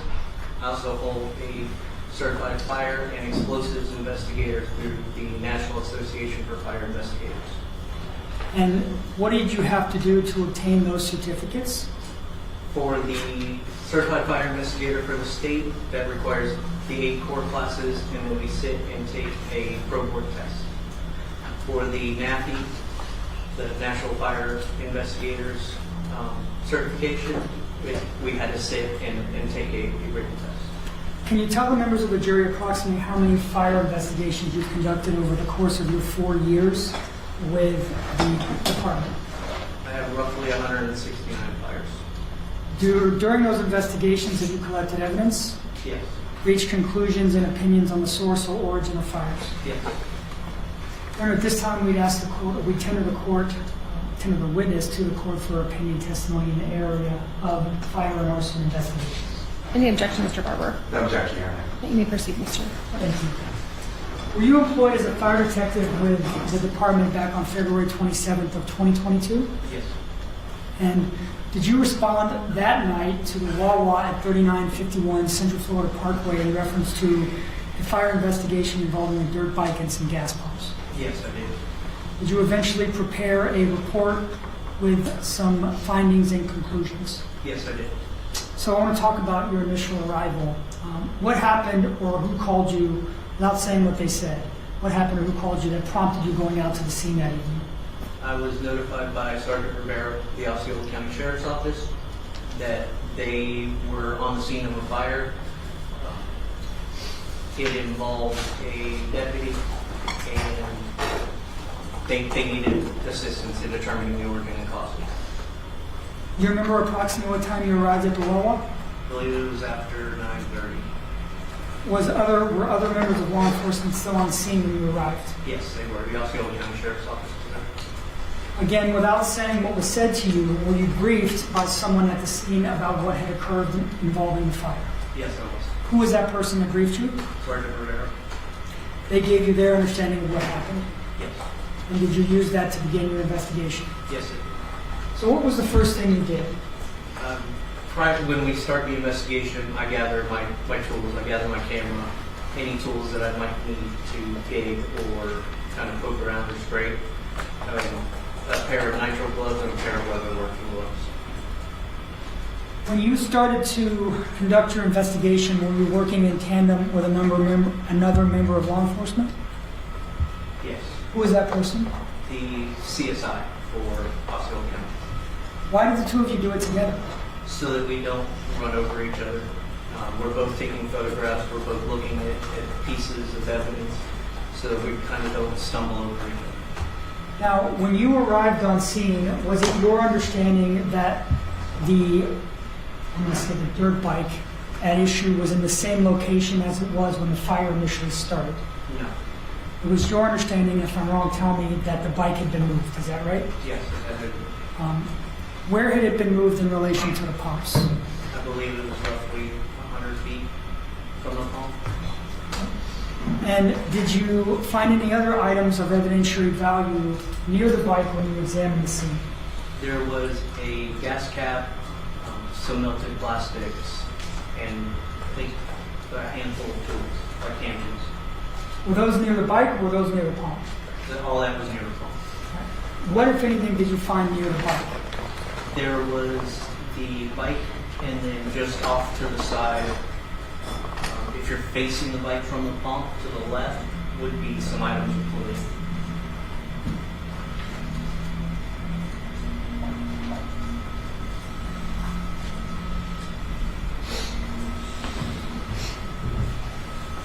During your training and your investigations, are you familiar with the look of clothing that has suffered a burn of some sort? Yes, sir. The items of clothing that you observed near the bike, did they appear to have been burned? Yes.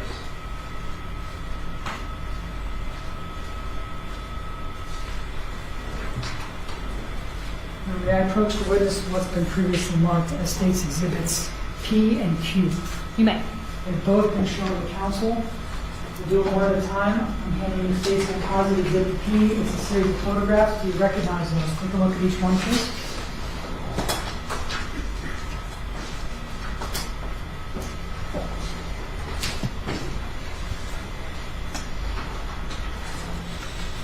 Yes, I did.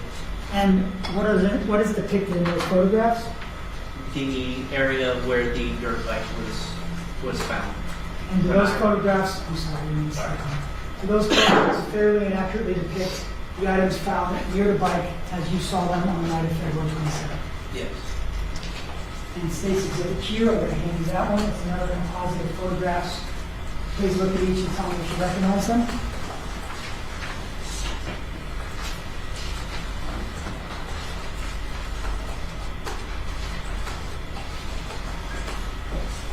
Yes, I do. And what do you recognize them to be? This is the area near the gas pump. And do the photographs depicting that area fairly and accurately depict things as they look back on February 27, 2022? Yes, they do. Your Honor, we ask the court to admit State's Exhibits P and Q as the next number of exhibits. Any objection, Mr. Barber, to either P or Q? No objection needed, Judge. Thank you. All right, so what was marked as P will be 16 and Q will be 17. For permission to publish Exhibits 16 and 17? You may. So, Detective Panini, I'm not going to spend a ton of time on these because the jurors have seen some of these, but I do want to show you one photograph from State Exhibit 16. Do you recognize that image? Yes, I do. And what do you recognize it to be? A photograph that I took of the dirt bike. Did you notice any indications of burn or fire on the bike? Yes. Can you describe what you saw on the bike, and if that laser pointer is in front of you, it helps. So the top area here, where the seat and cover for the fuel things would be, sustained fire damage. There's some area on the handlebars, and then coming down to where there should be side plastic pieces here. That also sustained fire damage there. You said there should be plastic pieces and that it sustained fire damage. What was your conclusion from the fact that those pieces were not there? That the bike had been involved in a fire. So now I'm going to go to State's Exhibit 17.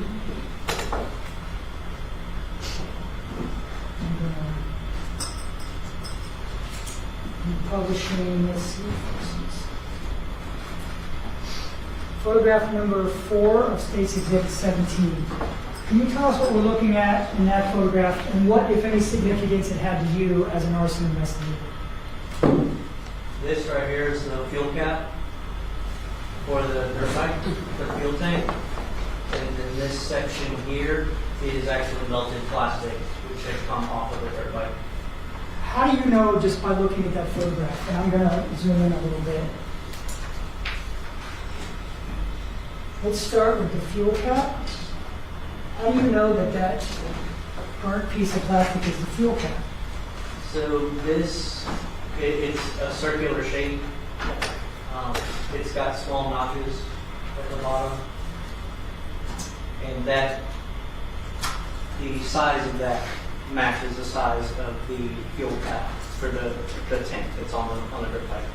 Right? And then how do you know the rest of that photograph is burnt plastic? What do you see in that? Can you explain that, please? So the way that this is on here and melted, this indicates to us that something had actually been involved in a fire and it melted. And the black that you see here is the plastic, where it starts to, when it's involved in a fire, it starts to turn back to its original state. So stickers and stuff like that will actually get consumed in the fire, and then the plastic will start to return to its original state. When you say its original state, what do you mean? That would be the original coloring that the plastic was when the manufacturer produced it. So describe that to me. The plastic, what it is, and then initially starts after it's burned, and then when it goes back to it. So plastic starts out as essentially a liquid, and then it's put into molds and formed into different things. When it's involved in a fire, it melts down, so it goes back to its liquid state. And when it starts to cool, either by by natural air or the fire department putting water on it or somebody using a dry chemical fire extinguisher, the plastic will go back to its solid shape. But it's not, if it's involved in a fire, it's not going to return to that molded shape because that molded shape has already been adjusted. What, if any, conclusions were you able to draw about where the fire started based upon your observations in this photo and other observations at the pump? So we were able to determine that the fire started on the opposite side of the pump. And we determined this because the damage to the dirt bike and the melted plastic is still intact. There's a lot of other moving parts if the fire had originated at the dirt bike. Explain what you mean by other moving parts. What would you have expected to see if the fire originated at the dirt bike? If the fire had originated at the dirt bike, can we go back to that photo? Yes, the photo of the dirt bike? Yes. Yes, sir.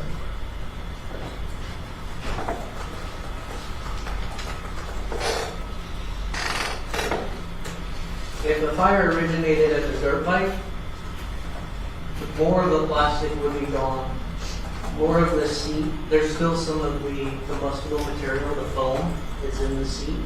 There's still a little bit of that up there. There's still rubber on the handlebars. There's still insulation on all of the, most of the wiring. Sorry, I don't want to say all. There's some on most of the wiring that's there. So if the fire originated on this dirt bike, that and some of the external plastic pieces on the engine would be consumed in the fire. Did you collect any items or debris for chemical testing from the scene? Yes, I did. Can you explain the process that you use to collect those items? In collecting burn debris samples, we take either a quart can or a gallon can, lined or unlined, depending on what we're using at the time. I write on the can the case number, the date, and then I take a photograph of the can empty. I grab fire debris, I put it inside the can, I take another photograph, we close the lid, I take off my gloves, and then I take a picture. So each sample that we collect, we change our gloves for, because we don't want the possibility of cross-contamination in the samples, especially if we're pulling samples from different locations. And may I approach the witness who was marked as State's Exhibit R and shown the counsel? No. Detective, this is State's Exhibit R. It's a composite of 3 photographs. Please look at each and tell me when you've had a chance to do that. Do you recognize those photos? Yes, I do. And what are they photographs of? The evidence collection process.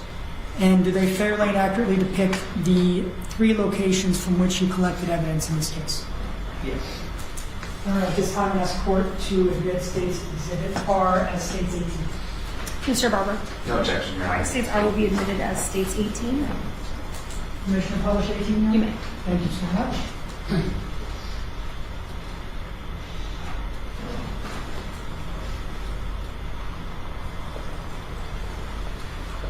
So on the screen behind you, you can kind of just show the members of the jury what you were talking about. So this is where on the lid of the can, the Q1 is the first sample, Q2, Q3, Q4, we progress from there. If it's a control can, which means that we're sending another additional can to the lab to make sure that our cans in our vehicles aren't contaminated, that would start with a C1. And the case number is here. If we were to flip this can over, on the bottom of it would have the Q1, the case number, and the date and time that I took that sample. And what did you collect into Q1? What did these? I believe it was one of these pieces of clothing that were off. I think this one was closer to the dirt bike. Okay. Publishing photograph 2 of State's Exhibit 18. The shadows a little wicked on that. So this is Q2. This is a gallon can, and then the case number, and then I collected some of the clothing that's here. So when you say collected the clothing material, are you like ripping parts of it off, or just pieces on the ground, or what are you doing? It depends. We try to fill the cans about 3/4 of the way full so that we know that we have a good sample for the lab. You're publishing third photograph of states 18. What are we looking at in that photograph? This is Q3, so this is we're going back to the quart can, and then there was a sample of this plastic that was taken to fill the can about 3/4 of the way full. Now, once you collected those debris and packaged them, did you send them to the lab with the department? Yes. And did you eventually receive a lab report with the results of the lab testing for accelerants? Yes, I did. Did any of the items come back positive for accelerants? Yes. Can you tell the members of the jury which items came back positive and what accelerant they came back positive from, if any? Q1, 2, and 3 all came back positive for gasoline. Meaning that there was traces, or at least traces of gasoline on all of those items. Yes. During the course of your investigation, did you also review some relevant video from the use of force that occurred and shows when the fire began? Yes, I did. Specifically, did you review 3 deputy body-worn cameras and 2 in-car camera angles? Yes, I did. Do you recall which deputies you reviewed? I do not. Now, did you use what you observed in those videos, along with the evidence we've already discussed, to generate 4 possible hypotheses or opinions regarding the cause of the fire at the Wawa? Yes. Were you ultimately able to eliminate 3 of the 4? Yes, I was. And were you ultimately able to confirm and give an opinion as to the most probable cause of the fire at the gas pumps? Yes, I was. So let's start with the initial question of why generate multiple hypotheses instead of just saying this is the one I think is most likely and I'll just go with that. So when we're notified of a fire, we get some basic information, whether it comes from the fire chief or it comes from law enforcement or it comes from a civilian. We get some basic information. Trying to go in there unbiased. So we go into a fire scene, we look around, and then we'll conduct our interviews. And in this case, I generated 4 hypotheses because in that immediate area, there were 4 possible things we could have seen in that fire. I interpret that as you're being thorough. Is that fair?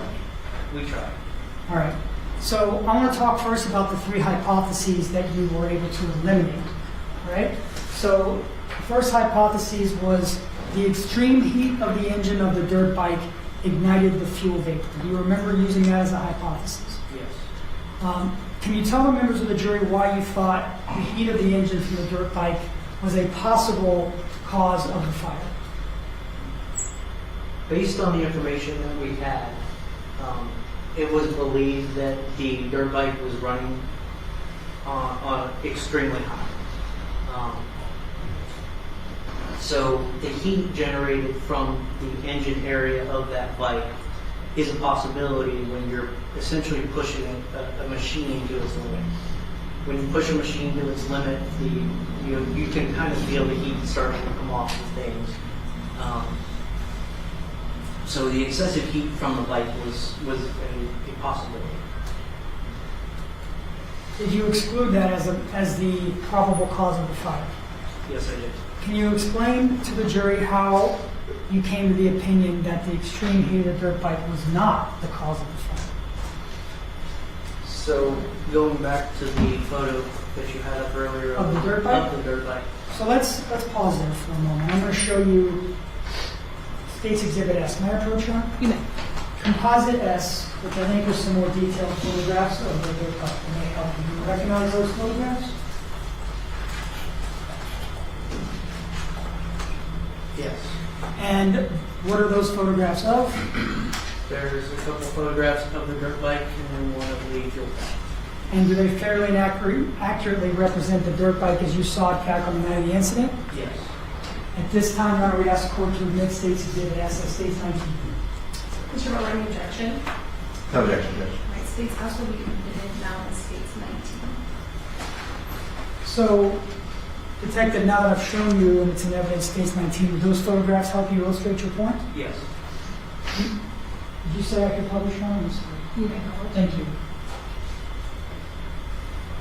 All right. So photograph number 1 of states 19.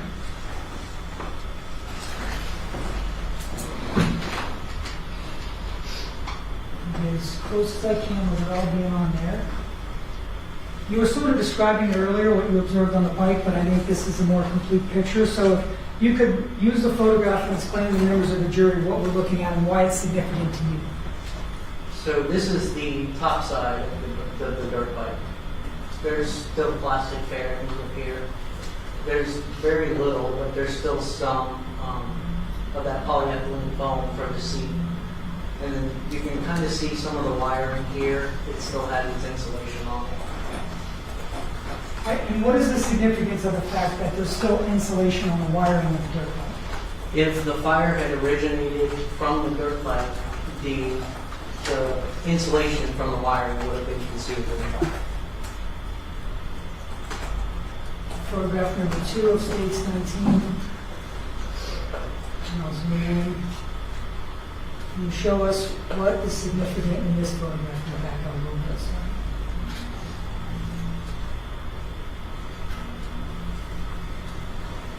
So there's a couple things here. You can see some more of the wiring, but you can also see there's an aluminum radiator of some sort that's still in place. Typically, and not always, but typically in vehicle fires, especially engine fires, the radiator is consumed because it's got a low ignition. Why does a radiator have a low ignition point? It's made of aluminum.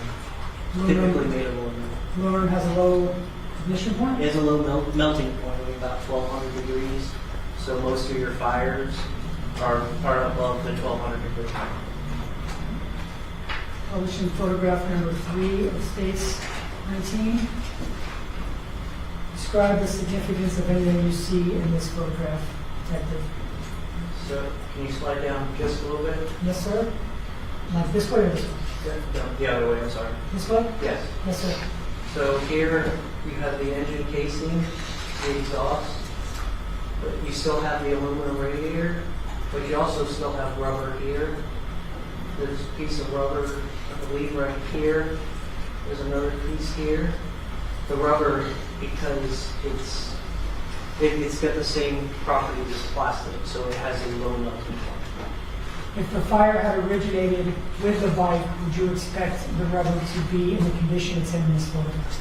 No, if the fire had originated with the bike, I would expect to not see that rubber at all.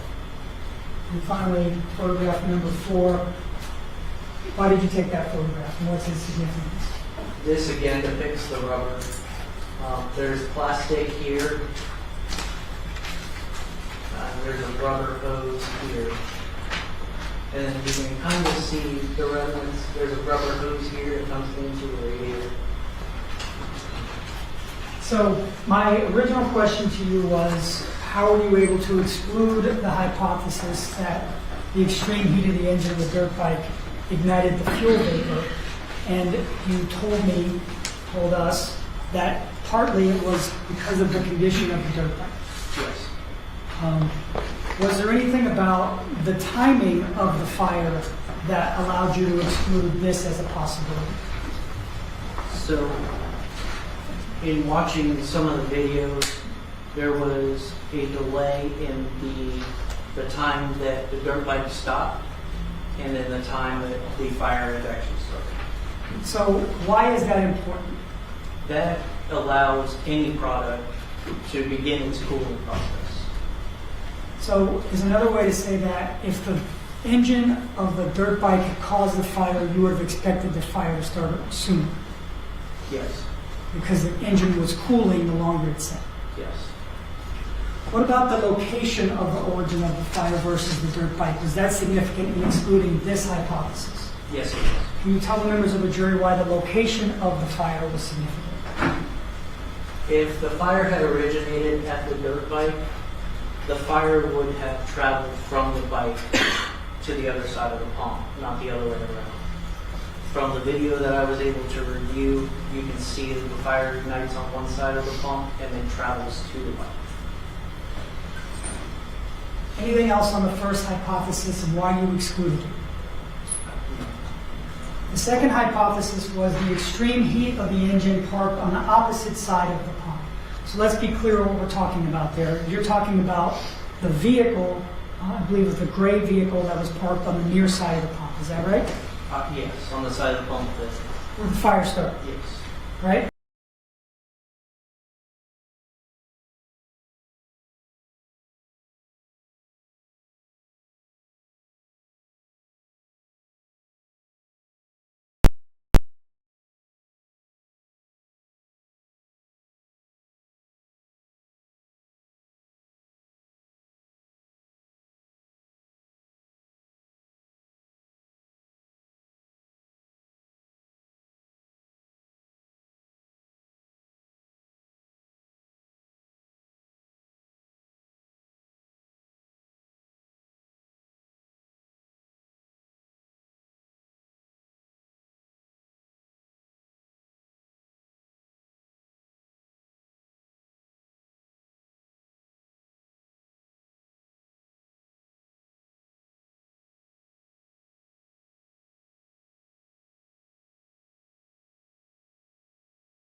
I can hear you. Cat will be out in a minute.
She'll be out in a second. She's not here yet. She's listening to the last bits of that she can.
Yep.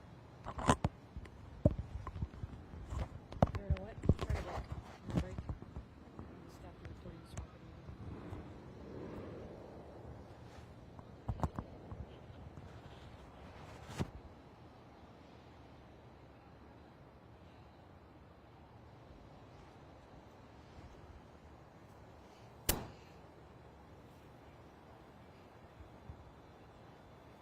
Hi, I hear you.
Yes, some of the deputies who responded alongside David Crawford that day and the lead detective who handled this case for the sheriff's office gave their account of what happened at that gas station. Testimony the jury listened to while they watched dash cam, body cam, and surveillance video of this event. We do want to warn you, some of this video is graphic.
Only one deputy is facing criminal charges in this case, and that is Crawford. The other deputy received a 40-hour unpaid suspension.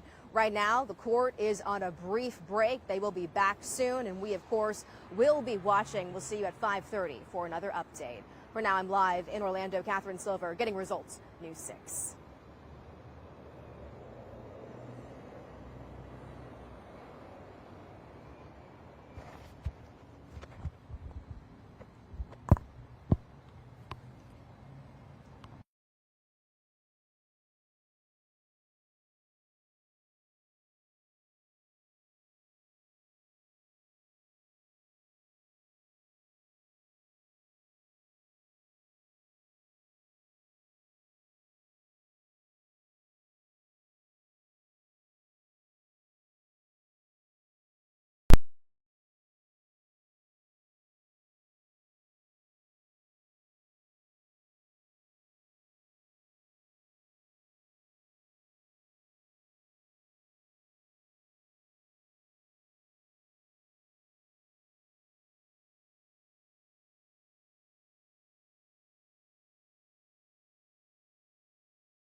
Trey, quick housekeeping here. Sure. So we don't have another witness waiting outside for it, and I assume the court's okay with that? Yes, I figured. Oh, hold on. All right, sorry about that. No problem. Ryan Williams and Olivia Walker. Thank you, Mr. Roberts. Michael Barber and Mr. David Crawford, who's present next to me. But we have informed defense counsel that even if this is our last witness today, we anticipate arresting tomorrow morning. Oh, okay. Yeah, I figured, I just thought we had gone since 2 o'clock, so I figured everyone needed a quick break. You can finish up with your cross and then we'll call it a day. I was asking for a break. I was looking at the jurors and so I'm glad you did that. Yeah. Yes, Your Honor. Stay straight. Perfect. Okay, go ahead and bring the jury in, please.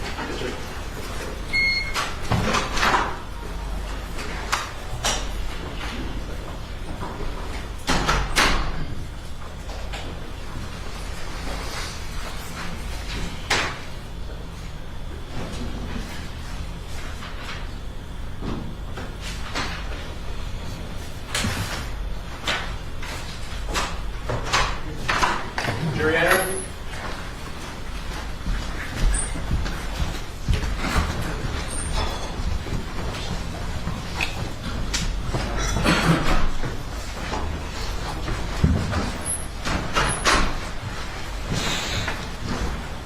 Mr. Barber, are you ready to proceed? Thank you, Judge.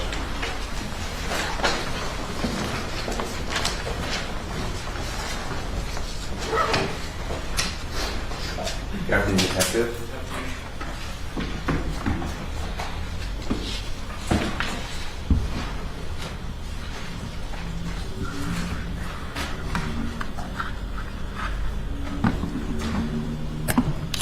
So I want to start just by following up on some of the stuff you testified about earlier on direct.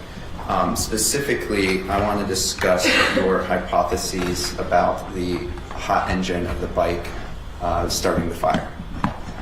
On that one, I believe you testified when the state was asking you that if the fire had originated with the bike, that you would have expected to have seen more of the plastic and the foam in the seat consumed. Is that correct? Correct. And also the aluminum in the radiator? If there was a fire generated from that particular area, yes.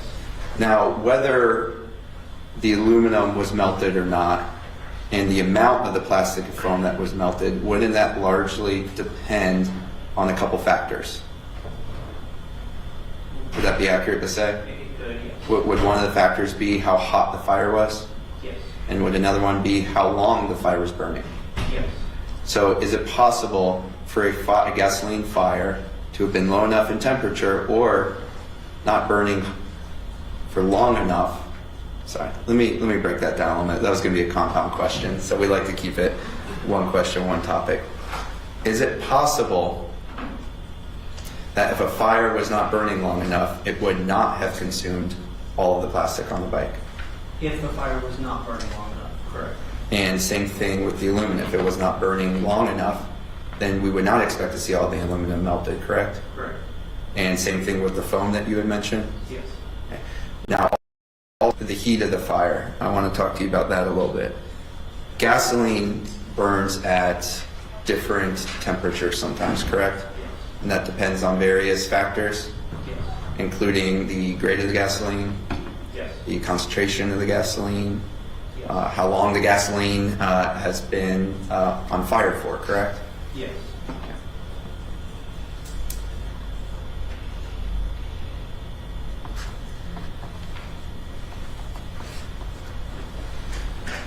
In this particular case, you were not present when the fire was burning, right? Correct. So you were not able to take out some sort of a thermometer and actually measure the temperature of the fire, right? No, it was not. You cannot say for sure how hot that fire was burning. No, I cannot. And you reviewed videos in this case, correct? Yes.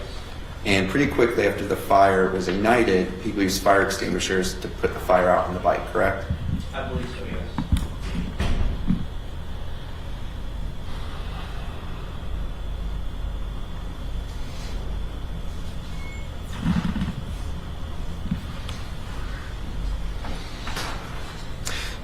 Now, you had also testified that one of the factors you looked at in ruling out that hypothesis, meaning the hot engine bike igniting the fire, was the fact that there had some time had elapsed between when the bike was driven and when the fire ignited, giving it time to cool, correct? Yes. Okay. Now, you personally cannot testify to exactly how hot that motorcycle engine was when it rolled into the Wawa, right? That's correct. And so you can't testify to how much it would have cooled down by the time the fire ignited either, right? Correct. I believe you testified that if a machine, such as a bike, was pushed to its extreme limits, that could cause the engine to heat up hot enough to make it more likely that it would ignite a fire based on gasoline fumes, right? Yes. Right. I mean, I want to break that down a little bit. So when you say drive it to its limits, you mean driving it very fast? So when I talk about driving to its extreme, to its limits, typically that's either fast or hard. And that includes running the RPM gauge up to its red line. So if somebody was driving a motorcycle for, I don't know, let's say 20 or 30 minutes at very high speeds consistently, that is something you would expect to increase the temperature of the engine, right? I would expect it to increase, yes. And you would expect that if somebody rode that motorcycle hard and fast for that amount of time, that it could increase the temperature of that engine to the point where it could ignite gasoline vapors, correct? It is possible. And when we say riding a motorcycle hard, we already talked about going fast, right? Are you familiar with motorcycles yourself? I don't ride. Gotcha. You're vaguely familiar with what a motorcycle is, right? You've seen them pass you on the highway, things like that. Yeah, and I dealt with that in fires.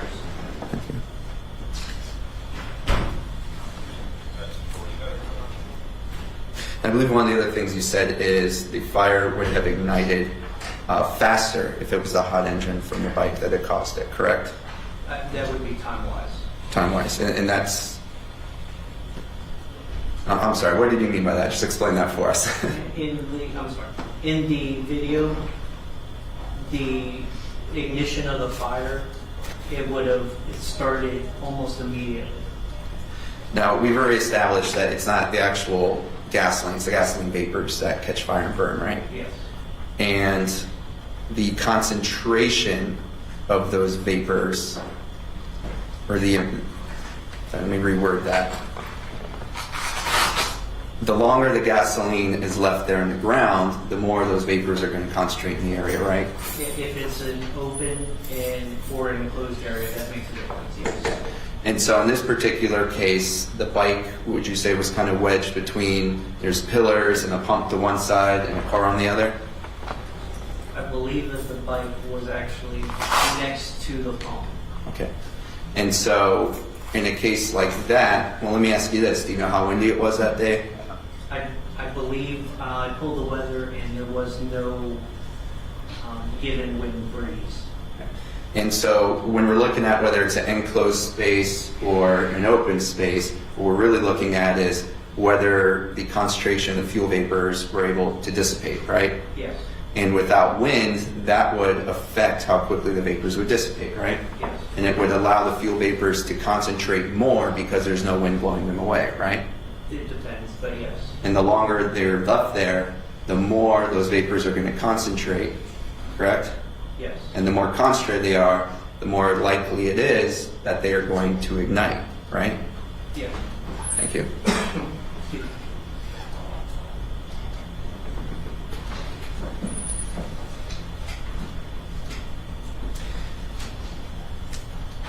And I believe you're established, as part of your investigation, you actually went to the Wawa, right? The scene? Yes, I did.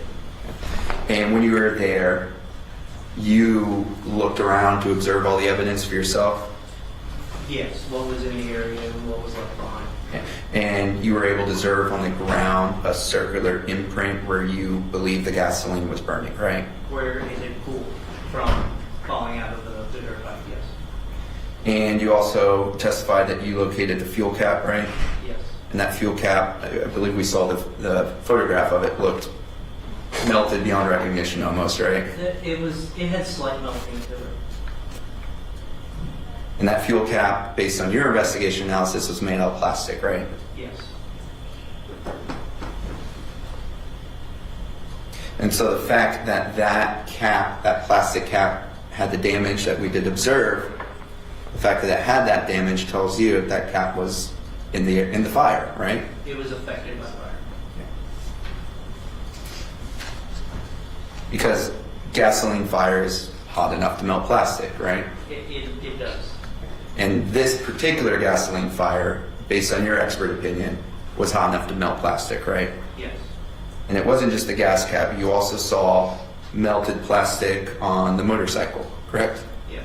And that included on the seat Yes. and a ring around the fuel tank, I believe you had said? I don't recall that. Or I think it was a ring around where the fuel cap goes in. I don't recall. That's all right. The handlebars? Handlebar. Generally speaking, there was a lot of melted plastic involved in this case, right? And I believe it's rubber. And rubber. And that is because of the fire, correct? It was affected by fire. Right. Yes. So just logically speaking, the fire melted that plastic, right? That'd be a simple way of saying it? Yes. Okay.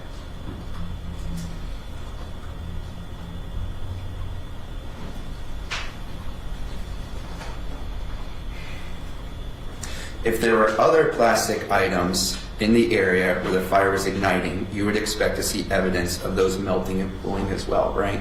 Yes.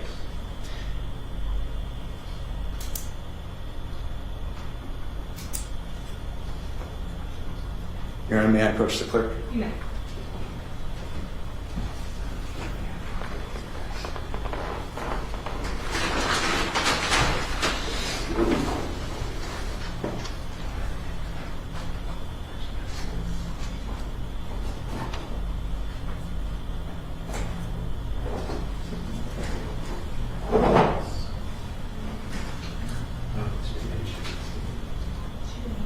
Oh, she did.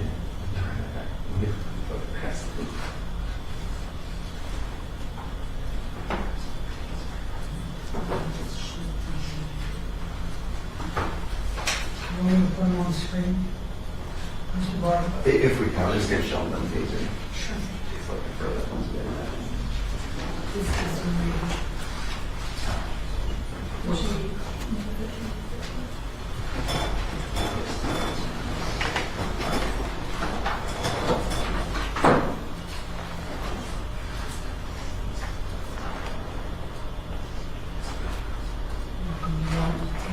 Yeah.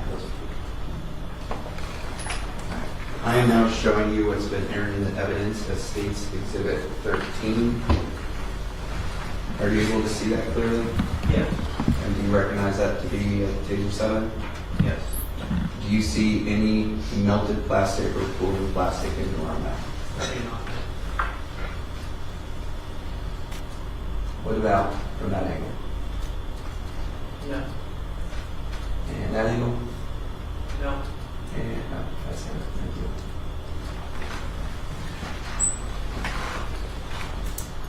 So, based on that, would it be safe to say that that taser you just looked at was not affected by fire? Correct. So it was not melted or burned by the same fire that melted and burned all the plastic parts on the bike, correct? Correct. And so, as an arson expert, that tells you the taser was not in the fire, not the same fire that that motorcycle was in, correct? So there's a couple of different reasonings behind the possibility of it not having fire damage. One of which is Well, it was. and if I may object, Your Honor, non-responsive. I asked a yes or no question. The motion is sustained. Okay. So, let me ask you this.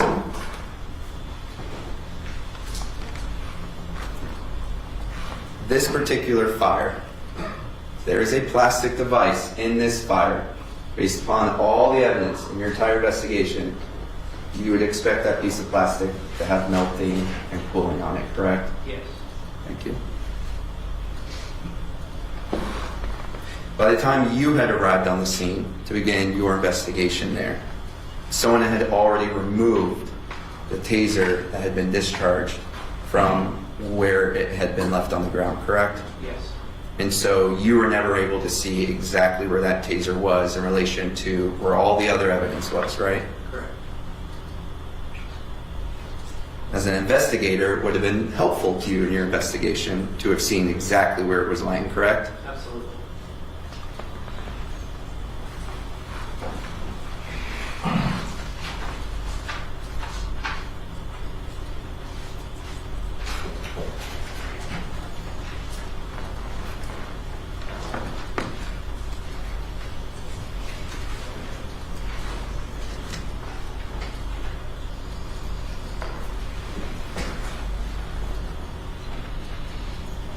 Now, I want to talk about some of the hypotheses. The state already went through the hypotheses you put in your report, right?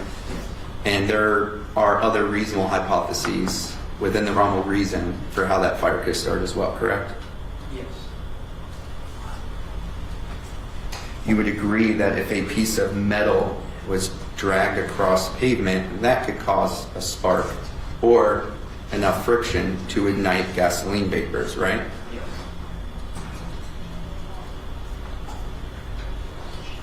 Based on your expert analysis, I understand you've given an opinion about what you think the most likely cause is, but based on your expert analysis, you cannot say with 100% confidence that it was a taser discharge that started this fire, can you?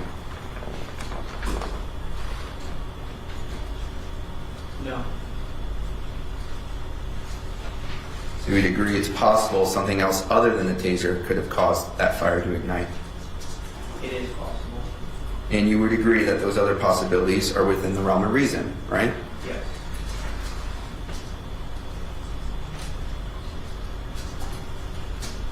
Now, I want to talk about some other possible hypotheses. You've presumably been to a gas station before in the state of Florida? Yes. You've pumped gas into a vehicle? Yes. And at every gas station, you see little stickers that say, don't be on your cell phone, right? Yes. And there's stickers warning people to turn off their vehicles when they're filling up with gas too, right? Yes. You would agree that having a vehicle turned on while pumping gas into it creates a risk of igniting a fire, right? Yes. And you don't know whether that particular motorcycle was off or on when the fire was ignited, right? I do not. You don't know whether the electrical system of the bike was off or on at the time the fire was ignited either. I do not.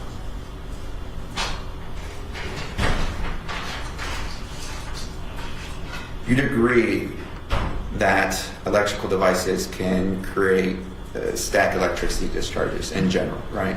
Yes. And would you agree that there's a static discharge from a battery of a phone or something, from like a cell phone or something like that, that can absolutely ignite fuel vapors, right? Yes. In your own life experiences, you've experienced static electricity shock before, right? Yes. You've maybe worn socks on the carpet and shocked yourself when you touched a doorknob. Yes. So then, between your own life experiences and your experience as an arson investigator, you would agree that different cloths rubbing against each other can generate static electricity buildup, right? Yes. And that static electricity buildup could then be discharged to ignite a gasoline fire, correct? It is possible. And you stated that you watched multiple body camera videos? Yes. And in all those videos, did you see multiple deputies struggling on the ground with a suspect? Yes. And presumably everyone in those videos was wearing clothes, right? Yes. No one was naked, no one's dressed in leather. No. They were all wearing some sort of cloth-based clothing, right? Yes. And during that struggle, they're all kind of rubbing up against themselves and each other, aren't they? Yes.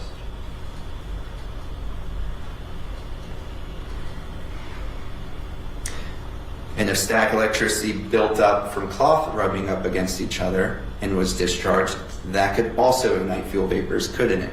Yes. And as a former law enforcement officer, you have some knowledge of tasers, right? I have a little bit, yes. And enough knowledge to know that they are electrical devices? Yes. And they generate electricity, correct? Yes. And you would agree there's a risk of a taser initiating some sort of a static electricity discharge just based off the fact it's an electronic device, correct? Yes. And that could be another reason or another method by which a gasoline fire could ignite, right? Yes. It's possible.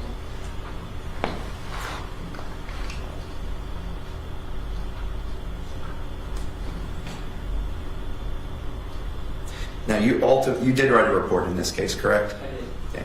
And ultimately, at the end of your report, you concluded the ignition of the fire was accidental, didn't you? Yes, I did. Thank you. No further questions. Detective, did you just hear the defense counsel suggest that socks started this fire? Did you hear that? Because that's what I heard. Did you hear that? I did. Did you see any socks on the video? I did not. Do you know how hot or how much static electricity somebody would have to get up, what temperature would have to be to ignite fuel vapors?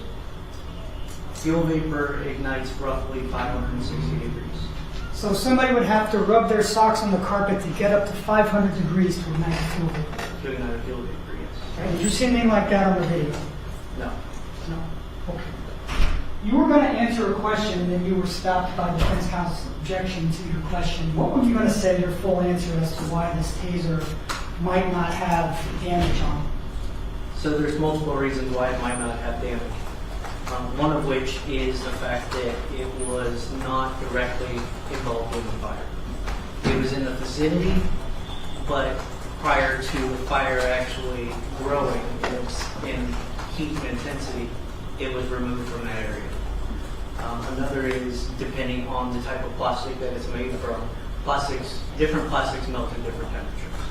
The range, I believe, is low 400s to upper almost 600s, upper 500s and almost 600 degrees. Did you have an opportunity to examine the plastic, or do you know the plastic that that taser was made from? I do not. Right. You said that the cause of the fire was accidental. Can you explain what you mean by that? We have classifications for fires. We have incendiary fires, we have undetermined fires, and we have accidental fires. Our incendiary fires are typically reserved for set fires. Somebody intentionally sets a fire. Undetermined is there are multiple possibilities, such as in a house, if we're in the kitchen and we believe maybe there's an air fryer and a crock pot on the counter. We can't figure out which one exactly started that fire. We'll run it as an undetermined fire because we don't know which of those items started that fire. Accidental fires are just that. It's an accidental fire. It's accidentally discharging a taser. It's smoking while you're on oxygen. It's leaving candles burning and falling asleep. Stuff like that we reserve for the accidental fires. Could it also be intentionally discharging a taser but not intending to cause the fire in doing so? We reserve intentional for incendiary fires. So somebody purposely set the fire? Typically, yes.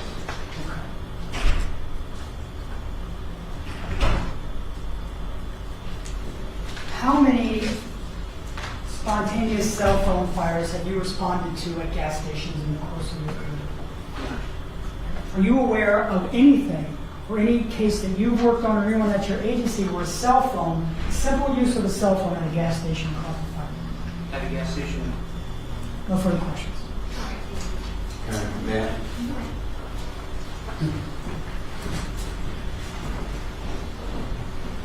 So, Detective, you testified that different plastics melt at different temperatures, correct? Yes. Now, this particular fire was hot enough to melt all sorts of various types of plastics that were found on that bike, right?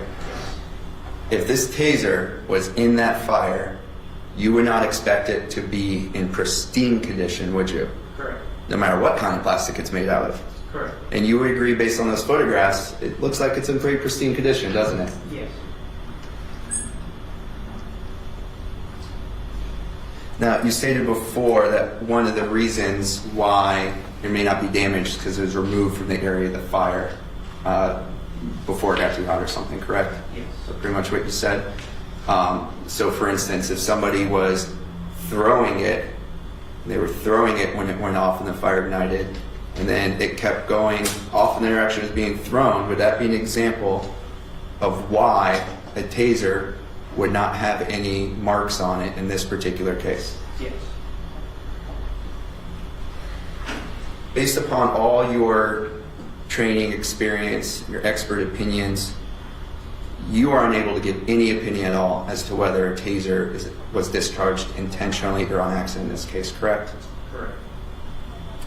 And the state had asked you if you had ever seen personally in one of your investigations a case where there was a fire caused by I believe, a static electricity discharge of a gas pump. Is that correct? Yes. Okay. Would you agree that warnings placed on the gas pumps must be there for a reason? Yes. Would you agree that there's a first time for everything? Yes. Would you agree that you personally have not seen every various type of fire ignition that exists on Earth yet? Yes.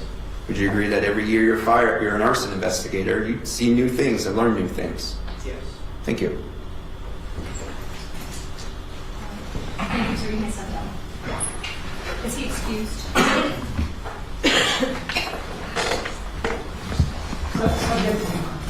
Thank you.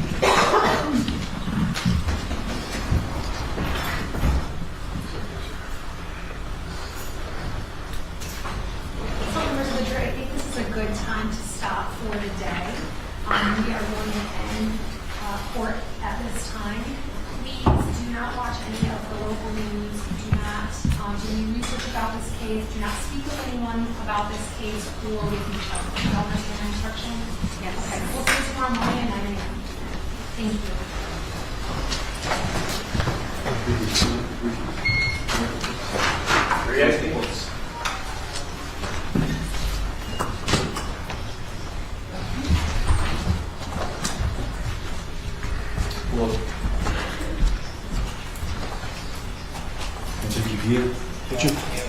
Anything for him to take before we recess? Oh, Your Honor. All right, then I'll see you guys tomorrow morning at 9 a.m.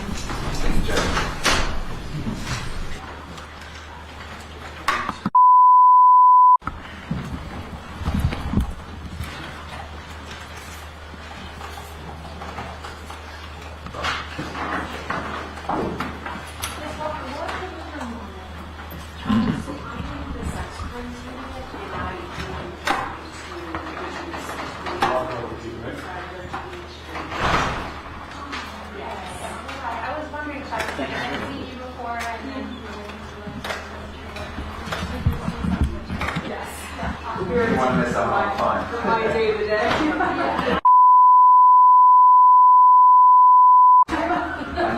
At the state, I was always used to having a second in private practice. It's hard. I'm a solo practitioner. None of my friends are going to just, take off their own day to come sit second. I asked them to go home. I asked a couple of recently retired people, hey, you want to sit second? And they're like, yeah, we retired for a reason. I'll see you on the morning. Thanks, Judge. Judge, just give you a heads up. I was just going to let you know my parents are going to come to spectate tomorrow. Maybe at some point in a break, I'll introduce you guys. They never got to see me in action. Now that my dad's retired. Absolutely. Yeah.